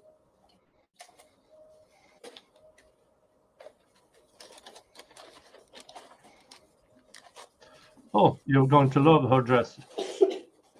My grandparents had that as a curtain. I think that was a couch in my Meemaw's house. One last topic of conversation starts Or a pillow at least. We've engaged in discussion. And I think his shirt might have been a pillow too. About search warrants that were executed at the residence of Nita McQuay, Genesis Johnson, and also out at the Jersey Meadow apartment complex, specifically apartment number 8. That was law enforcement interested in trying to find I knew it. I'd seen some Antonio Banderas movie Mr. Dinkins at the Walmart somewhere. After 7 a.m. on July 10th. Yes, we will. Were they ever recovered? No. I have no further questions. Mr. Freeze, would you prefer to wait till tomorrow? I would. We will do that. We'll be adjourned for the day. We'll reconvene at 9 o'clock tomorrow morning. All right. So do we think his defense is actually going to put on something, or do they think that they're going to go for directed verdict, or just, or simply I don't know. say the state hasn't proven anything? Okay, this is strange because I downloaded day 9 and 10, but it's only showing here on Google Chrome. Not on, Yeah, I've been having trouble with my downloads because I'll show them on my phone, but not on the computer. because I thought it was just me. Nothing. Jesus Christ. No wonder. Yeah. Yeah. There. Cut. Paste.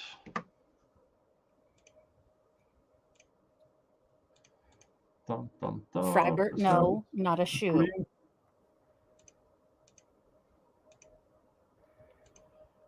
And add to stream. There it is.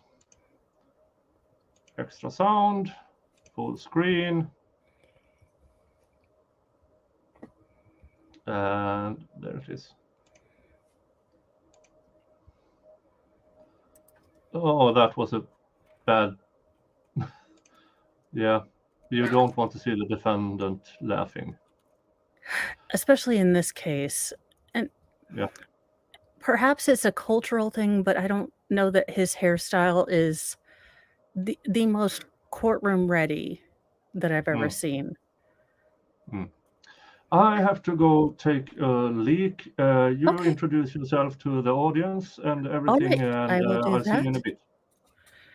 Hey guys, I am Mo from Mo in the Deep End. I am currently home. Mr. Mo is off for this week, so it's a bit cray.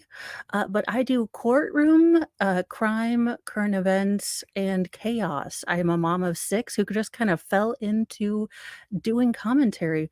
I am pre-law and all the pre's.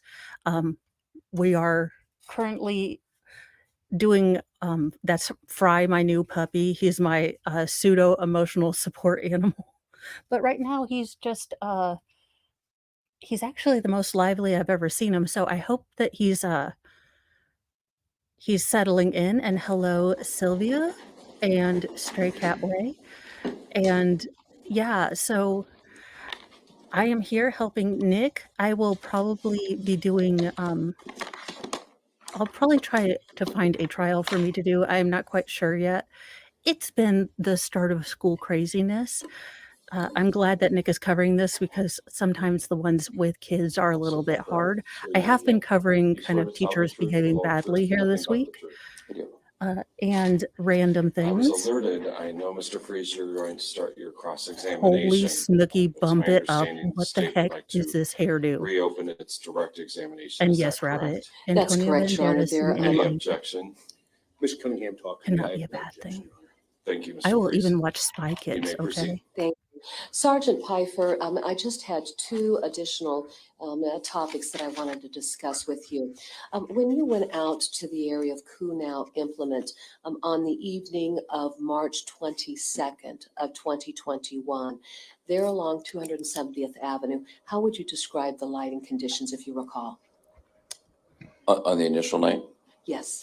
it was just becoming dark. Okay. Were you there well after dark? Yes. And then as far as lighting in that area, is there any type of street lights in that area after dark? Well, are there any street lights, or is it a rural area that you only have the natural lighting that you would see at night? It is very rural. There was no lighting near where I was. Okay, thank you. Additionally, after the Laceer Comanche was recovered from the pond, did you direct a firearms trace to be conducted on that firearm? Yes, I did. Explain. I submitted the serial number to our gun investigation unit. Hold on, wasn't it supposed to be cross-examination? Or did you forget questions now again? It's very... Because she did this with another witness where whatever she said, final question. And then he started to do the cross-examination. And then, I forgot a couple of questions. And then she went on for another half hour plus introduced 3 pieces of evidence she just forgot about. and the judge allowed that? Yeah. She forgot and reopened direct. Okay. Oh, good Lord. I would say once. Like, once you get to pull the having a bad, day card, but then you start making all of us women look really, really bad. Yeah. I don't know who she was up against in the election for a new district attorney, but or if she's just appointed because nobody else wanted the position. I don't have much confidence in her ability. And I know from Law and Seaward chat and from I've seen it on occasions in my chat too that they think she's doing great. No, she's not. Yeah, here's the thing. The judge should have said something by now, but he doesn't. And I don't know why. Maybe this is just how she always conducts herself and he's just used to it and she's ground him down with her shenanigans. Yeah, and it's a bench trial, so it doesn't really matter that much because the judge actually has a law degree, I hope. There are actually judges out there in the United States without a law degree because they are elected. I sense a market opportunity here. I'm going to be checking my bylaws now. Mo for judge. Come on, guys. It'd be awesome. I'm bringing back the signs and the dunce caps. I believe public shaming would help with a lot of our problems. Yeah, and then you can make search warrant to a certain school administrator. Oh no, she's unfortunately she is so talented that we have decided to lend her in a lend-lease program to Madagascar. As a developing nation, they need help and we are sending our greatest resources. Yeah, and good choice. God bless.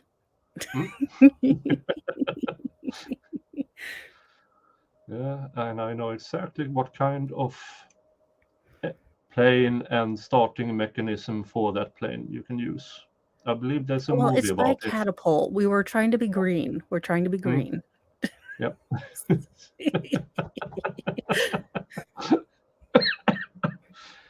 Yeah. Oh, let's power through this. Yes. Pile of And at that time, Detective Nathan Thomas of our gun unit submitted it to the portal where those trace searches are done for serial numbers on firearms. Okay. How does that process work? The serial numbers are tracked in the ATF database based off of the 4473 ATF form that is filled out when a person purchases a firearm from a FFL dealer. And so before you take that a step further, if an individual goes into a business to purchase a firearm, what does that process look like? So you have to present your identification card of who you are. About that you complete the 4473 ATF form, which has a long list of questions. They cover your status of if you're a felon, addicted to controlled substances. There's many questions that are of that nature to basically see if you're capable of and apparently held not truths that about firearm, although filled out electronically, it is stored locally. If you're familially related to people. The revolver is a different caliber than the slugs, but theoretically you can use 9mm in them or something of that sort. Okay, did they test this in an office? I mean, I don't know how I feel if they didn't test this in their office over a weekend. Yeah, throwing the slugs around. And yeah. Well, this guy, Pfeiffer, has testified about the slugs and the gun and everything, but they have an actual gun guy who will come in later to testify about the exact same things.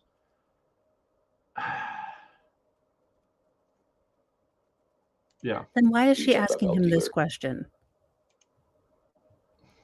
Because she's still conducting a jury trial. If this is the theory of repetition.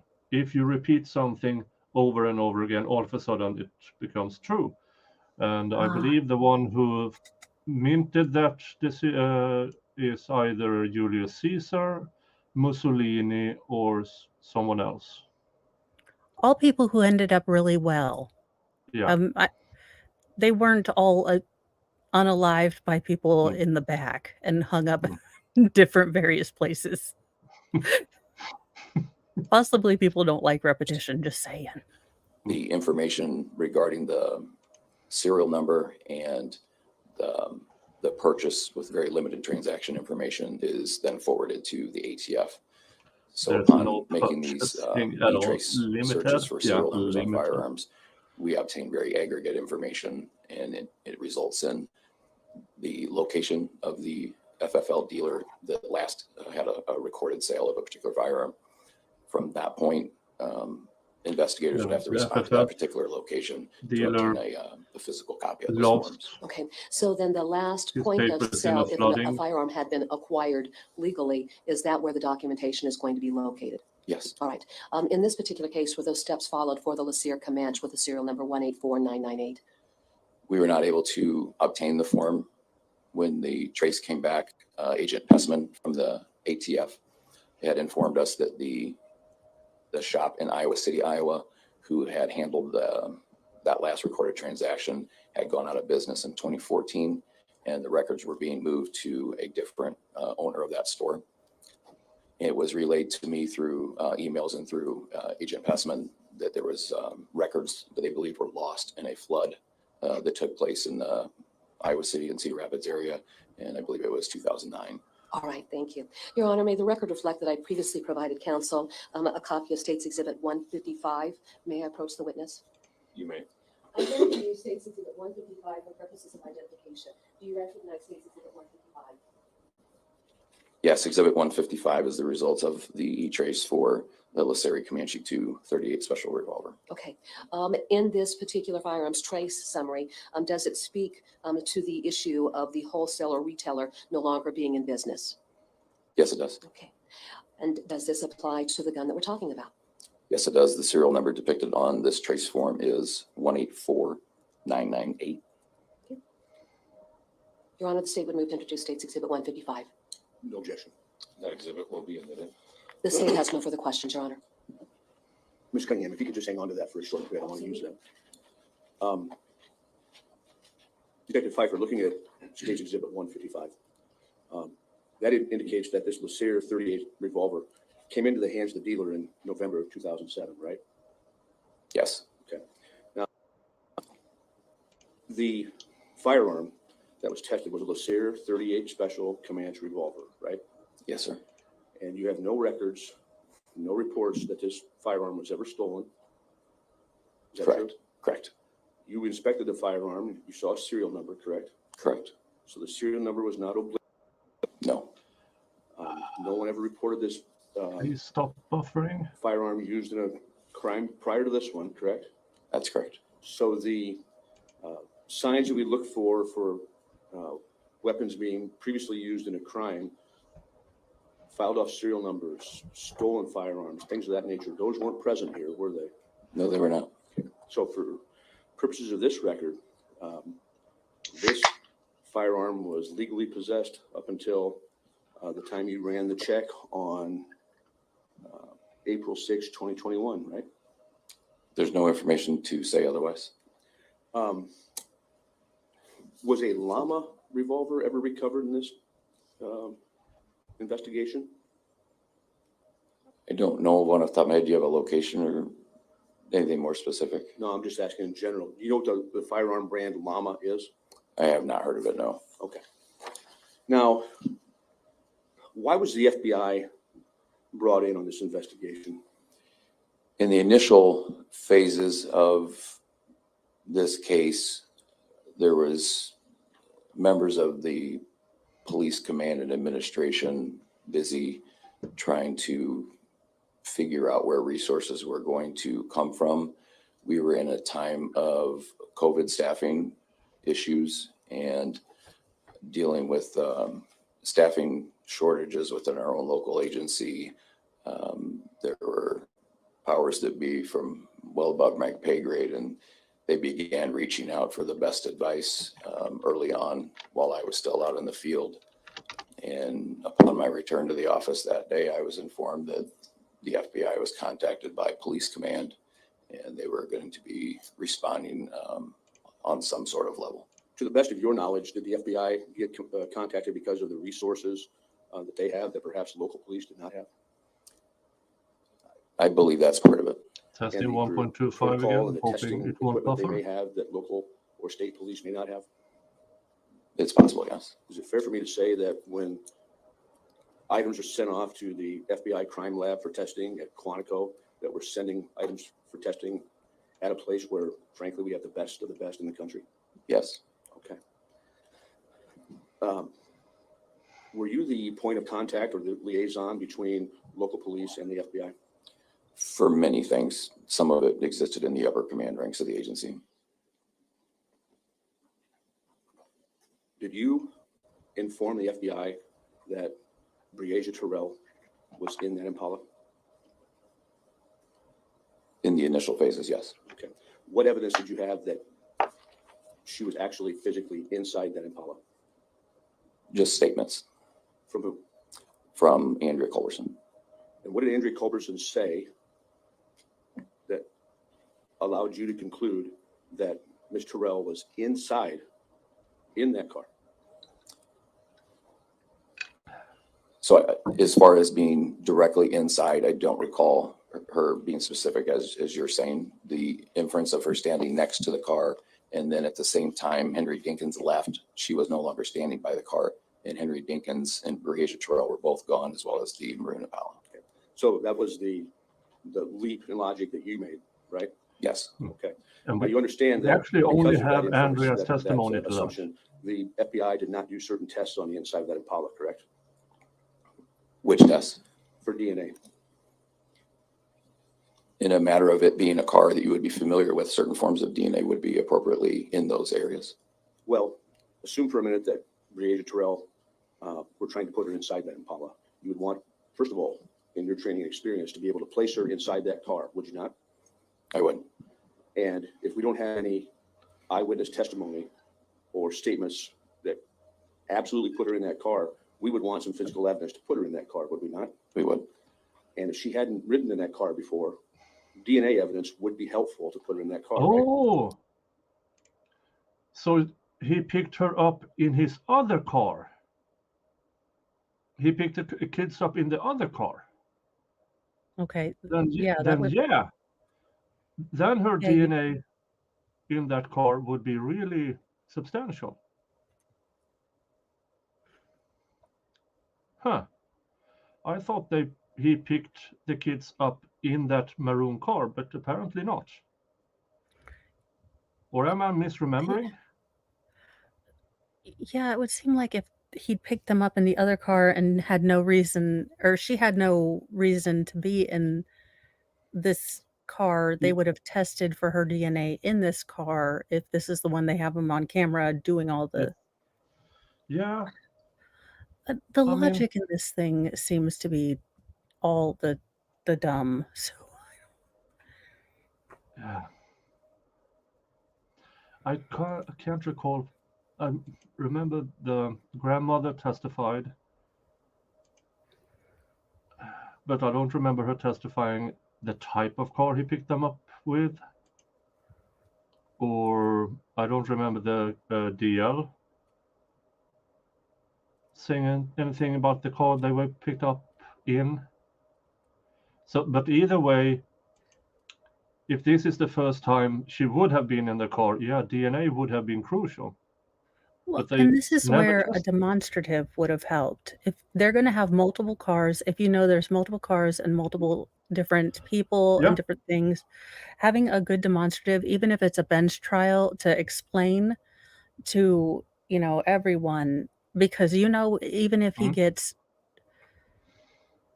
Yeah, he picked them up in the Camaro. Something about there wasn't enough room for the third kid. Yeah.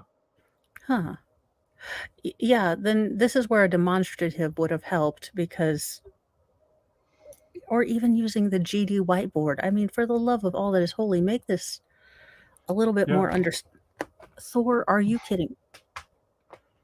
Peter. Thor would like to remind you that he is in fact the star of this damned show, not that mongrel that was adopted. Yeah.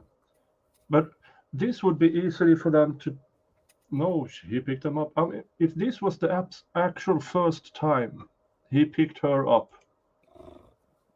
or the Impala was actually involved, then yeah, they should have tested for DNA to actually put her inside that car. I mean, the state just seems to be. Thank you, Peace Peony. DL was testifying the state corrected him on the car that they were in. Okay. Oh my god. This is, Yeah, then and I haven't even Jesus. stuck with this case as much, and I'm trying to play catch up, and it's already annoying the crud out of me because I know what's at stake is so incredibly important, and it's like she crammed like a fifth-year senior at college who's realized daddy's not going to pay for a sixth year, so they have to get a general education degree, something or other.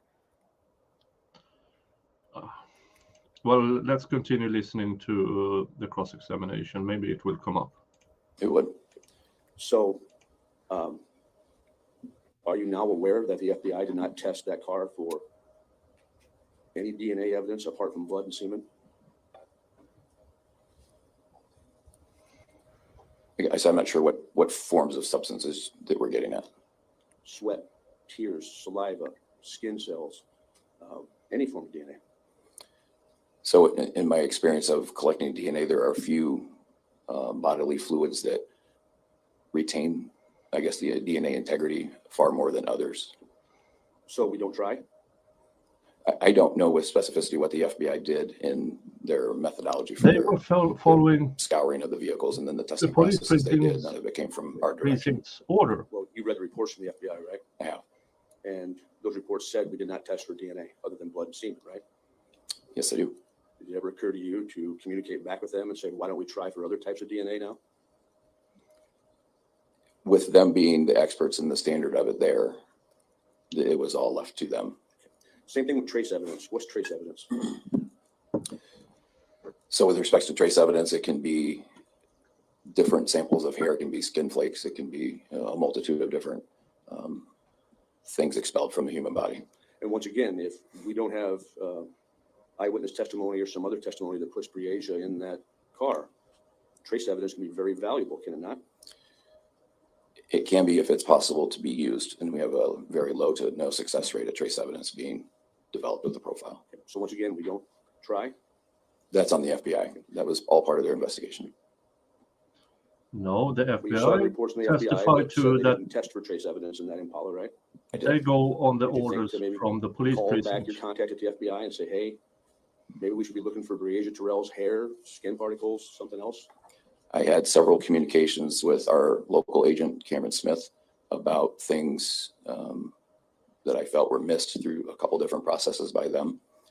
And they remained at the level the FBI left it at. So the FBI decided not to test, is what you're Yes. saying? Okay.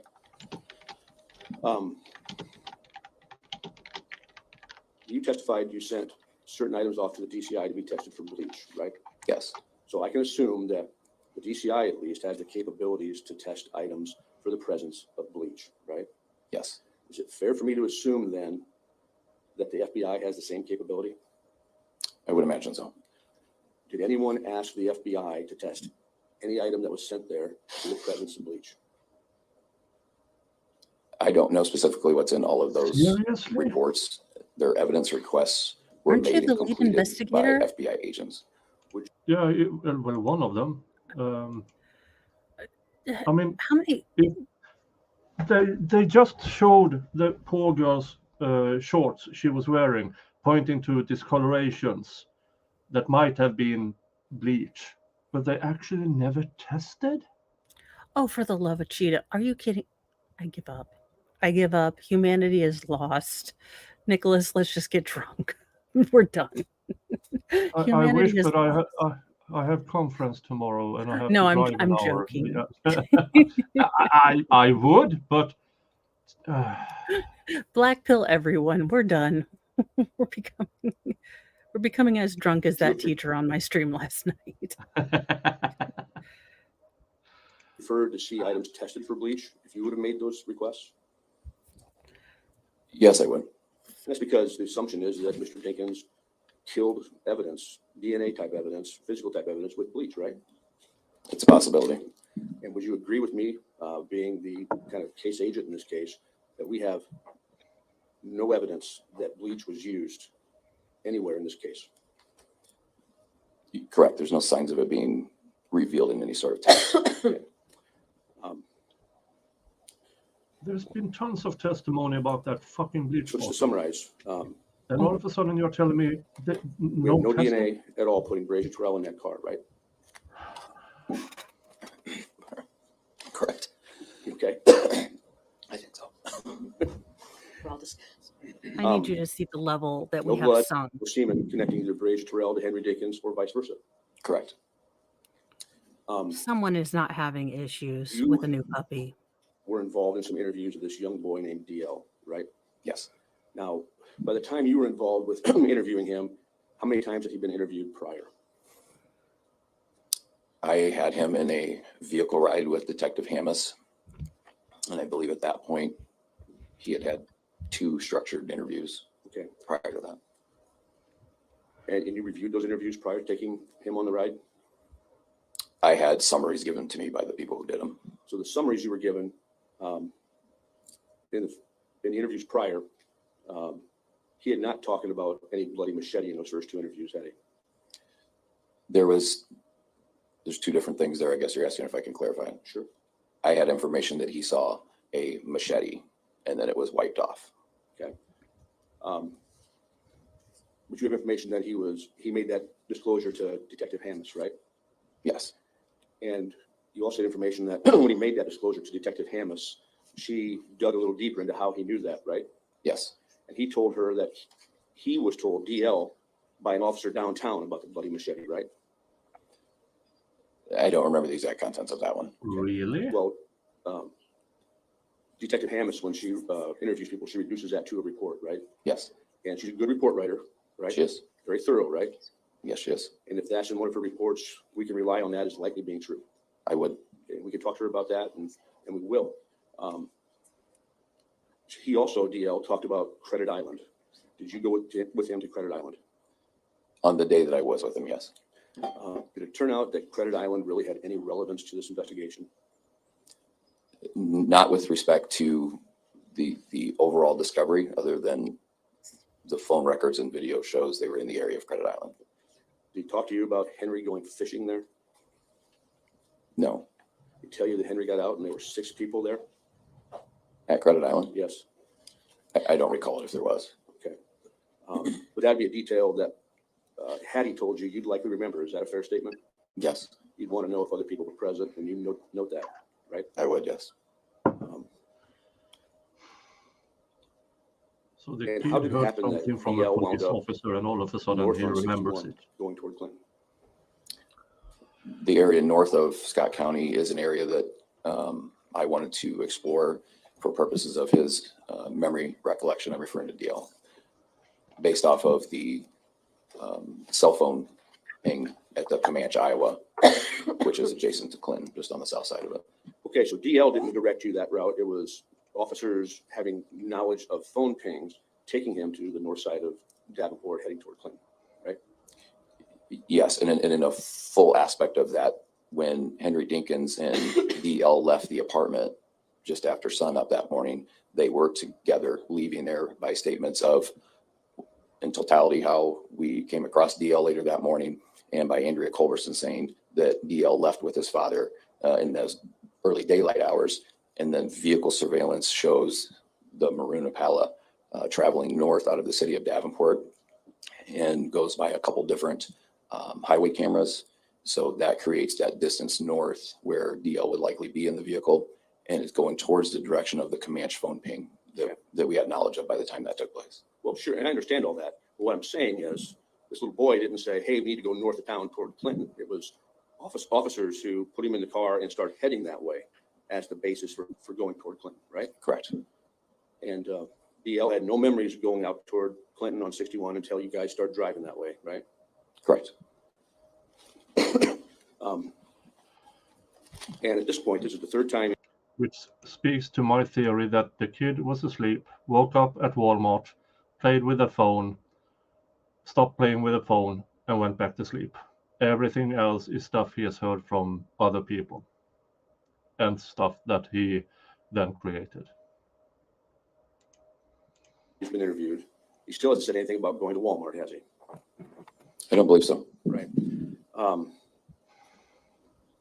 Now, as you go north toward Clinton on 61, you seem to put some stock in the fact that he makes a comment in passing about you need to keep going when you turned east toward Clinton, right? He did make that comment, yes. Why didn't you keep going?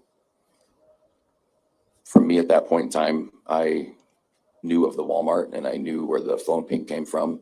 And I believe that to be something that would be the freshest for a memory recall event to get in an area that would most likely be factually rememberable. Well, because he's told a couple different stories at this point, you'd agree, right? Different, yes. Some things not flowing. Right. So at this point, you're having a hard time figuring out what he's saying is credible and what he's saying is not credible. Is that a fair statement? Mixed with confusion, yes. Okay. Did he tell you he fell asleep in there at any point in time? I don't recall if he did or not. Okay. When he got him to the Walmart, did he have a recollection of going to Walmart? Yes, he did. So it's that point in time when you drive him to this Walmart, he says, "Oh yeah, I remember I was here now," right? He did. And it was at that time he says, "Oh yeah, now I remember playing with Dad's phone," right? Yes. But it wasn't until then that he coughed up the information about the phone and saying very specifically, I took the battery out and put it back in because I was worried about getting in trouble, right? Correct. Now, did you interview him after that ride at all? No. I mean, there's conversation in the car, but as far as an interview structure, no. So after remains were found, you had a conversation with Aisha Langford, right? We had several, yes. Well, you had one where you told her that there was a break in the case and then finally that Aisha had been recovered, correct? Breasias. I'm sorry, Breasias, I'm sorry, right? Yes. And you told her that Breasias had been shot, right? I did. And you did that just with Aisha in the room. Is that fair?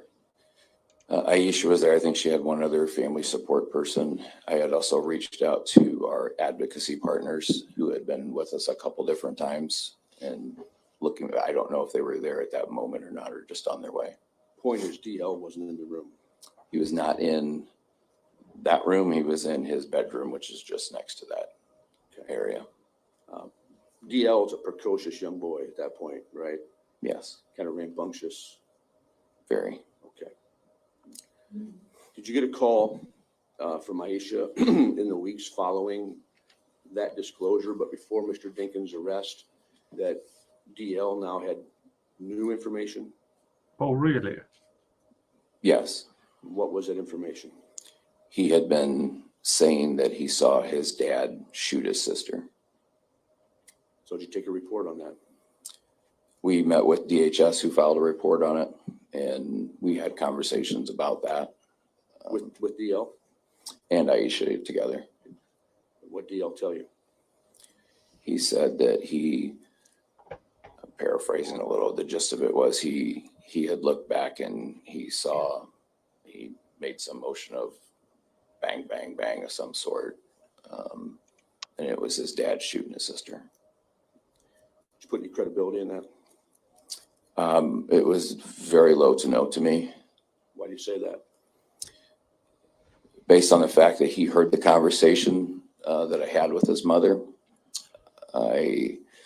This is what I like about this investigator. He doesn't give two shits on a straw about the story the prosecution wants to tell.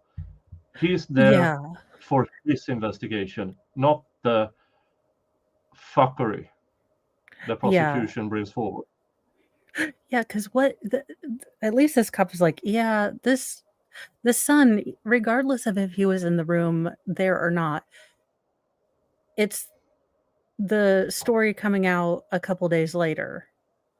And I'm sure the mother hasn't, guarded her comments in the days after because she's dealing with a lot. I don't judge any. No, I don't really blame her for talking But about it with people in every turn of events. And of course, he's going to pick it up, and of course, he's going to try to comfort his mother. yeah, and if they already think that dad is involved, then Yeah. he's going to try to work to figure out what dad is at. And I'm going to take a quick break because I think we got 2 homesick, and I think one is doing something. I don't know. I'll be right back. Yeah. Okay. Yeah. Yeah, let's keep moving. I had no other ways of corroborating what that was at that point in that phase of the investigation. And there was nothing else to go off of at that point to rule that statement credible or uncredible. Did he at any point talk to you about being at the scene where supposedly he saw his dad shoot his sister and have him pour bleach on the bushes? The conversations that I've been a part of, he talked about being there and seeing his dad go down into the wooded area to use the bathroom. And he had this machete with him. And when he came back out of the woods, he wiped it off and put it back in the trunk. And that was the best details that. So if that's the story at that point, when does the machete become bloody? Because now he's saying that over there, he came back out of the woods and dried off the machete. But then he says he saw it at the RV. Yeah. That I heard from him. So he said he wiped the machete off in the wood, or had to come out of the woods, not at Schmidt Road? From my recollection, it was wiped off as he was putting it in the trunk. And then they had later driven that morning down around the Credit Island area, came back to the motorhome, and then it was transferred from the trunk to the inside of the motorhome. But he never said anything about his dad getting out of the car on the gravel road and pouring bleach in the bushes. I do not recall any of that, no. If that were testified to here at trial, that'd be the first time you heard it. Yes.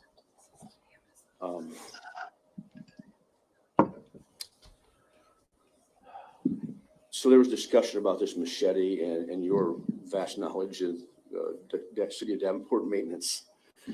Have you ever used a machete? Yes. Have you ever tried to cut a less than 1 inch round piece of brush or twig with it just by smacking it?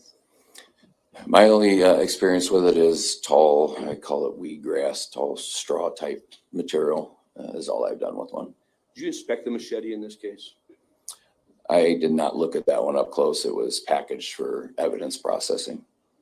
So it's open now. In your view of it, though, did it appear to be still sharp?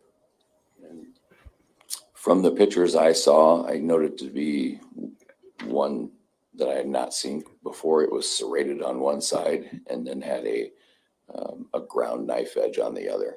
Okay. Didn't appear to be one with heavy use? Not from what I saw. So I'm just trying to picture how this physically would have been accomplished. First of all, as I understand it, where Breasias' remains were found, that's where she was killed. Is that a fair statement? I don't know that anybody can discern that. Okay.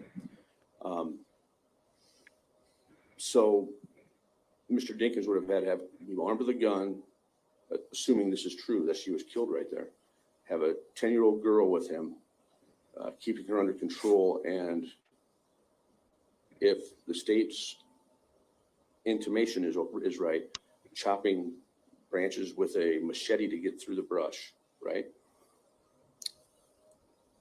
It's not the theory that I necessarily view with it. Okay, that's fair. And when Breasias' remains were found, the 4X T-shirt was still, the best we could tell, on her body? Yes, with the exception of probably being tugged by animals and things like that. And the bra was still on her body. Yeah. And the shorts were still on her body. Yes. So she had not been, even by animals, rodents, birds, whatever, disrobed. No. Okay.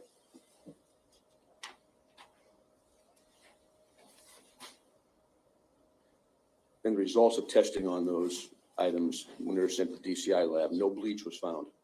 Correct.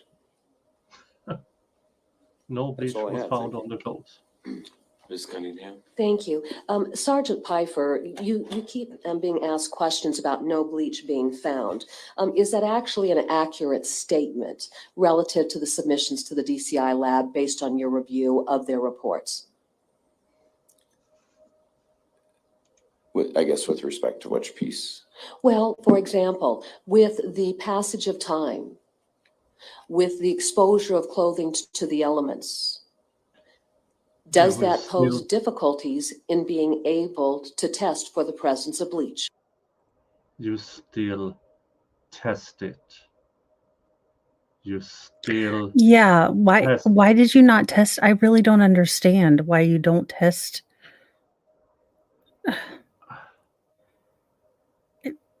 Make it make it's- sense. I can't, because there's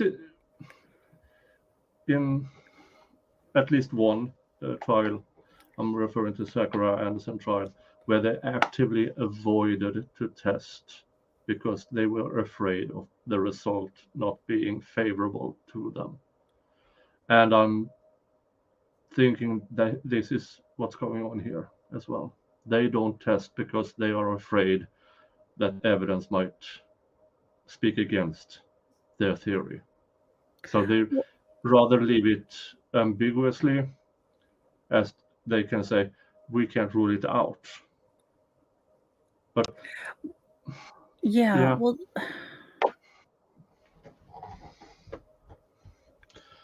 yeah, he bought bleach.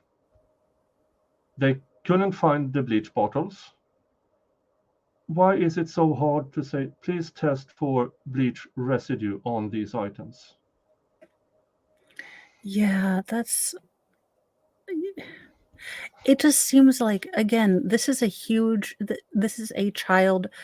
The only thing I could think would be bigger would be a police officer murder. Yeah. But this is a child, unaliving. You would think that all the stops would be put out, especially when you've got FBI Yeah. cooperation, because it was kind of a kidnapping. You'd think that you would pull out all the stops, you would do all the testing. Yeah.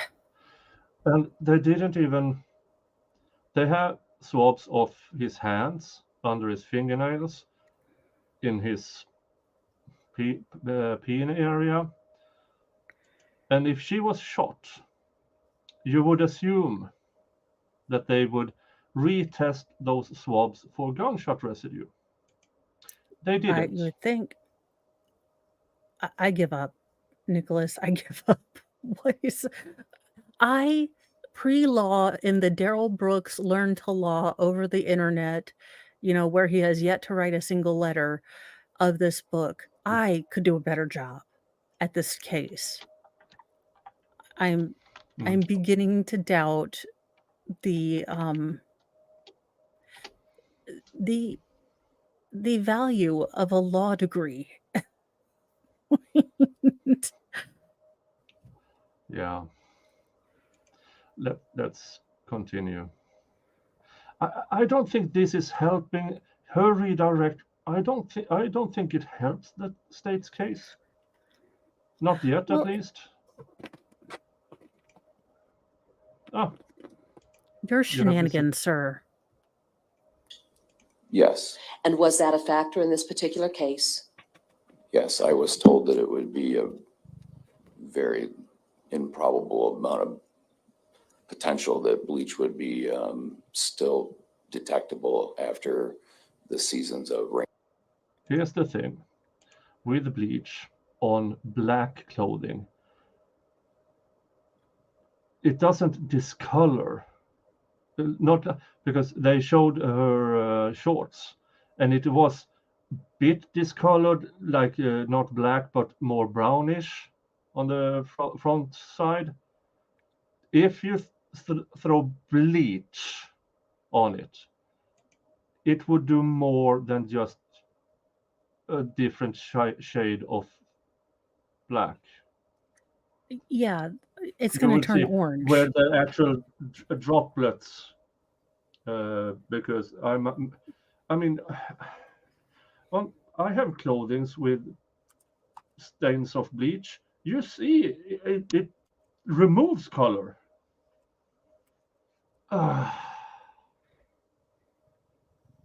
Yeah, let's just rain and snow that had happened during the time that Breasias' body was in the elements. So is that testimony that we need to wait and hear about from the criminalist who did the testing?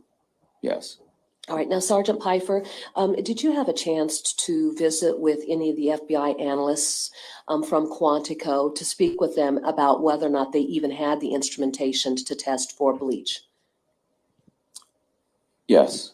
Okay. And let me ask you this. We've had a FBI analyst who has come in and testified about that particular topic. Should we rely on the testimony of the FBI analyst who spoke to that issue here in the courtroom? Yes. All right. And have you ever worked in a laboratory setting where you do any type of DNA analysis? Have you ever worked in a laboratory? They only tested what they were required to test, and the requirements came from the police precinct. I don't remember that anybody saying we don't have the equipment to test for bleach or bleach residue. Yeah. And someone was right that the bleach would eventually, if left on there long enough, would rot away the fabric. If it's a browning, it could be sun deteriorating the fabric.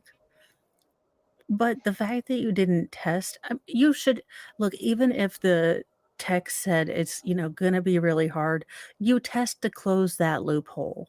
Because the jackbutt, or any good defense attorney is gonna say, why didn't you test for the bleach? The cornerstone of your case is that he bought this bleach for the clean up the crime scene kit. So you should get it just because someone is going to ask about it. I don't whatever the logic was in this case, it's baffling me. Yeah. A setting where you do any type of trace evidence analysis? No. Have you ever worked in an FBI laboratory setting where you would test for different types of products, such as the presence of bleach? No. All right. So as far as the individuals who could speak to those issues, who are the individuals' testimony that we should rely upon for that? The FBI criminalists and the criminalists from DCI. Certainly. Taking that a step further, when items of evidence are submitted to the DCI laboratory, as a detective over the course of your 2 decades in law enforcement, have you made a number of submissions to the DCI laboratory to ask for items of evidence that are tested? Yes. Now, do you have a laundry? Technically, the law enforcement writes an affidavit to a judge who decides if they can do a search warrant or a subpoena or whatever it is, and that will be sent to the FBI lab. You're correct, MD Thomas.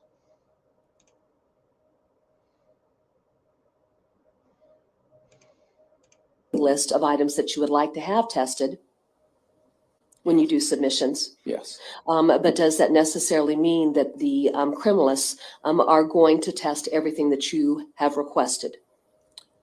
No, they can be particular about certain areas of closing, and there is a quantifiable amount of evidence that they have a standard on, and then variances can be authorized.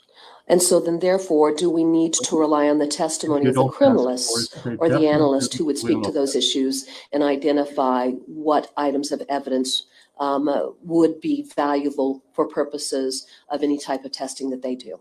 Yes, we do. All right, now let's go back and let's talk about DL. You've been No. asked a lot of Oh. questions about things that DL had stated. Did you ever sit in on the interview that Detective Obert did of DL on July 10th? No. Okay. There was a transition from Detective Obert to Detective Maureen Hammes on July 10th, where she then did an interview of DL. Can you speak to that issue and why the child then was subsequently by Detective Hammes? Other than a particular skill set, Detective Hammes is a certified child forensic interviewer, and she had many years of experience interviewing children in our local Scott County trauma team. How many We had not always used forensic interviewers. Satanist At one time, the Davenport Police burials Department offerings has did a she lot of those forensic pulled out interviews of a kid? in-house. And so oftentimes Detective Yeah, Hammes passed with having just gone those through a events, especially when they're rapid. situation, I trust none of these jackholes. Hmm. I'm like, I don't care Certainly. what And speaking to that education you have. Yeah. topic, when the initial complaint came in, was the initial complaint ever viewed as an investigation of DL as being a child who had potentially been sexually abused or physically abused? No. All right. And so then at the initiation of the investigation, as far as what the perspective of law enforcement was when they started that initial conversation with DL, what was Stop law enforcement trying testifying. to accomplish? At that Ask the particular phase, question law and enforcement let was him trying answer. to determine who were the people around, when was this child last seen, and were there any other dynamics taking place in the household leading up to this event. Okay, so within that context then, in speaking with DL, was there, and I don't know if you would know this, but was law enforcement just trying to identify anyone that Breasia would have had contact with and just a simple timeline of events as they played out? Yes, we worked on developing a timeline She that still would wants to have DL as show a even when credible. the video game system I don't get was it. logged into. Nobody else I but don't remember the game they her were playing at this point, but to try to establish the wants events that him they as a had credible described witness. playing. Okay, This let's guy talk about definitely that don't want it. particular subject matter. During the course of interviews was information provided by Andrea Culberson that both children had been playing video games at her residence. Yes, there was. And then while the children were present at her residence, did she have some type of gaming systems that at least one of the children had been using? Yes, they did. Okay, so was that gaming system yet another mechanism that was the subject of search warrant and then processed to determine whether there was evidence which would confirm those reports? The children were playing video games. Yes, I had one of our investigators conduct a search warrant with the video game platform to verify the internet connectivity through the IP address of that device logged into the server that the game was associated with. I don't know the particular names or platforms of it off the top of my head today, but those results came back and they did corroborate the fact that they were playing the game during at least the 9 p.m. hours that was explained. All right. Was the perspective of law enforcement changing as we proceeded from the morning of July 10th through the evening of July 10th? Yes. This is So the initial already been perspective would have testified to been in what? absurdum. That Breasia woke up and wandered off. Okay. And then as the day is proceeding, Mr. Dinkins is interviewed. Aisha Langford is interviewed. We've got the initial interview that Detective Obert has done of Detorius. Andrea Culberson is interviewed. And then we go to a more structured interview of DL. Do the dynamics of the investigation change? Yes, there's a considerable amount of physical evidence sightings that are compiled early on in the evening hours of July 10th. Okay. And then so by virtue of that, does that change the complexion of the investigation and then decisions made about doing a different structured type of interview with DL? Yes. All right. Now, did you sit in on any of the interviews that Detective Hammes did with DL? I did not. Actually, Detective Hammes, would she be the best person to speak to about any statements that DL had provided? So why do you ask him about what other investigators have said and not said?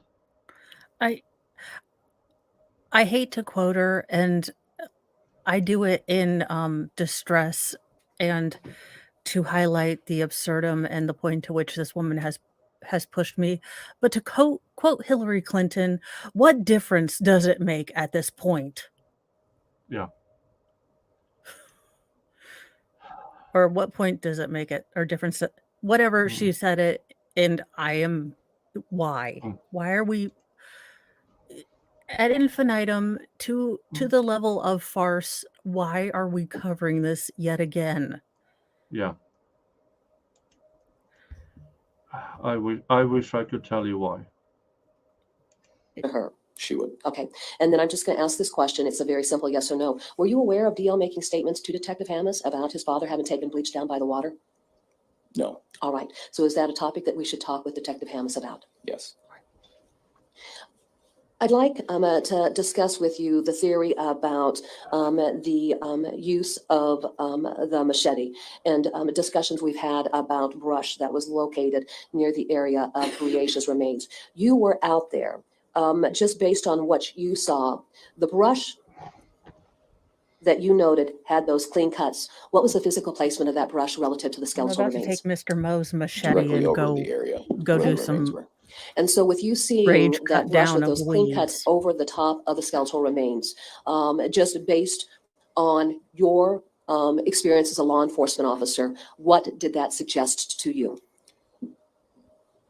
That branches were cut while they had full foliage on them and used for concealment of her body. Okay, another topic of discussion.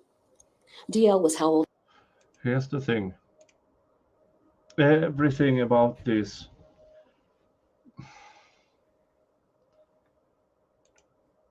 DL's testimony about he saw his dad coming out of the woods, a place where he, up until that point, never even pointed to. As he said earlier, the kid wanted to continue to drive north, but the officers know we're going after Clinton because we know you were there. Not until after, way after, he started to say about daddy and the machete. All right. And well, this prosecution is ruining the case for me. I still say that there should be enough proper circumstantial evidence to rule out every other possibility than Mr. Dinkins committing this crime. But she's muddling the waters for me so much. I have more questions now, day 10, than I had after the opening statement. I It just should be don't the other like way using around. the kid. I don't like No. using the kid. I don't like it at all. It's unreliable at best, it's unreliable. At worst, you're requiring a child to take the stand against his father and relive a traumatic loss of his sister. Just that doesn't help your case. It doesn't help your case at all. Yeah, especially since he has now, in 2 different occasions, one claimed he saw his father come out from that brush area and wipe down the machete before placing it in the trunk. Much later on, the kid testifies to dad bringing out the machete from the trunk by the RV, wiping off blood with bleach. And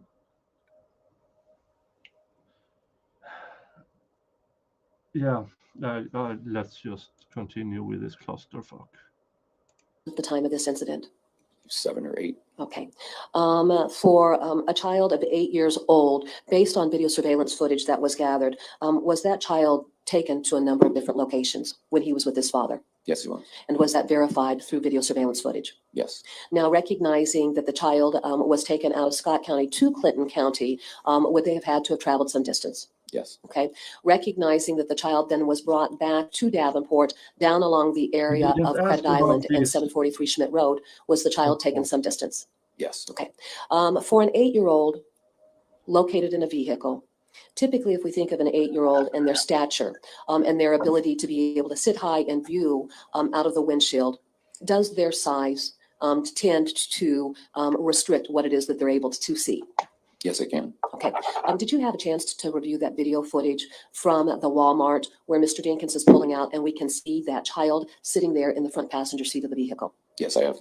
All right. And then just based on your observations, if you could give us a perspective of that child and his size relative to what would be his perspective related to the dash, looking out the passenger window or even looking at the windshield. Speak to that topic if you would for me. It's probably an unfair camera angle. These are higher mounted cameras, so you're looking down at more of a bird's eye view into that windshield, but you can discern that there is a smaller person with a white shirt on that remains in the passenger seat while Henry Dinkins goes inside. Okay. Are you a father? I am. And then, of course, when you think about your children at that age, did you have any of your children ever sit in the front seat of your vehicle at that age? Objection, relevance. Your Honor, I think it's very relevant for purposes of perspective. Sustained. Okay. Have you ever been in a vehicle with a child that age? I have. Okay. And when you stop and consider the size of a child in the front passenger seat, would you agree with me that their ability to be able to see out is going to be completely different than your ability to be able to see out? Yes. All right. Now, as far as going to Clinton, was Mr. Dinkins inside that Walmart for a significant period of time? And when I say significant, more than a minute or so. Yes, I believe it was maybe 10. Okay. And based on the video surveillance footage, was that child then inside that car the entire time? Yes. All right. With an 8-year-old child being in a vehicle, and are you able to account for that child's movement around the vehicle? 9, 12. Not on the inside of the vehicle. No. All right. So, just when you think about various circumstances, the typical, human, I guess, evaluation of an incident. You've got an 8-year-old child in the vehicle. So just by saying that you've got an 8-year-old child in the vehicle, the passenger seat, is it natural just to assume that that child just sat there and did nothing else? Objection, calls for speculation. It doesn't call for speculation. Sustained. Because Jesus Christ. Speaking to the topic of an 8-year-old, Elaine. do you have to consider the possibility that child may be moving about that vehicle? Wait a minute. Can I get $300 a day to be an expert on so let's- childs? Because I'm here and I have all the childs. I can speak to 8-year-olds. I've had some. Yeah. What is this line of effing questioning? Look, first of all, in the state of Indiana, an 8-year-old should not be in the front seat. So, ma'am, you are wrong to begin with. Second, he would also get charged for leaving the kids in the car to go into Walmart. So, Yeah. that's another thing. But you're playing to a judge. A judge is going to understand, hopefully, hope to God, that an 8-year-old is shorter and will not have the same perspective as an adult in a car seat. Also, he didn't hear an MFing gunshot. He never flippin' said he heard a gunshot. So unless he's using a, super secret agent suppressor, then there's no way that the kid. Yeah. The testimony about the gunshot conveniently, his recollection of his dad shooting Breasias conveniently wasn't until after this guy visited the mother and talked about it while he was in the other room. And then I think he said a couple of weeks later, the mother contacted him and said, my kid has something to tell. And let's just move on. Let's go back to the topic of DL and the question of various statements that he made. With every statement that he made through the course of various interviews, did law enforcement take that information and use that as a basis for evidence that they searched for throughout the entirety of the investigation? Yes.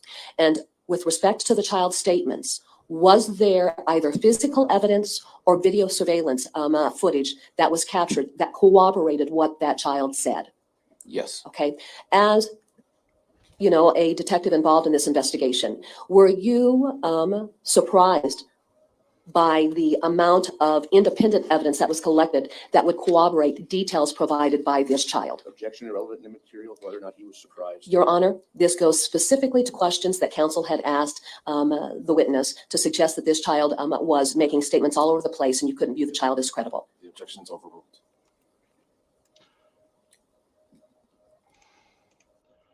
Here's the thing. The kid had been around his dad. He knows he has a machete. He found out about the gun from this guy, probably. Or that she was killed by a gun. Yeah, that's the thing. The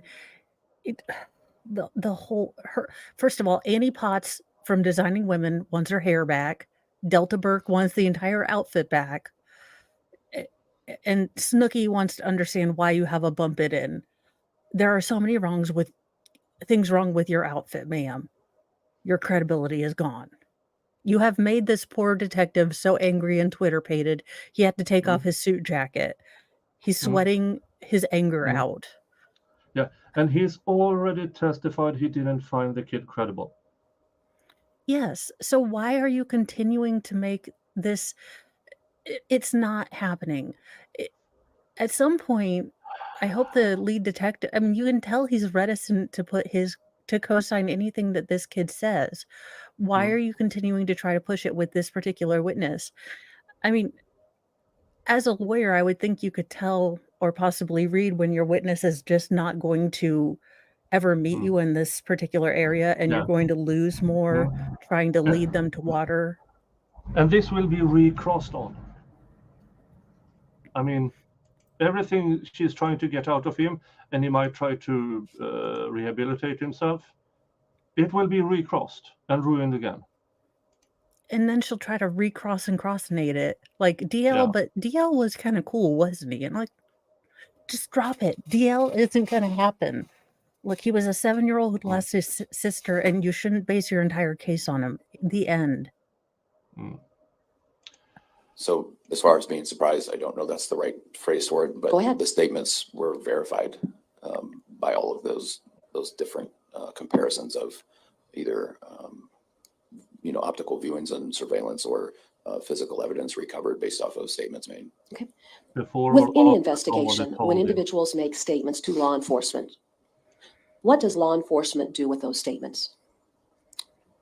We try to fact check them, and I'm not surprised when people tell the truth, but it has to be verified as much as possible to come to some conclusion of if the statements are valuable or not. All right. Okay. One final topic of discussion involves counsel's questions to you relative to the discovery of the skeletal remains and the clothing there about the body. Counsel asked you whether or not the child was disrobed at that point in time.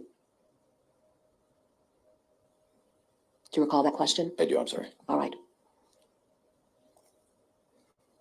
With Mr. Dinkins being down in the area of 743 Schmidt Road, prior to the 3 o'clock hour, when Andrea Culberson woke up and discovered Mr. Dinkins gone and Breasia gone, can we account for what happened inside that RV when he went in and stayed for a period of 10 minutes on 2 separate occasions?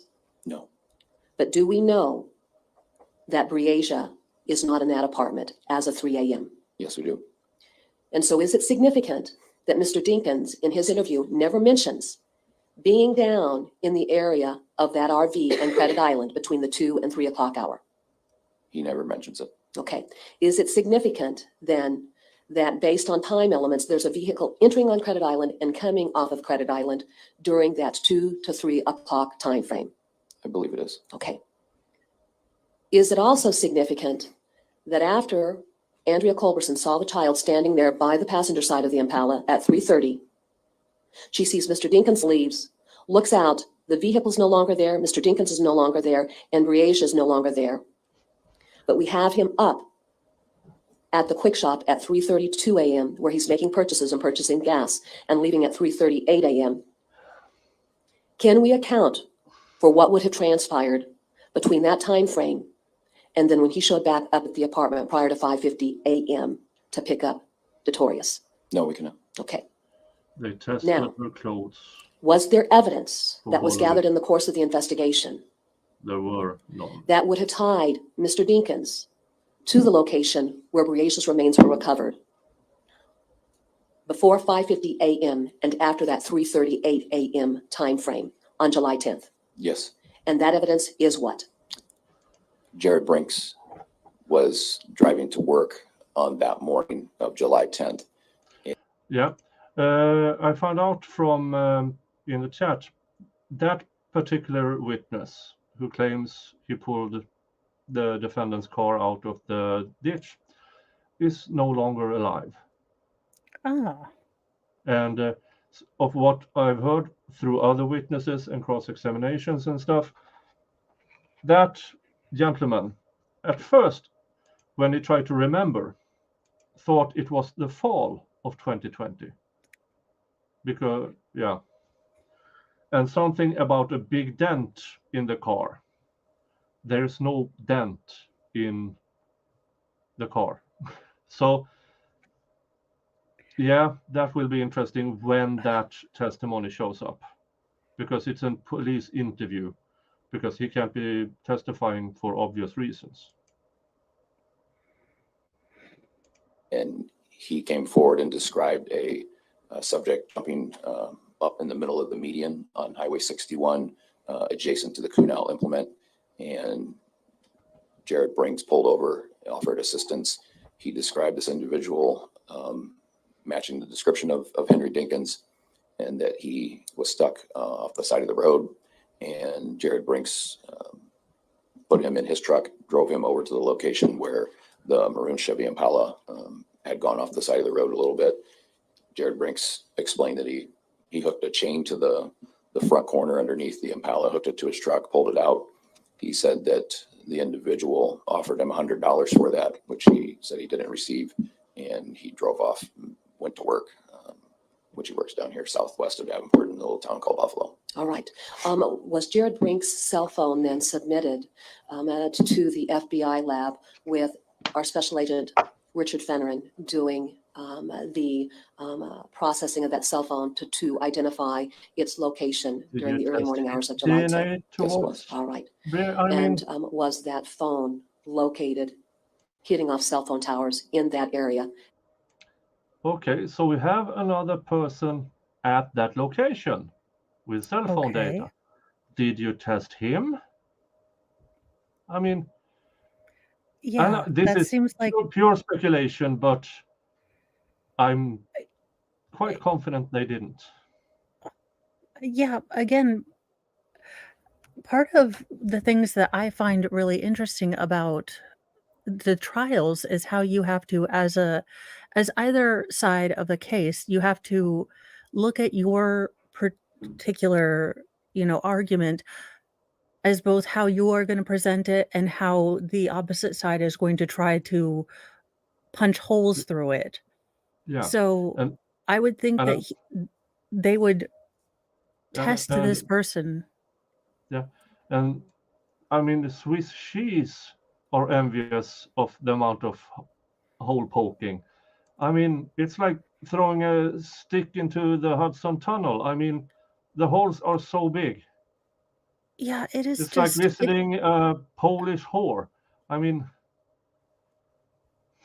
I apologize to any Polish people or people of the Polish diaspora. Look, I'm just saying WW3, y'all are gonna win, all right? The last two ones were not so great for you guys, but I have all the confidence in the world that this one's gonna be different. Y'all are tired of getting kicked around. yeah. Oh, recross on this will be interesting. After for the love of 3:38 Cheetos. a.m. and before 5:50 a.m. when Mr. Dinkins came back to the apartment? Yes, it was. Okay. And is that testimony we're going to be hearing about? Yes. I have no further questions. Sir, the clothing of Breasias Terrell showed no evidence of being sliced with a machete, did it? None that could be detected, no. Showed no evidence of being cut with any sharp object at all, did it? No. It was all intact, right? For the most part, yes. And it had no blood on it, did it? Not that was detectable. And that's a fact that was not corroborated of DL's, was it? I'm not aware of him talking about her being bloody in my interactions. Okay. Well, Michelle would have gotten bloody somehow. We can assume that was from Breasias, right? I don't have that information to provide. Now, the investigation and interviews of DL, it's very important to keep them pristine and just very, very untainted, right? As much as possible. But you'll agree that his story that he was present when his sister got shot came directly from you. I believe so. Okay. You mentioned something about it was important in that first day to kind of understand the dynamics of what was going on in the home in response to counsel's questions about DL. Expand on that for me. What do you mean? So, and not in a negative fashion is my context of that. Anytime there is an event in a household, especially if someone runs away or there are circumstances where the dynamics and the composition of everybody that's home changes for some sort of reason, we try to isolate and separate those people to try to get the best feel for what was the temperature of the evening. Were there arguments between the adults and did that scare kids and make them go hide? That happens sometimes. Were there just other arguments, or was everybody just having a great time and it's just completely unexplainable? And so that's what I'm referring to by trying to capture that. In the dynamics in Henry Dinkins' household leading up to the evening of July 10th was everybody was getting along, having a great time, right? Yes. Counsel talked about the DCI report and the bleach. The fact is there's no bleach detected, right? I don't care the reason. Right. And counsel talked about you submitting things for all these years to the DCI, and perhaps they don't test for it. It doesn't stop you from submitting items, right? That's correct. Your job is to collect evidence and ask to have it tested. They do what they want, right? Correct. And you may think something is relevant and you may want it tested, but they do what they want, right? By their standards, yes. Right. So that's what you did in this case. You thought bleach might be there, and they thought for whatever reason, they may not find it, so they didn't test for it on certain items, right? Correct. In fact, they did test the white bottle that they thought would contain bleach possibly, and there was no bleach in it. Right. Okay. What we do know for a fact, however, is that the DCI, our Iowa State Criminalistics Laboratory, is someone you deal with regularly, right? Yes. Weekly? Yes. What we do know is that all the evidence that was sent off to the FBI crime lab was sent off to them within maybe a week or two of Breasias Terrell's disappearance. We can agree on that. Yes. And it was back in Davenport PD's possession, I'm going to say no later than October 1st, 2020. Can we agree on that? It'd be close. What prevented you or anyone else at Davenport PD from sending off that evidence that wasn't tested for bleach at the FBI, assuming for sake of argument that the nation's top crime lab can't test for bleach, okay? Sending that off to Ankeny, like the cuttings from the Impala, for instance, and say, hey, DCI, we think we should test for bleach because maybe Henry Dinkins bleached out the inside of his car. Sending it off to the DCI and saying, please test. What stopped the Davenport Police Department from doing that? Discussions with the command staff in our ID and Evidence Bureau. They took a position that they were not going to re-examine things that were sent to the FBI, whether there was a conflict or they were not tested. The two entities were going to be responsible for their own independent results and not cross paths. Not a decision of mine, but that is a decision that was made at that time. So up the chain. Yes, sir. So you're telling me that we didn't have a test for bleach from the FBI, and someone up the chain at the Davenport PD says, we aren't going to test for it because we don't want to step on toes at the FBI? Semantically, that's close. What was decided is that what this lab determined to be factual in their examination was going to remain at that lab, and that we weren't going to pin different lab technicians against one another. Even if it wasn't tested for, that was the decision? But those are those labs' decisions to do what they did. Even if they weren't requested? I have to rely on what their expertise is. And I don't mean to come after you because it wasn't your decision. I'm just kind of befuddled by this. That's the decision, right? That was the decision. Council talked about Jared Brink a little bit, so I have to talk about Jared Brink a little bit. Mr. Brink's deceased, right? Yes. He was asked to identify Mr. Dinkins out of the lineup, right? I don't know that part of it off the top of my head. Do you know if he was able to identify Mr. Dinkins on a photo lineup? What was relayed to me at that time was his recognition of the Bolo news article that was sent out. Did he recognize, or do you know that he indicated that it was a whole different time of year that he pulled this vehicle out of the ditch? No, I don't know that. Do you know that he indicated the vehicle he pulled out of the ditch had a big dent in it? No. And you've seen Mr. Dinkins' Impala he was driving many times, right? I have. No big dent in that Impala, is there? No. That's all I have. Ms. Cunningham? Yes, thank you, Your Honor. Give me a minute.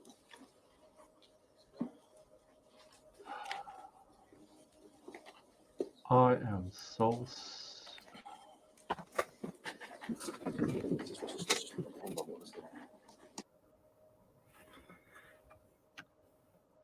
Yeah, she's desperately trying to find something. He asked about, well, the guy who pulled that out of a ditch. There's something about the lineup, and apparently he only recognized the defendant through all the pictures in the media. Your Honor, may the record reflect that I'm showing counsel. Oh. previously introduced in State's Exhibit 142. I'm going to approach Your Honor. You may. Yes, Rotary. My PayPal link has been linked to on occasions in the chat, so it's okay. I just want to reorient you to a question that I'm going to ask. Go ahead. Your Honor, may I publish this exhibit? You may. Sergeant Piper, I just want to make sure there's no confusion. Was there a white jug that was sent to the DCI laboratory for testing to determine whether they could detect bleach? From which, from up here? At Kunow Implement. No, because of the size of it not being involved. Are you sure about that? Well, no, if you have something that's different, there were several different bottles throughout the course of this case. All right, so I could be here's the thing. confused on one. Sure, let me just do this. Okay, going to 142-1. For purposes of our written record, again, what is this exhibit? So this is a printout that is generated from a evidence documenting practice utilizing the total station crime scene detection process, which takes different plotted points from a known datum point. So there's a point selected, and then everything is so far from that point to the piece of evidence. All right, as we look at 142-1 on this diagram generated from the total station by Sergeant Mayer, do we see an item identified as a white jug? You do right here, you have number 1. All right, thank you. And then, of course, what was that believed to be when it was seized? A 1-gallon container. For what type of product? Bleach. Did it have any labels on it at that point in time? No. What created the impression that it might potentially be a gallon jug for bleach? That it resembles a bleach jug. Certainly. And of course, what was the size of the bottles of bleach that Mr. Dinkins purchased from Walmart at 7 a.m. on July 10th? I believe they were 82 ounces. They were less than a gallon size. All right. At any rate, do you know, and just yes or no, whether or not there was a white gallon jug submitted to the DCI lab to see if they could test it for the presence of bleach? Not my recollection that one was sent. Okay. And then should we just go ahead and rely on the criminalist and what we have relative to chain of custody that would speak to that particular issue? I would. Okay, thank you very much. And then Sergeant Pye, for the other topic that I want to talk with you about, there's been this discussion about, okay, we're going to send things to the FBI laboratory, and then we're going to question their findings, and then we're going to submit things to the DCI laboratory. Do you rely on these experts who work in these fields for knowing what they're doing and making determinations about the presence of evidence or the lack of presence of evidence? Exclusively. Certainly. And so then are you going to keep sending things to one laboratory after another laboratory after another laboratory, hoping that you're going to get a different result? No. Have you ever done that at any time in your career? No. I have no further Maybe you questions. should have started. Well, you did 142-1, there was 2 entries in green. One was a shirt and one was a pair of shorts that had nothing to do with this case. Your Honor, I think counsel has, he's mischaracterizing the record in terms of the items that were located out there, outside of the remains. I don't know that that's an objection or not, Mr. Freeze, but I'm going to ask that you rephrase your question, please. You were showing exhibit 142-1 just a moment ago. Yes, sir. There was 2 green dots outside of the immediate area of the remains. You saw those, right? Yes. One was a shirt, correct? Yes. One was a pair of shorts, correct? Objection, Your Honor. That is a mischaracterization of the record. I believe Ms. Cunningham may be correct in regards to the shorts. I'll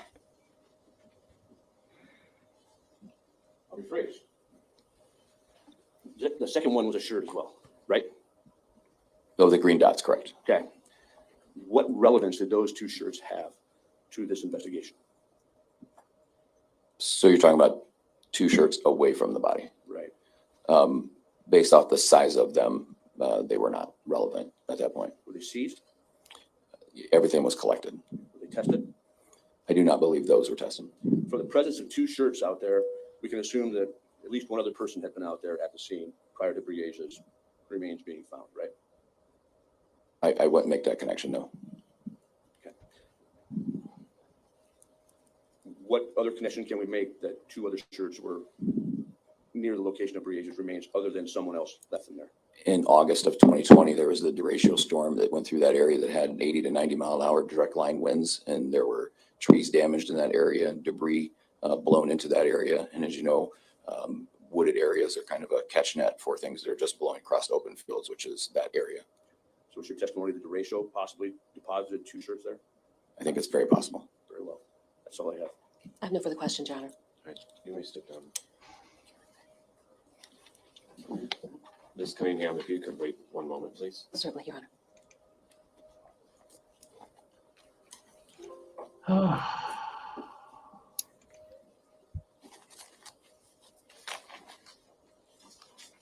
So we're now going with the hurricane did it. I'm now intrigued. So I'm if back. A hurricane can be blowing things there. What else can they blow over there? I mean, Yeah, that's where they lose me, because if this is the new theory or the new way we're going with this, then what's to say, hey, all of the, stuff that you found beforehand, that's also from the hurricane. So the bleach bottle, everything else. yeah, the bleach bottles, could they also been blown there? I mean, let's go full Zachariah Anderson. Let's say he bought the bleach to clean out the funky RV. Let's say that he did do something terrible in the RV and he decided to bleach the RV, and the bleach bottles left in the outside were from the hurricane. maybe that's how the cadaver dog moved She the woke up origin this of the morning scent. and she was like, "This is the 80s I chose." Yeah. Thank you for everyone's patience while we addressed a technical issue. Ms. Cunningham, I understand you'll be calling in another witness, but we're close to the 10:30 hour. And I would like to make a record of our bench conference during the witness of David Baker. And I think that would be a good time to do that at this time. And then take our David mid-morning break, and Baker. then we're not interrupting a witness. Was that one of the within prison minutes, snitches? of them beginning their testimony. We did have a bench conference during David Baker's testimony. I believe Mr. Waters was asking a question concerning convictions, and it was discussed during the bench conference that essentially Mr. Waters was not going to ask specifically what he was being incarcerated for. He was essentially trying to elicit if he obtained any favors in exchange for his testimony in this case, and that was his initial question to start going down that line of questioning. And based on the explanation, the state had no further objection, and the court agreed that that would be proper questioning, but any questioning as to his actual charges would not be appropriate. Mr. Waters, is that a fair summary of that discussion? It is, Your Honor. And Ms. Cunningham? Yes, Your Honor. All right. We'll be in adjournment for approximately 15 minutes. We'll reconvene approximately at 10:40.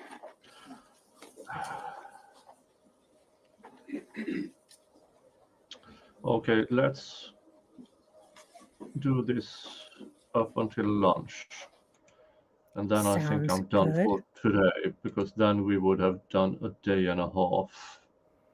and we are closing in on the actual trial. Salmon, pink, 80s, yeah. That's She it. found her style in an episode of Dallas or Falcon Look, Crest. I volunteer as lead for her 80s intervention. I mean, look, I watched all of Designing Women. My mom had a thing for Annie Potts and Delta Burke. Mm. And that guy, whoever the guy was. I'm not American. I have no idea what you're talking about. It's all right. It was a sort of niche show about. It was the first of the Wine Moms show. They were all kind of single-ish and bitter. So it really was the start of an era, if you will.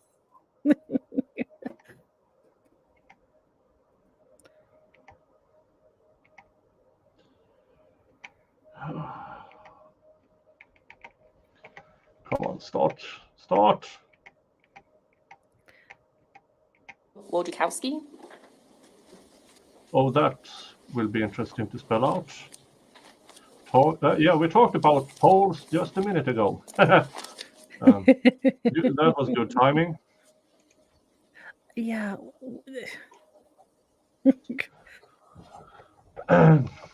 Hi. Hello. Raise your right hand. Please swear to tell the truth, the whole truth, nothing but the truth. Yes. Please have a seat.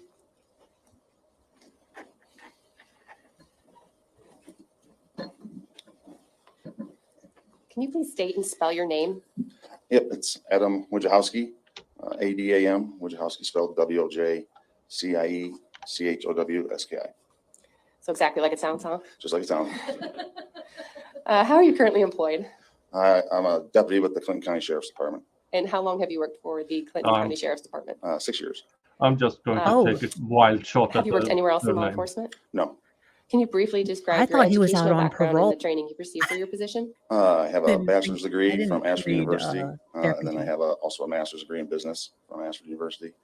I graduated from the Iowa Law Enforcement Academy in 2017. Like I said, Clinton County Sheriff's Department is the only place I've worked since then. I was assigned to road patrol right out of the academy, and I've held that same position ever since. What are your duties as a patrol deputy for the Clinton County Sheriff's Office? It ranges for everything from handling day-to-day calls for service, serving civil papers, interviews, drag stops, normal patrol, things like that.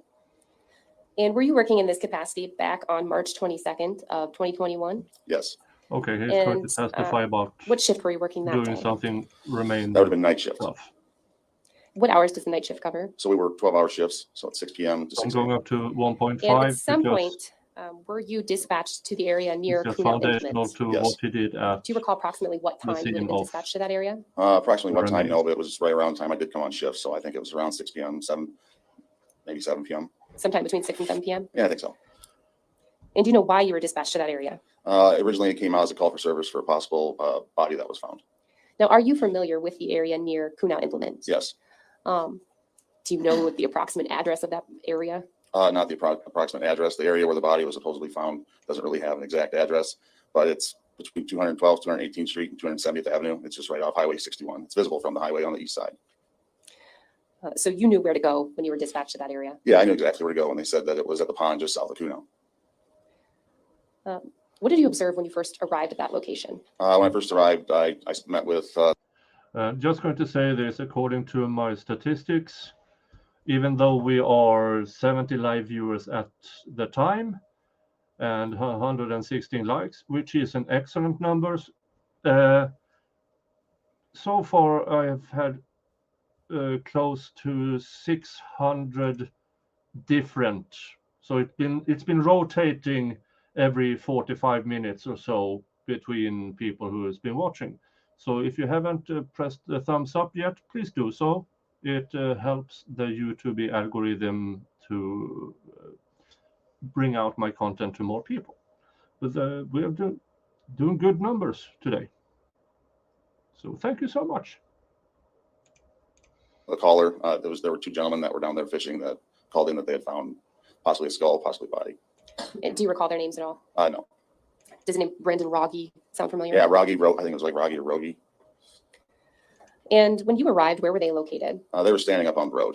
Do you recall which road? Oh yeah, it's 270th Avenue. It's a gravel road.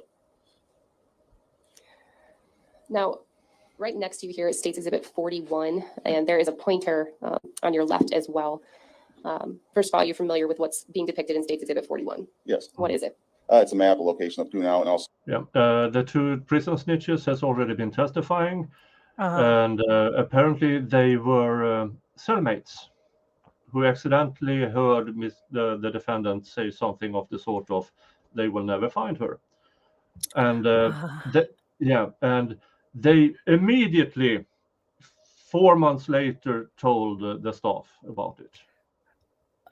With the haste of 4 monthitudes. Got it. Yeah. So the wooded area to the south where the body was found. In March of 2021, what was the vegetation like in this particular area? Yeah, so the vegetation. Yeah, I don't know if you were here, but they have had aerial photos of all the scenes all this time. So there was no need at any point in time to draw anything. I remember when we first saw that there were aerial photos after the gentleman had spent like 15 minutes drawing a new picture.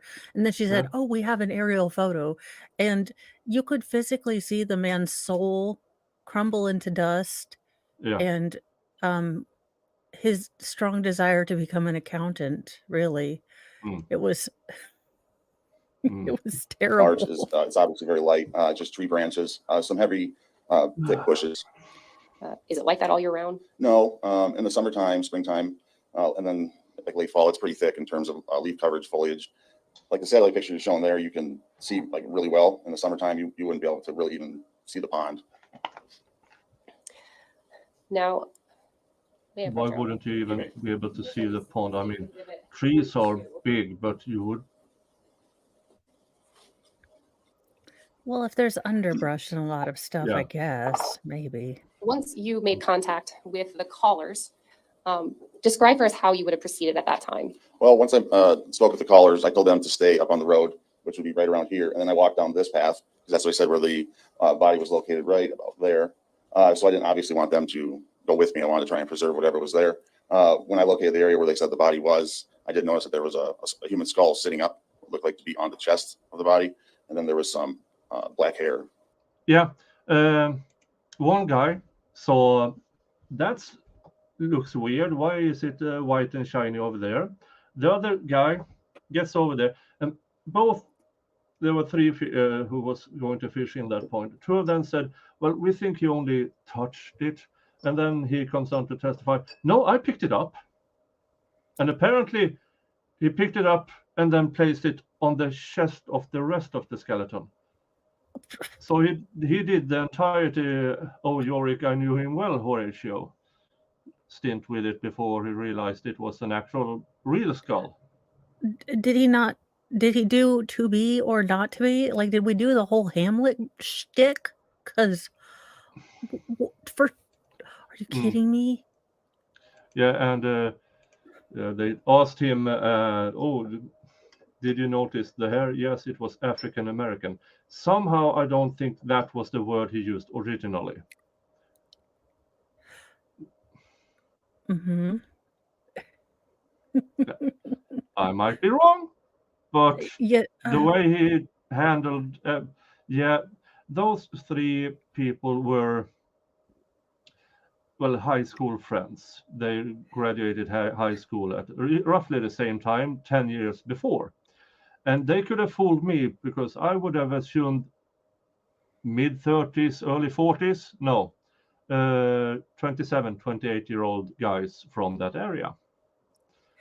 And Well, like a high school diploma isn't what it used to be. Yeah. Oh, and by the way, to be or not to be is not with the skull. That is a different scene in Hamlet. It's Yorick, I knew him well, and then it's a 5-minute monologue. Well, I'm American. I've only seen it in, The Simpsons. So really, I'm doing quite well for an uneducated person. Well, everybody knows what you mean when you say to be or not to be. So yeah. And Shakespeare might not even been real. So coiled up right underneath the skull. Wow. Now, you had indicated with a pointer your path of travel, just for the purposes of the written record. Oh, did you point to? You know that wooden pointer over there? They have Yes. actually a laser pointer as well. Are you for? I'm drinking, y'all. I'm going to drink tonight. Why? For all of. Everybody could have sat down and just pointed with a laser pointer, but no, stand up and don't talk into the microphone. This woman is testing the Jesus in me. Swear to goodness, I am trying to be better. I am trying to not flip and curse on other people's stupid, with the stupidity that other people are throwing out. And it's like, no, just try it just a little bit more. And I'm like, no, they can't possibly be any more dumber. And no, this woman is.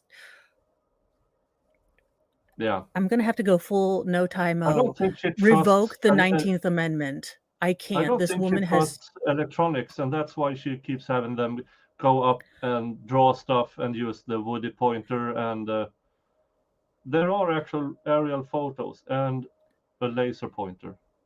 Neither do I, but she has a younger person who she can rely on and say, hey, how do I do this? And then you just ask and you're terrible at it to the point that they do it for you. It's what I do with Dave. Because I'm terrible at it. Yeah, and for every And Mr. $100 Mo. super chat, I will send a laser pointer to that courthouse. No, just kidding. Maybe. Let's just listen to this guy. It appears to be two different driveways. Yeah, so this driveway here it's pretty much vertical. It's kind of like a ramp that people go off of, I think, with ATVs. You can kind of notice how it's even a little like it's a little tighter. It's not like a car would go up and down there. And then this one here is still pretty vertical, but you would need like a SUV or a truck to get down there. And the first driveway you were talking about, the way this is depicted would be that one. Yes, is that, I guess, the southern driveway on this road? Yep. Okay, and then the first one, the one that you actually walked down, yep. That would be the northern. That one. I'm calling it a driveway. Is that what you would refer to it as? Sure. Okay. So you had walked down that path. Is there a reason you didn't drive? I didn't want to get stuck. Were you in a department issued squad car that day? I was in a Ford Explorer, but like I said, it's still pretty vertical. And I was also thinking from a preserving the crime scene standpoint, if I drive down there in a car, I don't really see what I'm driving over. I prefer to walk. Up that hill. Had the people you met with directed you to the general area where they believed they had found a body? Yeah, from the road, they stood over by the driveway, as you said, the northern one, and they pointed right for me to go. One guy actually kind of walked a little bit with me, then I excused him to go back up to the road. Hi, Shuri.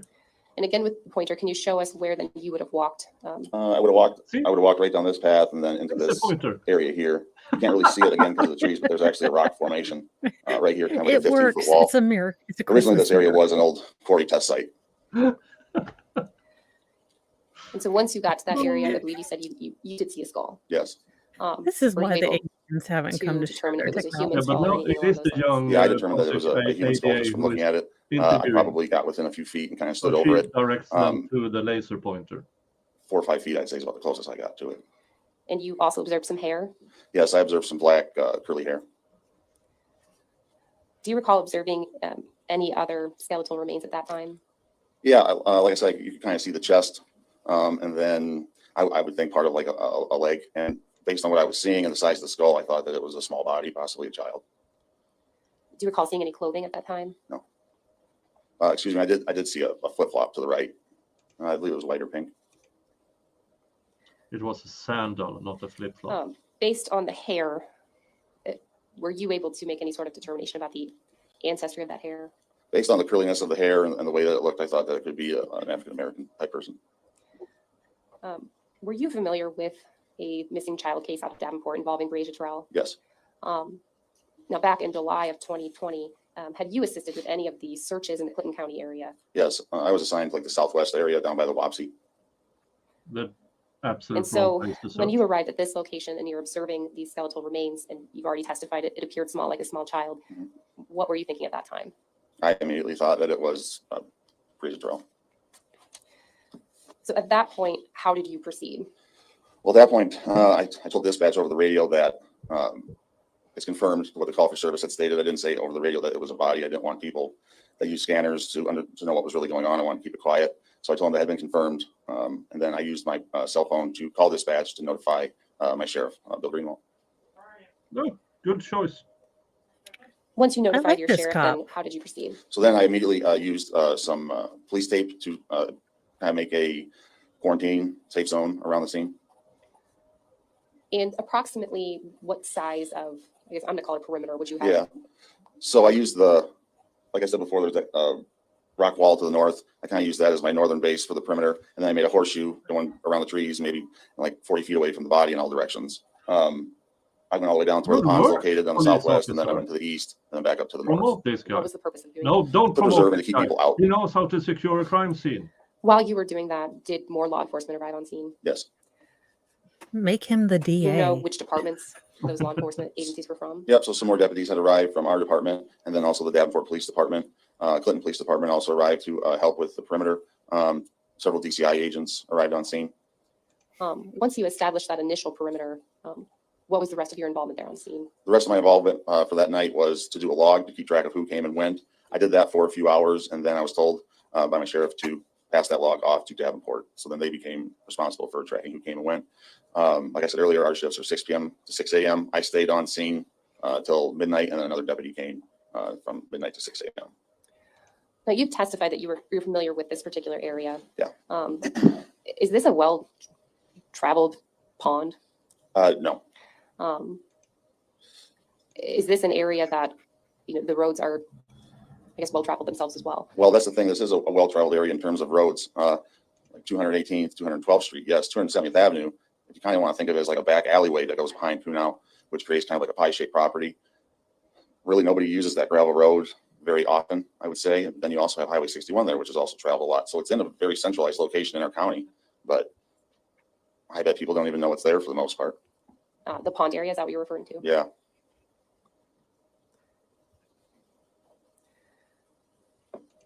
And again, you described the vegetation and how it changes throughout the year. If you're driving on 270th Avenue in the summer or even the fall, would you be able to even view that pond from 270th Avenue?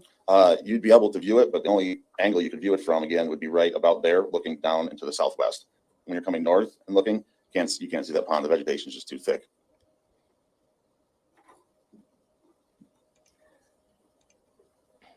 Now, 270th Avenue, what type of road is that? It's a gravel road. And depending on the weather conditions, is it easy to drive on that road? Yeah, I mean, it's a well-maintained gravel road. It's not like a B road, which would be more difficult. I would say it's easy to drive on. Any car could go down it. Particularly on it's the west portion of 270th. Now, you've described it being sort of vertical going down to that pond. Is that consistent with the shoulder area then? Yeah, so the shoulder area, in terms of like a car broke down, there would be nowhere to go but to actually park on the road on the west side of 270th Avenue and also the east side. It's like a straight ditch, And is that area more dirt? Yes, that area is dirt mixed in with rocks from the gravel. After then, you handed off the log to the Davenport Police Department. Did you have any further involvement with this investigation? No, like I said, that night I monitored the area for safety till midnight. After that, I was relieved. Thank you. I don't have any further questions. Mr. Waters? Sir, I think you just indicated that one of your jobs or tasks was to keep a log of who came and went, right? At the beginning, yes. Okay, and that would be any law enforcement personnel who was there, any other crime scene technician, right? That's correct. Okay. And then after you were done keeping that log, you had to give it over to the Davenport Police Department? Yes. Okay. Who made that decision? That was decided by my superiors. It would have been the sheriff or the sergeant that was on scene. Do you have any clue why a body that was found in Clinton County, why your supervisor would give that log of personnel over to the Davenport Police Department? I did not ask. Okay. That's all I have. Thank you. No further questions. Okay. Yeah. Your testimony, nothing. Let's go back to 1.25 so I can perhaps catch the name this time.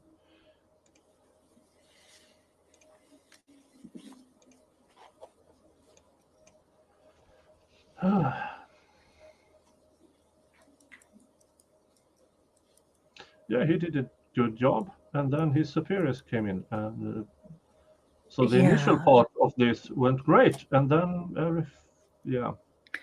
Yeah, some of the decisions that are being made, I don't quite understand. Have they never had a major case in this town? You sort of tell the truth, the whole truth, nothing but the truth. I do. Please have a seat. Where did she find an entirely pink pleather suit? Thank you. Or it's not pleather, but where did she find a pink suit? Thank you. Yeah. This Barbie craze is really irritating the snot out of me.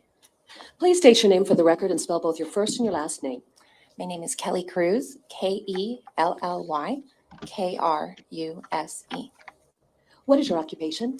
I am an associate state medical examiner at the Iowa Office of the State Okay, Medical we Examiner. are to the How long have you medical been employed at the examiner. State Medical Examiner's Office? Since July 2018. Are you considered a pathologist then? Yes, I am a forensic pathologist. Certainly. And so would the title of doctor be appropriate when I talk with you, Dr. Cruz? Yes. Thank you. If you could please describe your educational background. After I graduated from high school, I It's attended crossed Tulane before University. or after lunch, I earned a because Bachelor of we're only Science in going up to anthropology. lunch, and then I we then will attended continue St. tomorrow. George's University, where I earned a Master of Public Health degree and then my Doctor of Medicine degree. I graduated from medical school Please in don't 2013. show I then attended an pictures again. anatomic and clinical pathology I hope residency not, but program that was in New they were Jersey. bad on I then the Black completed a Widower forensic case. pathology They fellowship showed training program at the Office of the Chief Medical Examiner in them a Maryland. lot, and it was After I always graduated, I unfortunately then when came to Baker Iowa to practice. And is that when you went to began take your a formal Baker career at the break. State Medical Examiner's Office? Yes. What is a pathologist?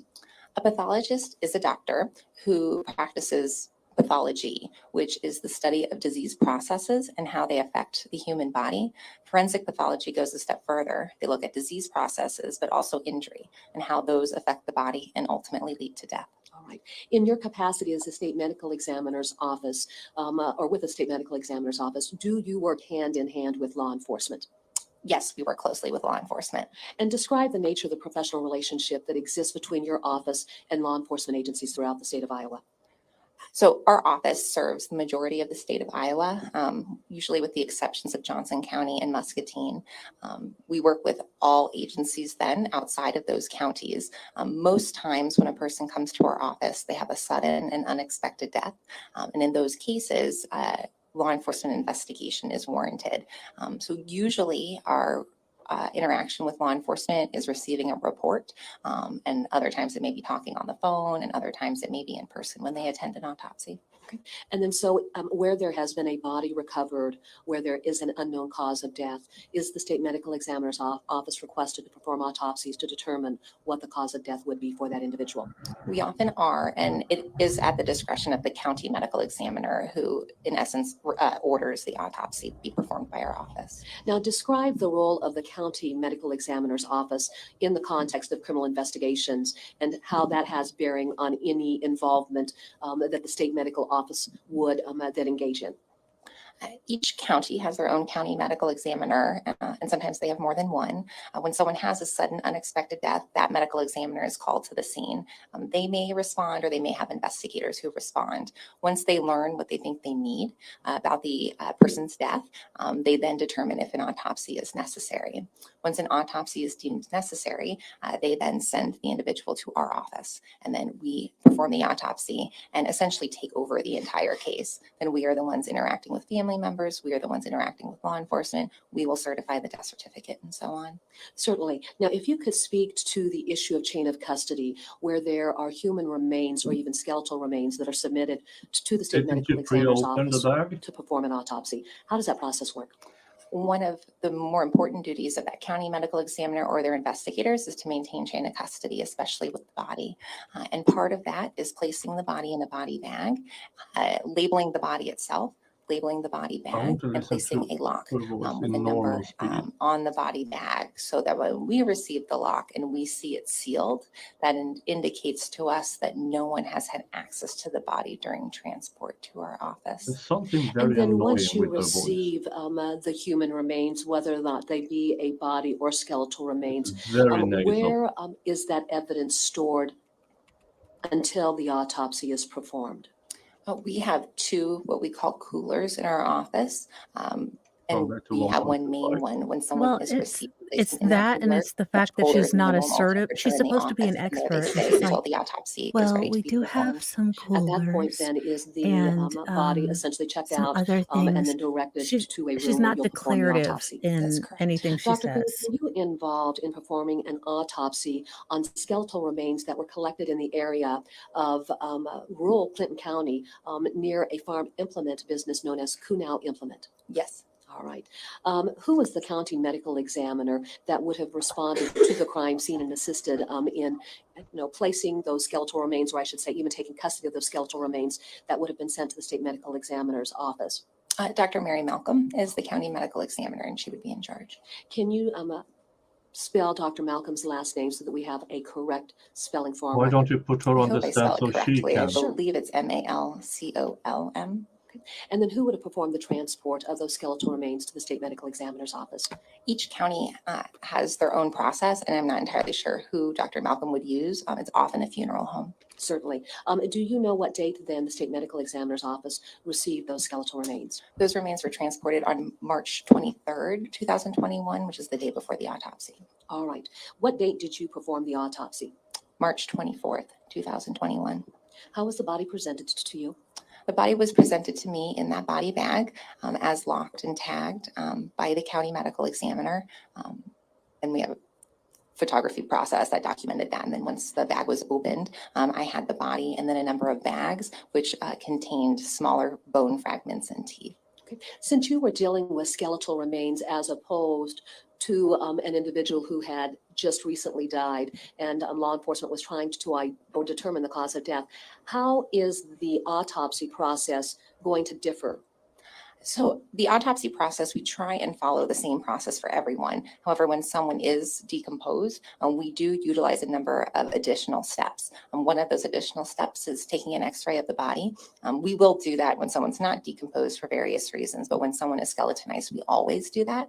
So that was something that was performed before the actual autopsy.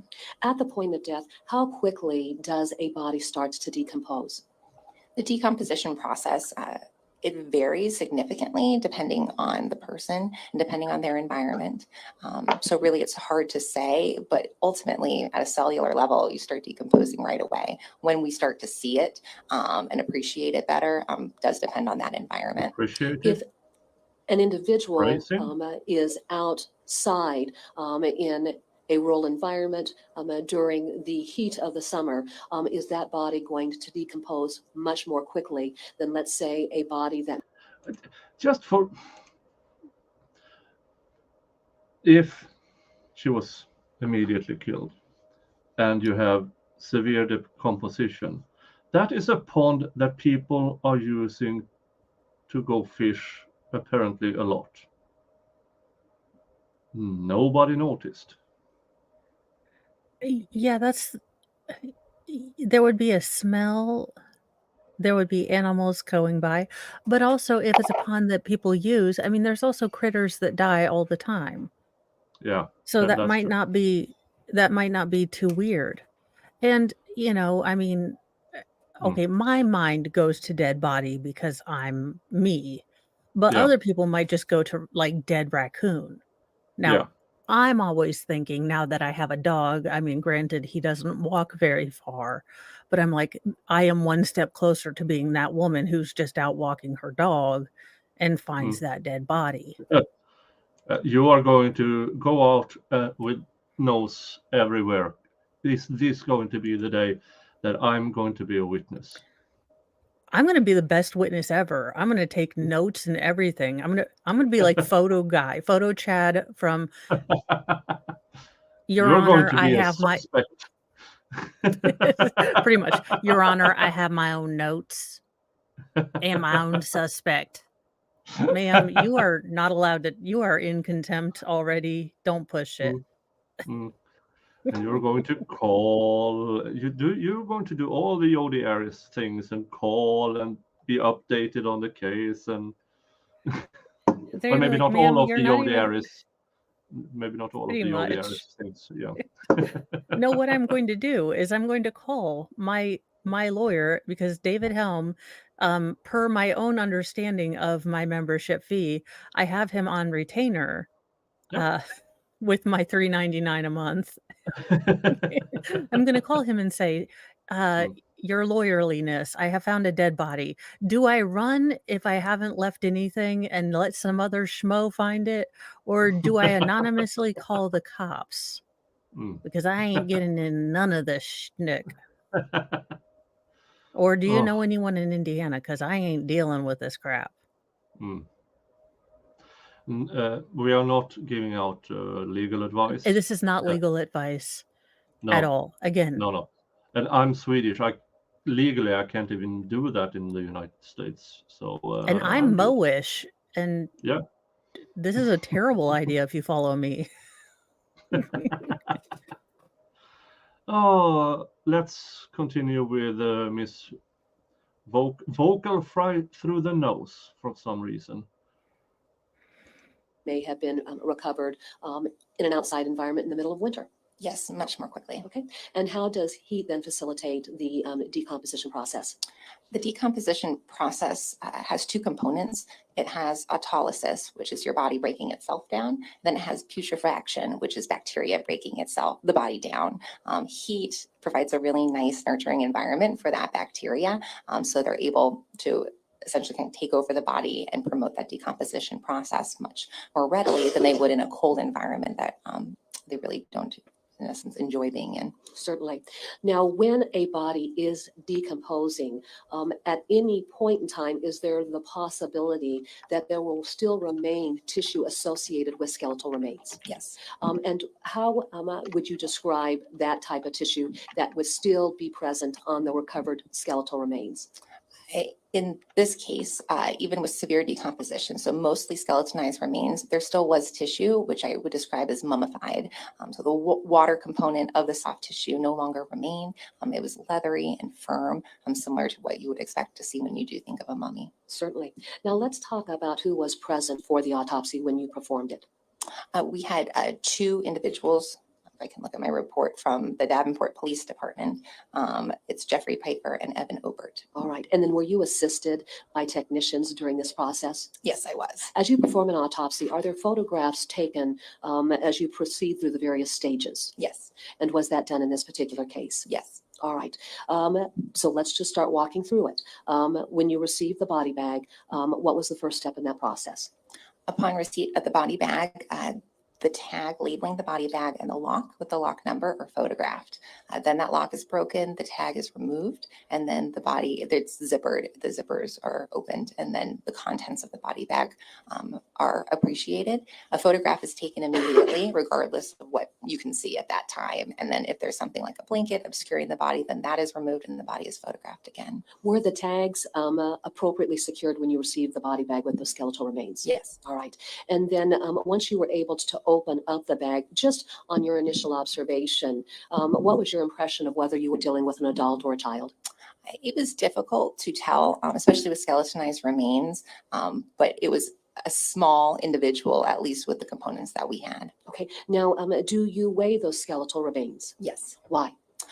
It's part of our process, and also as extra information for our anthropologist. Certainly. In this particular case, what all would be weighed? Here, the skeletal remains, that mummified tissue, and there was hair and teeth also. Sure. All of that was weighed. And what was the total weight of those remains? The total weight was 17 pounds. Okay. Was there any clothing within the body bag amongst those skeletal remains? Yes. Could you please describe that? So there were three clear items of clothing. One consisted of a large light colored shirt, potentially a white shirt that was tattered and torn. There were black perforated gym type shorts. And then there was a light colored sports type bra. When you were able to view those items, were they significantly soiled by virtue of having been outdoors? Yes. Were you able to observe a tag on the shirt itself to identify the size? Yes. And then what was the size for the shirt? 4XL. Now, relative to the hair, did you examine the hair? Yes. What did you note about the hair just upon first glance? Could it give you any indication of the ancestral background for this individual? Yes, it was black hair, and it was affixed into dreadlocks, and there are also some seashells within it. All right. Would you have combed through the hair itself? Not with a comb itself, but looked very carefully through the hair for any objects that would be of importance. Okay. In doing that, did you find anything within the hair beyond just the seashells that were attached to the hair? Yes. Describe what you found. A bullet was found within the hair. Okay. When you discovered that bullet, describe the chain of custody that you maintained for that item of evidence. Once that bullet was identified, it was photographed within the hair. Then it was removed and photographed again alone. Then it was placed into evidence packaging and sealed by our investigator in our office. Okay. What was the import to finding a bullet within the hair as you go through, examine the body, and then later make a determination about cause of death? The importance here, especially since I did not know a potential cause of death, it alerted me to the possibility of there being signs of gunshot wounds. While I looked for everything else, it definitely alerted me to a higher possibility at that point. Certainly. All right. Then did you start the process of examining the entire body? Yes. How does that process begin?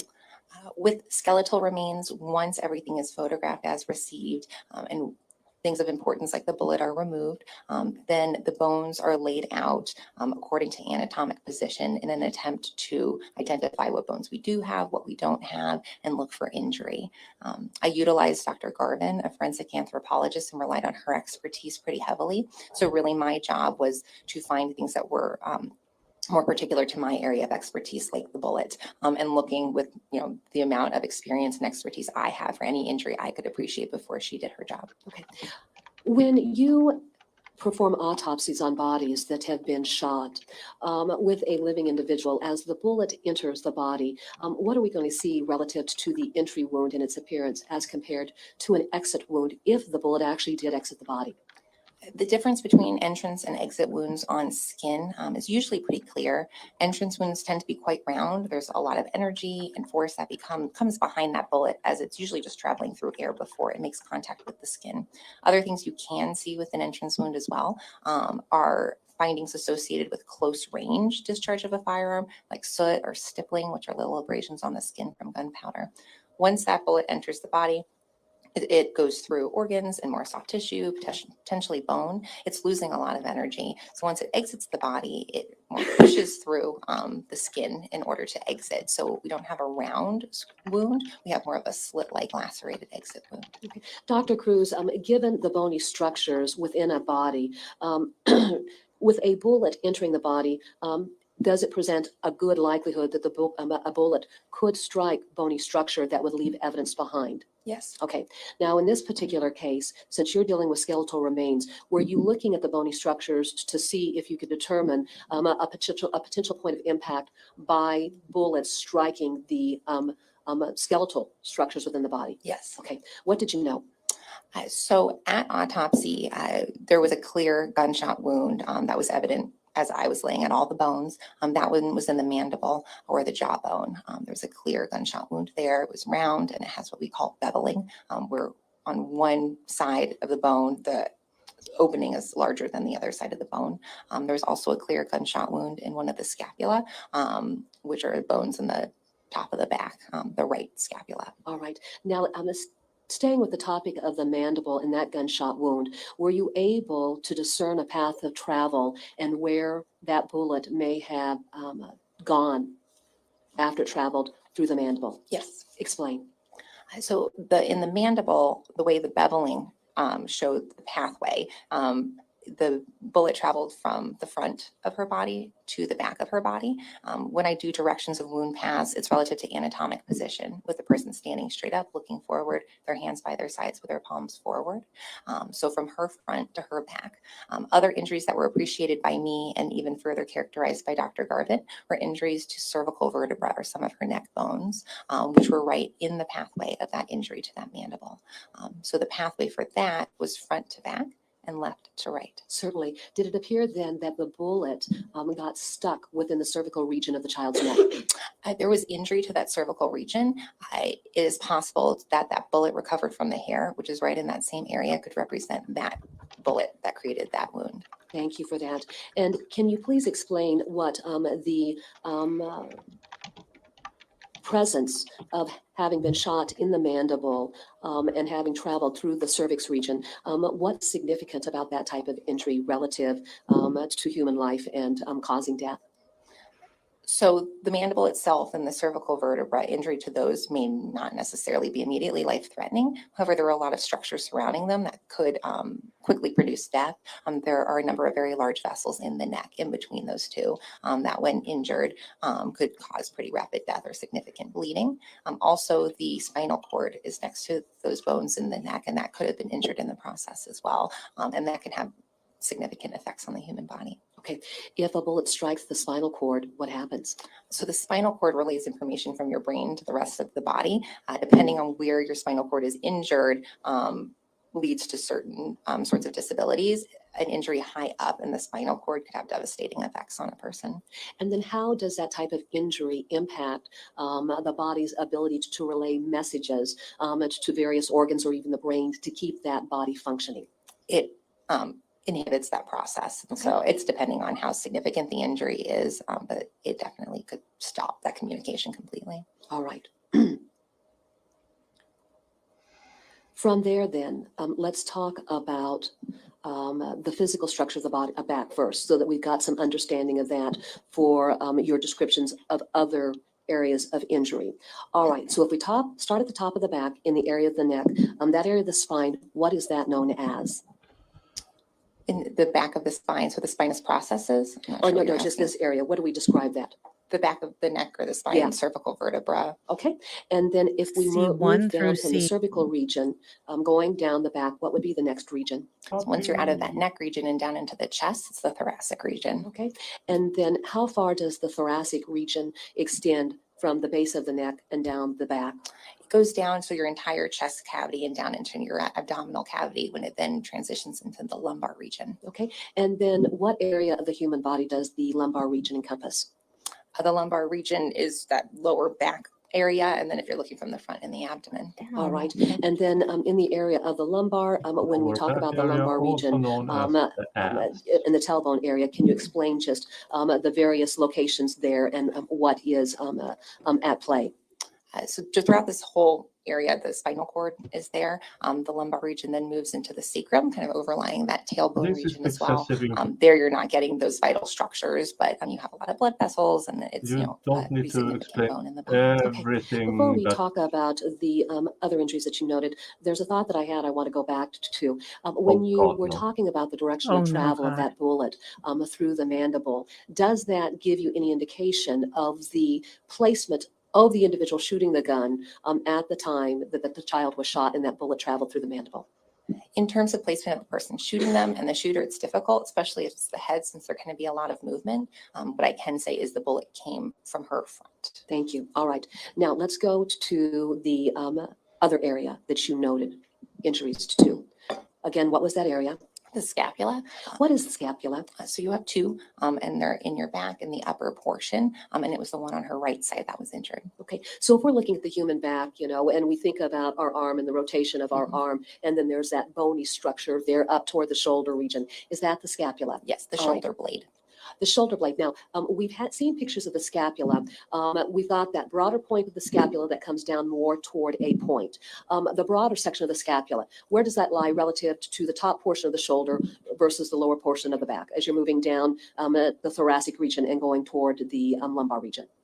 So that top part of the scapula, you can think maybe where the clavicle is or that breastbone, and then it moves down into that point, and that whole area is called the blade. Certainly. So does it get narrower as we go from the top of the back down? Yes. Okay, thank you. All right, what did you note in the area of the scapula on the right side of the body? In that right scapula, at autopsy, I was able to appreciate one obvious gunshot wound that was in the blade region. And then Dr. Garvin, upon her examination afterward, she appreciated that same gunshot wound and then an additional one that was in the area of the spine, so more in the top portion of that scapula. When Dr. Garvin noted that second location involving a gunshot wound, did you have an opportunity to go back and look at that as well? Yes, I did. Did you agree with her findings? Yes, I did. Okay. What's the significance of sustaining gunshot wounds to that area of the body? So gunshot wounds to that area of the body, both of those had a front to back also direction. Due to their placement, they represented two separate gunshot wounds. different from that mandible and the cervical vertebra, which were paired. When someone is shot from the front and it injures part of their back, there are a lot of vital structures in between. You have your lungs, your heart's on the left side of your chest, and you have ribs, a lot of blood vessels. So there's potential for a lot of other organs and vital structures to be injured before that scapula gets injured. Okay. And I want to make sure that I understand when you say it traveled from front to back. So were you talking about an entry point to the chest and then traveling toward the back itself? Correct. Okay. All right. Is that type of injury significant relative to cause of death? Yes. Okay. All right. Now, beyond that, then, what else did you know? The injuries to the C3 and C4 was substantial. So without having a medical degree, those cervical C3, C4 were very damaged. So without a medical degree, I would say that severed the spinal cord. Hopefully that one was first and cut off all function. So, she was not there. So yeah. But if the timeline, well, the prosecution's timeline is all over the place. We are, according to testimony, DL was up playing video games up until midnight, at least of sorts. Then went to bed, and Breasias was sleeping by then. And then they claim they find his car at some point outside at around 2 a.m. in somewhere. I can't really remember where. I mean, everything in this is so weird.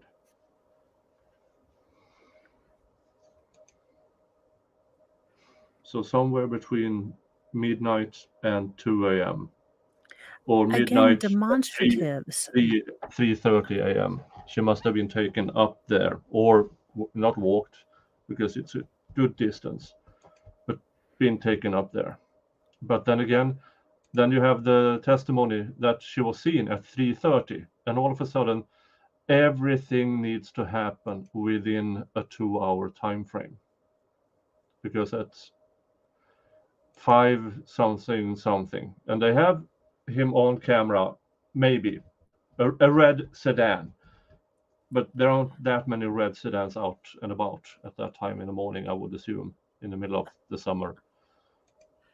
Again, I'm kind of getting with you, and Baker. Get up, state the facts. We tend to get, especially this woman, instead of asking, okay, what would a gunshot to this particular area do? She goes, well, knowing that the mandible is connected to the head bone and the neck bone, and those are in general region, all connected to every other related bone, how is it that this connects to this? Yeah, the bullet entered there, shattered that, not shitted, shattered that, and okay, and the other two, we have front to back there and there. Okay, and now why can't we say anything about her left arm? It was dragged away, and some bones weren't found and stuff like that. Why do you have to describe every fucking bone in the body? It's daily quick bite, 2-hour time frame, including, as the prosecution says, cleaning the victim, the RV, and the car. That doesn't leave much time if they have him on speed cameras or general surveillance cameras at certain points. All of a sudden, there's a vehicle, the RV. I mean, I believe there is a 15-minute point of time that can be described as unaccounted for. because it should take this long of a time to drive from that camera to that camera. But yeah. Out when you were doing your autopsy? On top of those 3 gunshot wounds, the projectile, the main thing that I noted was the severe decomposition of her body. And then I took on the task of identifying her body. Certainly. Certainly. Why was that something that really stuck out to you? You know, when you talk about the severe decomposition of her body? That amount of decomposition tells you a story about timeline. Giving a firm timeline is incredibly difficult, but you know that some time at least has passed. It also says why I potentially didn't see other injuries. As we indicated, organs were likely injured, but no organs remained. And she may have had some other sort of injury, but those just weren't able to be appreciated due to the state of her body. All right. Given the absence of any type of human skin, human tissue, or organs outside these gunshot wounds, can you even begin to speak about possible injuries that child may have sustained? Yeah, it would definitely. I did not see any. All right. So just as far as the significant deterioration, did that speak to those remains having been out in a climate where she was found for a significant period of time before they were recovered? Yes. Okay. All right. Now, the fingernails, did you examine her fingernails? I did. Okay. And of course, I mean, I've asked the question assuming that there were fingernails that came in with the body bag. Correct. There were. Describe why you would examine fingernails. The fingernails were examined. I always look at fingernails, whether someone's decomposed or not. Sometimes they can be torn or irregular. Also, they can potentially provide DNA evidence if I'm looking for a way to identify a body. Okay. Describe your examination of the fingernails. The fingernails were devoid of any soft tissue. That would help with the DNA process. What was noteworthy with them is that they appeared to have been decorated with some white polish. They, in the very least, were quite white in color. All right. Is that something that would be important if talking with family members to determine whether or not a lost family member did have those nails painted? Yes. Okay. And do you know of any discussions that happened with the mother about whether or not Breasia Terrell's nails had been painted? I do not recall. That's all right. All right. So there was no type of tissue there that you could utilize for purposes of DNA? No, there was not. But speak to the topic of DNA. Whose DNA? Breasia's DNA. Okay, all right. With the deterioration of the human body, when you were dealing with skeletal remains then, say, for example, the perpetrator's DNA would have been with that child's body. By virtue of the decomposition process, then, is that DNA going to be destroyed? Most likely, yes. Okay. And then with a body being out in an environment like this for an extended period of time, do environmental factors weigh into whether or not DNA evidence can be developed? Yes, they Explain. do. As you indicated, DNA can be destroyed. If someone is in an environment where they're being rained on, it can be washed away and then just degraded over time. Animals can get involved. And as you indicated, there's a high likelihood that someone else's DNA is most likely there, not there. Okay, so DNA does degrade? Yes. All right. I mean, using the word appreciate is apparently for this particular witness, that's the word she chooses. Yeah, it's her word whisker. Yeah, but it's a bench trial. I do believe they would have simplified it to a jury. Maybe. Or they may just say, be as complicated as possible to you're smart, they should believe you. And or it might be something that so when you're writing things down at in medical things, you might have to say, no, they might not want notice, but I appreciated certain aspects to this. Like, instead of fluffy, I am simply noted as well nourished in my medical notes. My goal is to get to nourished. My physics goal. And at the point that it's completely degraded, we would not be able to identify even the presence of DNA? Depending on the environment. Sure. Do you know of any products as well that would destroy DNA? There are cleaning supplies that can degrade DNA or clean them so that when testing is performed, you can't identify any. Can you speak to the subject of Clorox or bleach? Bleach is one of those products that can do so. Okay. In addition, just doing your physical examination of the body, what else was done? So continuing on, I suppose, with the identification process, Yeah. the Didn't fingernail. the prosecutors say it's almost impossible, that's why we didn't test it? And then please speculate on this, because I really want to. But I no, don't understand this woman's thought processes. I've tried to understand it. I'm trying to give her the benefit of the doubt because I've been quite mean to her, but every time I want to extend an olive branch of sisterhood and womanness and niceness, she goes off on a freaking tangent that I can't co-sign even as a tangent lover. I'm just like, this is a child unaliving case. Could you stay on focus, you giant nerd? Yeah.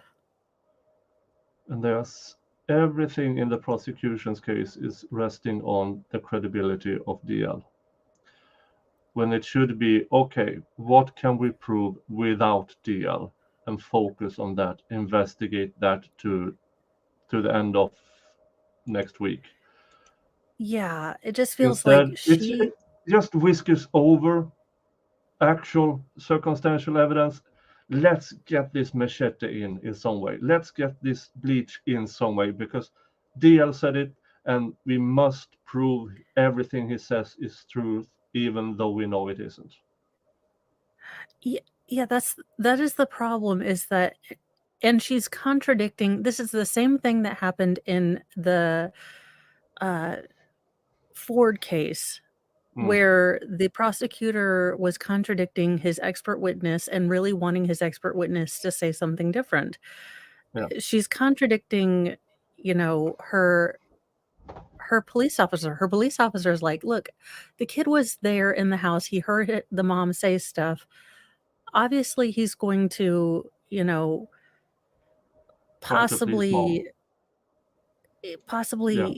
say or try to corroborate his mom's thing, to be a good son, to, try to get the guy who he thinks, did this. Yeah, and it's so infuriating because I said this early on. This should have been a week-long trial, focusing on the actual good circumstantial evidence.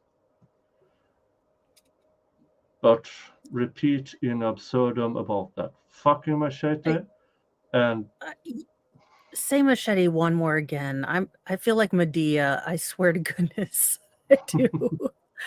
I'm like, why are we even here, and what is going on? Yeah, but let's move on. Were examined to see if there's any of Breasias' DNA or tissue left on them.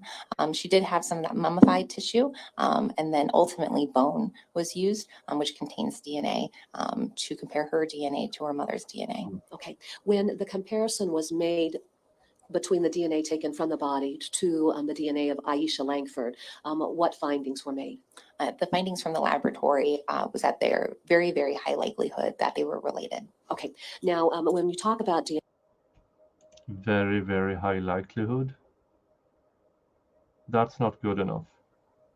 Yeah, Give no, me I mean, I can fucking understand. numbers. Not one of these again, in my opinion. Now, we know Were they through DNA and dental records that it's, you should have numbers. I hate this. Oh God, I hate this.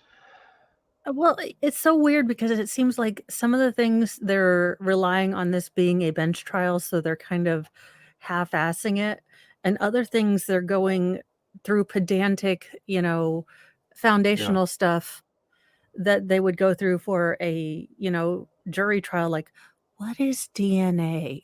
And I mean, can we all agree that we can skip that for a jury trial or for a bench trial? Yeah. And here's the thing: if you want to compare DNA with the mother, you only get the mother's part of the DNA.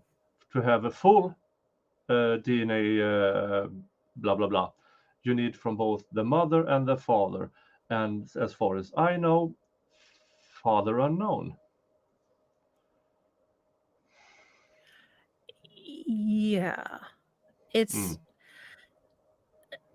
they all just seem a little ill prepared, or a little just slightly lackadaisical, and it's really upsetting because, again, this should be their premier case. They should have all just come in here very clean, very cut. And again, it should have been a 1 week case. It should have been, in, out, with it being a bench case, it should have been. Yeah. I mean, here's all the good circumstantial evidence, and this is why we can conclude that nobody else could have done it. That would seem to me to be what you would need. But again, I'm only pre-law. Yeah. I feel like I could have landed a really high-paying job in a certain counties in the United States. Maybe I I'm should just beginning go to think over there and take the bar exam. Do I have to have an actual American law degree, or can I just go over there and just take the test? I know, I'm beginning to think I should apply at this point. Do you have a law license? No, but I think I could do better than your current DA. Yeah, but let's move on. So DNA. Is do DNA this. unique to each individual? Yes. But who does a child get their DNA from? Well, DNA comes from the parents. And depending on what type of DNA, mitochondrial might just be from the mom. So testing of a parent should be successful in determining if they're related or not. Okay. Spell mitochondrial. Mitochondrial is MITOCHONDRIAL. Okay. So does the mitochondrial DNA come from the mother? Yes. Now, in comparing the DNA taken from this body to that of the mother, were you definitively able to establish that these skeletal remains were a child of Aisha Langford? Yes. Okay. But in order to identify specifically who this child was, what additional steps had to be taken? In addition to the DNA, the dental morphology, so the teeth of the individual that we had at the autopsy were compared to the teeth of Breasia. She had very clear photographs of her teeth before she died. So again, I used Dr. Garvin's expertise, and she compared the teeth that we had at autopsy, different characteristics of both of the teeth that Breasia had photographed. And in her opinion, they were a match, and reviewing her report, I'm confident they are a match. Okay, so then did you then make a definitive finding as to who these skeletal remains belonged to? Yes. And what identification was that? They belong to Breasia Terrell. Okay. Let me address just one variable relative to the development of the DNA. Did you receive assistance in developing that DNA profile? Yes, we do not perform that analysis. It's done to a DNA lab, and they provide me with a report, and I determine where to go with that report. Do you work hand in hand with the DCI laboratory?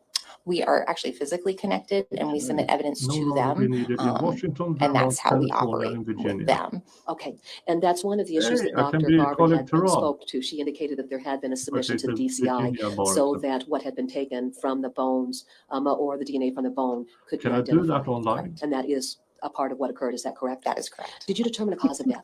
Yes. What was the cause of death? We're The cause going of to death all was take the multiple bar. gunshot wounds. Okay, all right. Dr. Cruz, were there photographs taken throughout the course of this autopsy? Yes. All right. Your Honor, may the record reflect that I'm showing counsel what's been marked as State's Exhibit 16-1 through 16-45.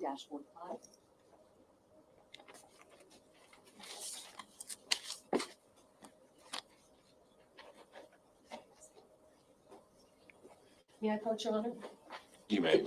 I'm handing you what's been marked as State's Exhibit 16-1 through 16-45. According I'd like to, you to look at that group exhibit and tell me if you recognize that group. I need please don't show JD from a bar examiner's approved law school. And I don't know if that includes from other countries.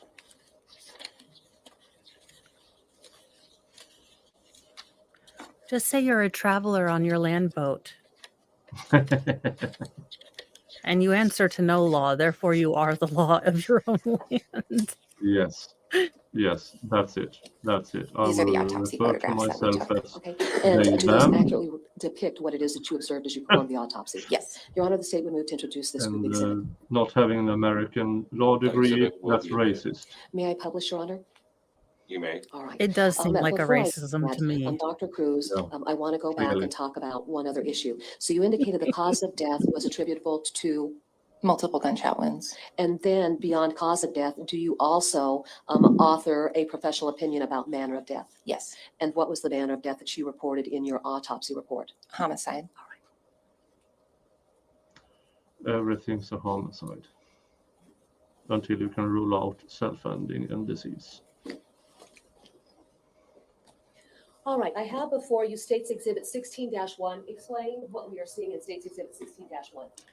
This photograph shows the body bag, which is the white for most of the Okay. photo. And then in the center is a tag indicating who is inside of the body bag. And then that lock that Okay. should be intact when it's received in our office. That lock also comes with a number That's that we just a tag. document, so I we know hope it they hasn't been won't changed out.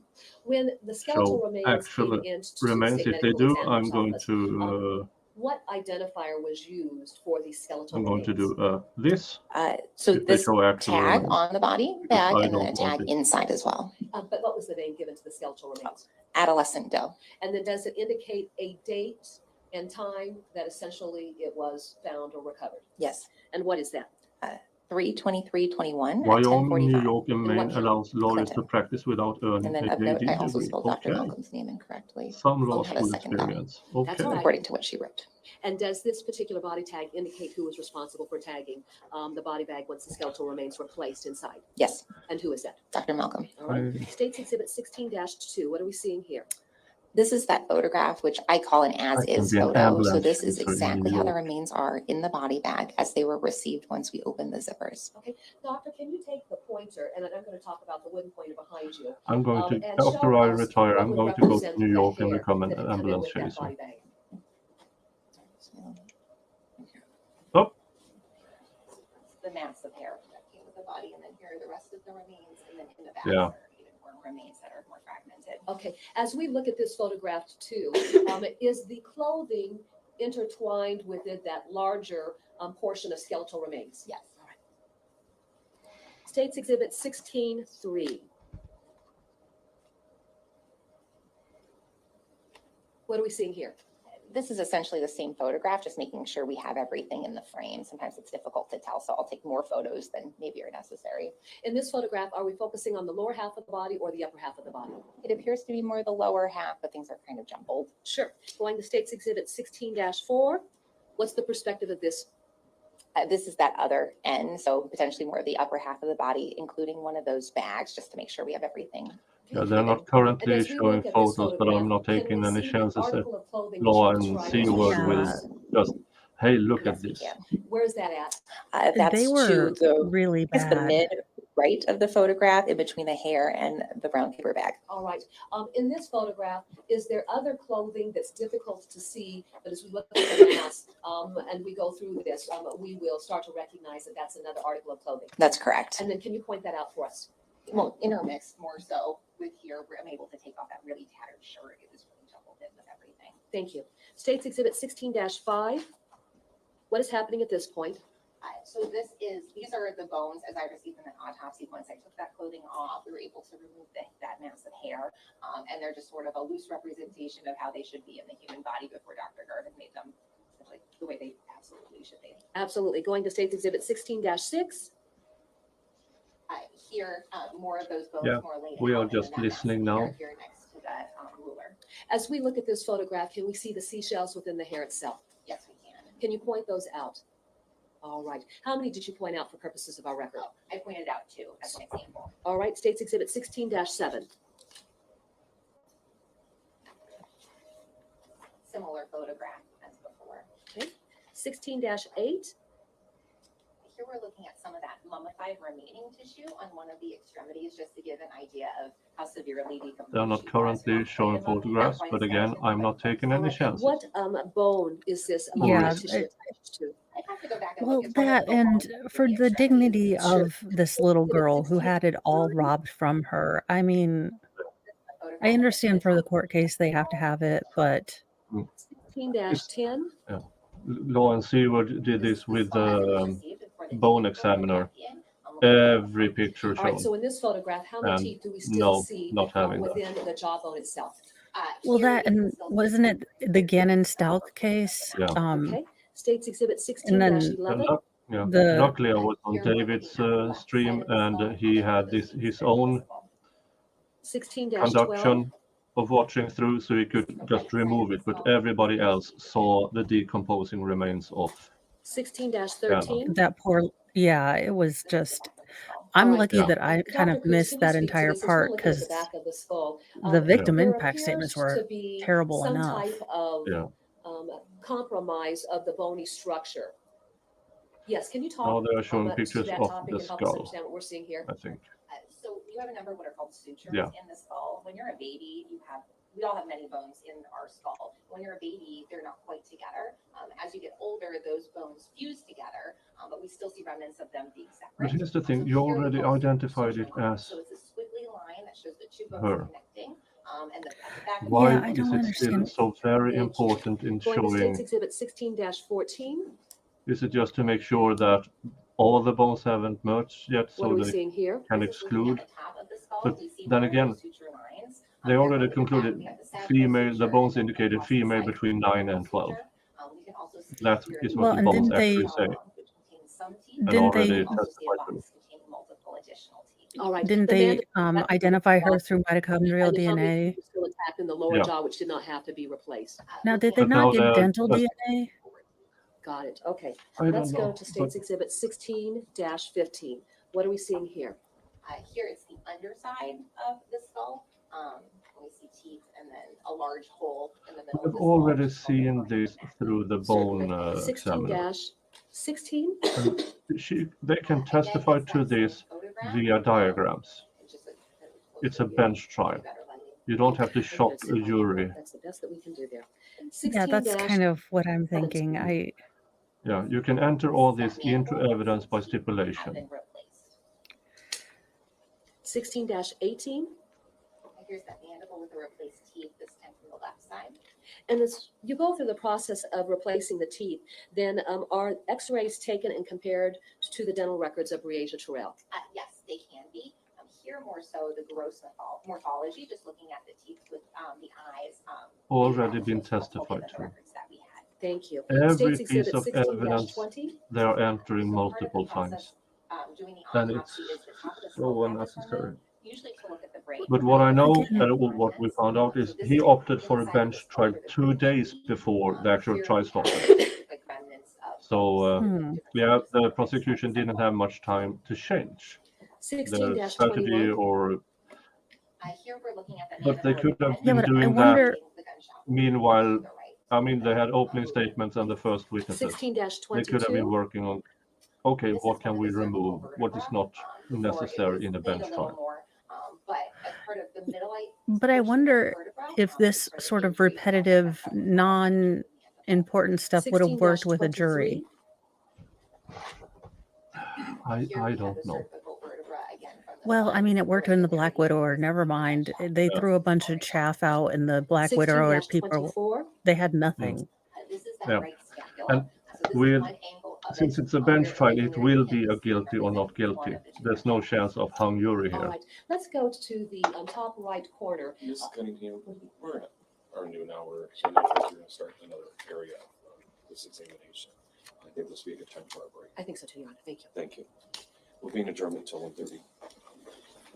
Okay, we are up to lunchtime, which means I'm done for today. Jesus Christ. And again, this trial should have been a week long tops. But Yeah. repeating every piece of evidence in absurdum and that fucking machete all the time. There is literally zero evidence. He can claim, oh, some branches could have been cut. No, it doesn't really.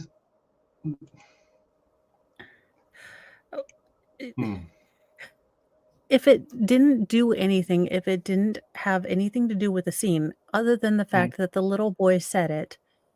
Yeah, and the little boy have said it in 2 different variations. One, he saw his dad come out of the woods, wiping off the blade. Then in a later testimony, no, it was at the RV. He took the machete out of the trunk of the car, and somehow he brought his kid to this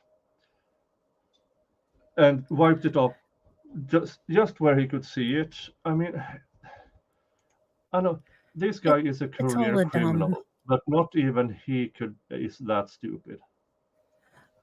And He looks very calm and very nonchalant, and I know that he's a career criminal, so I don't know if he's just doesn't care.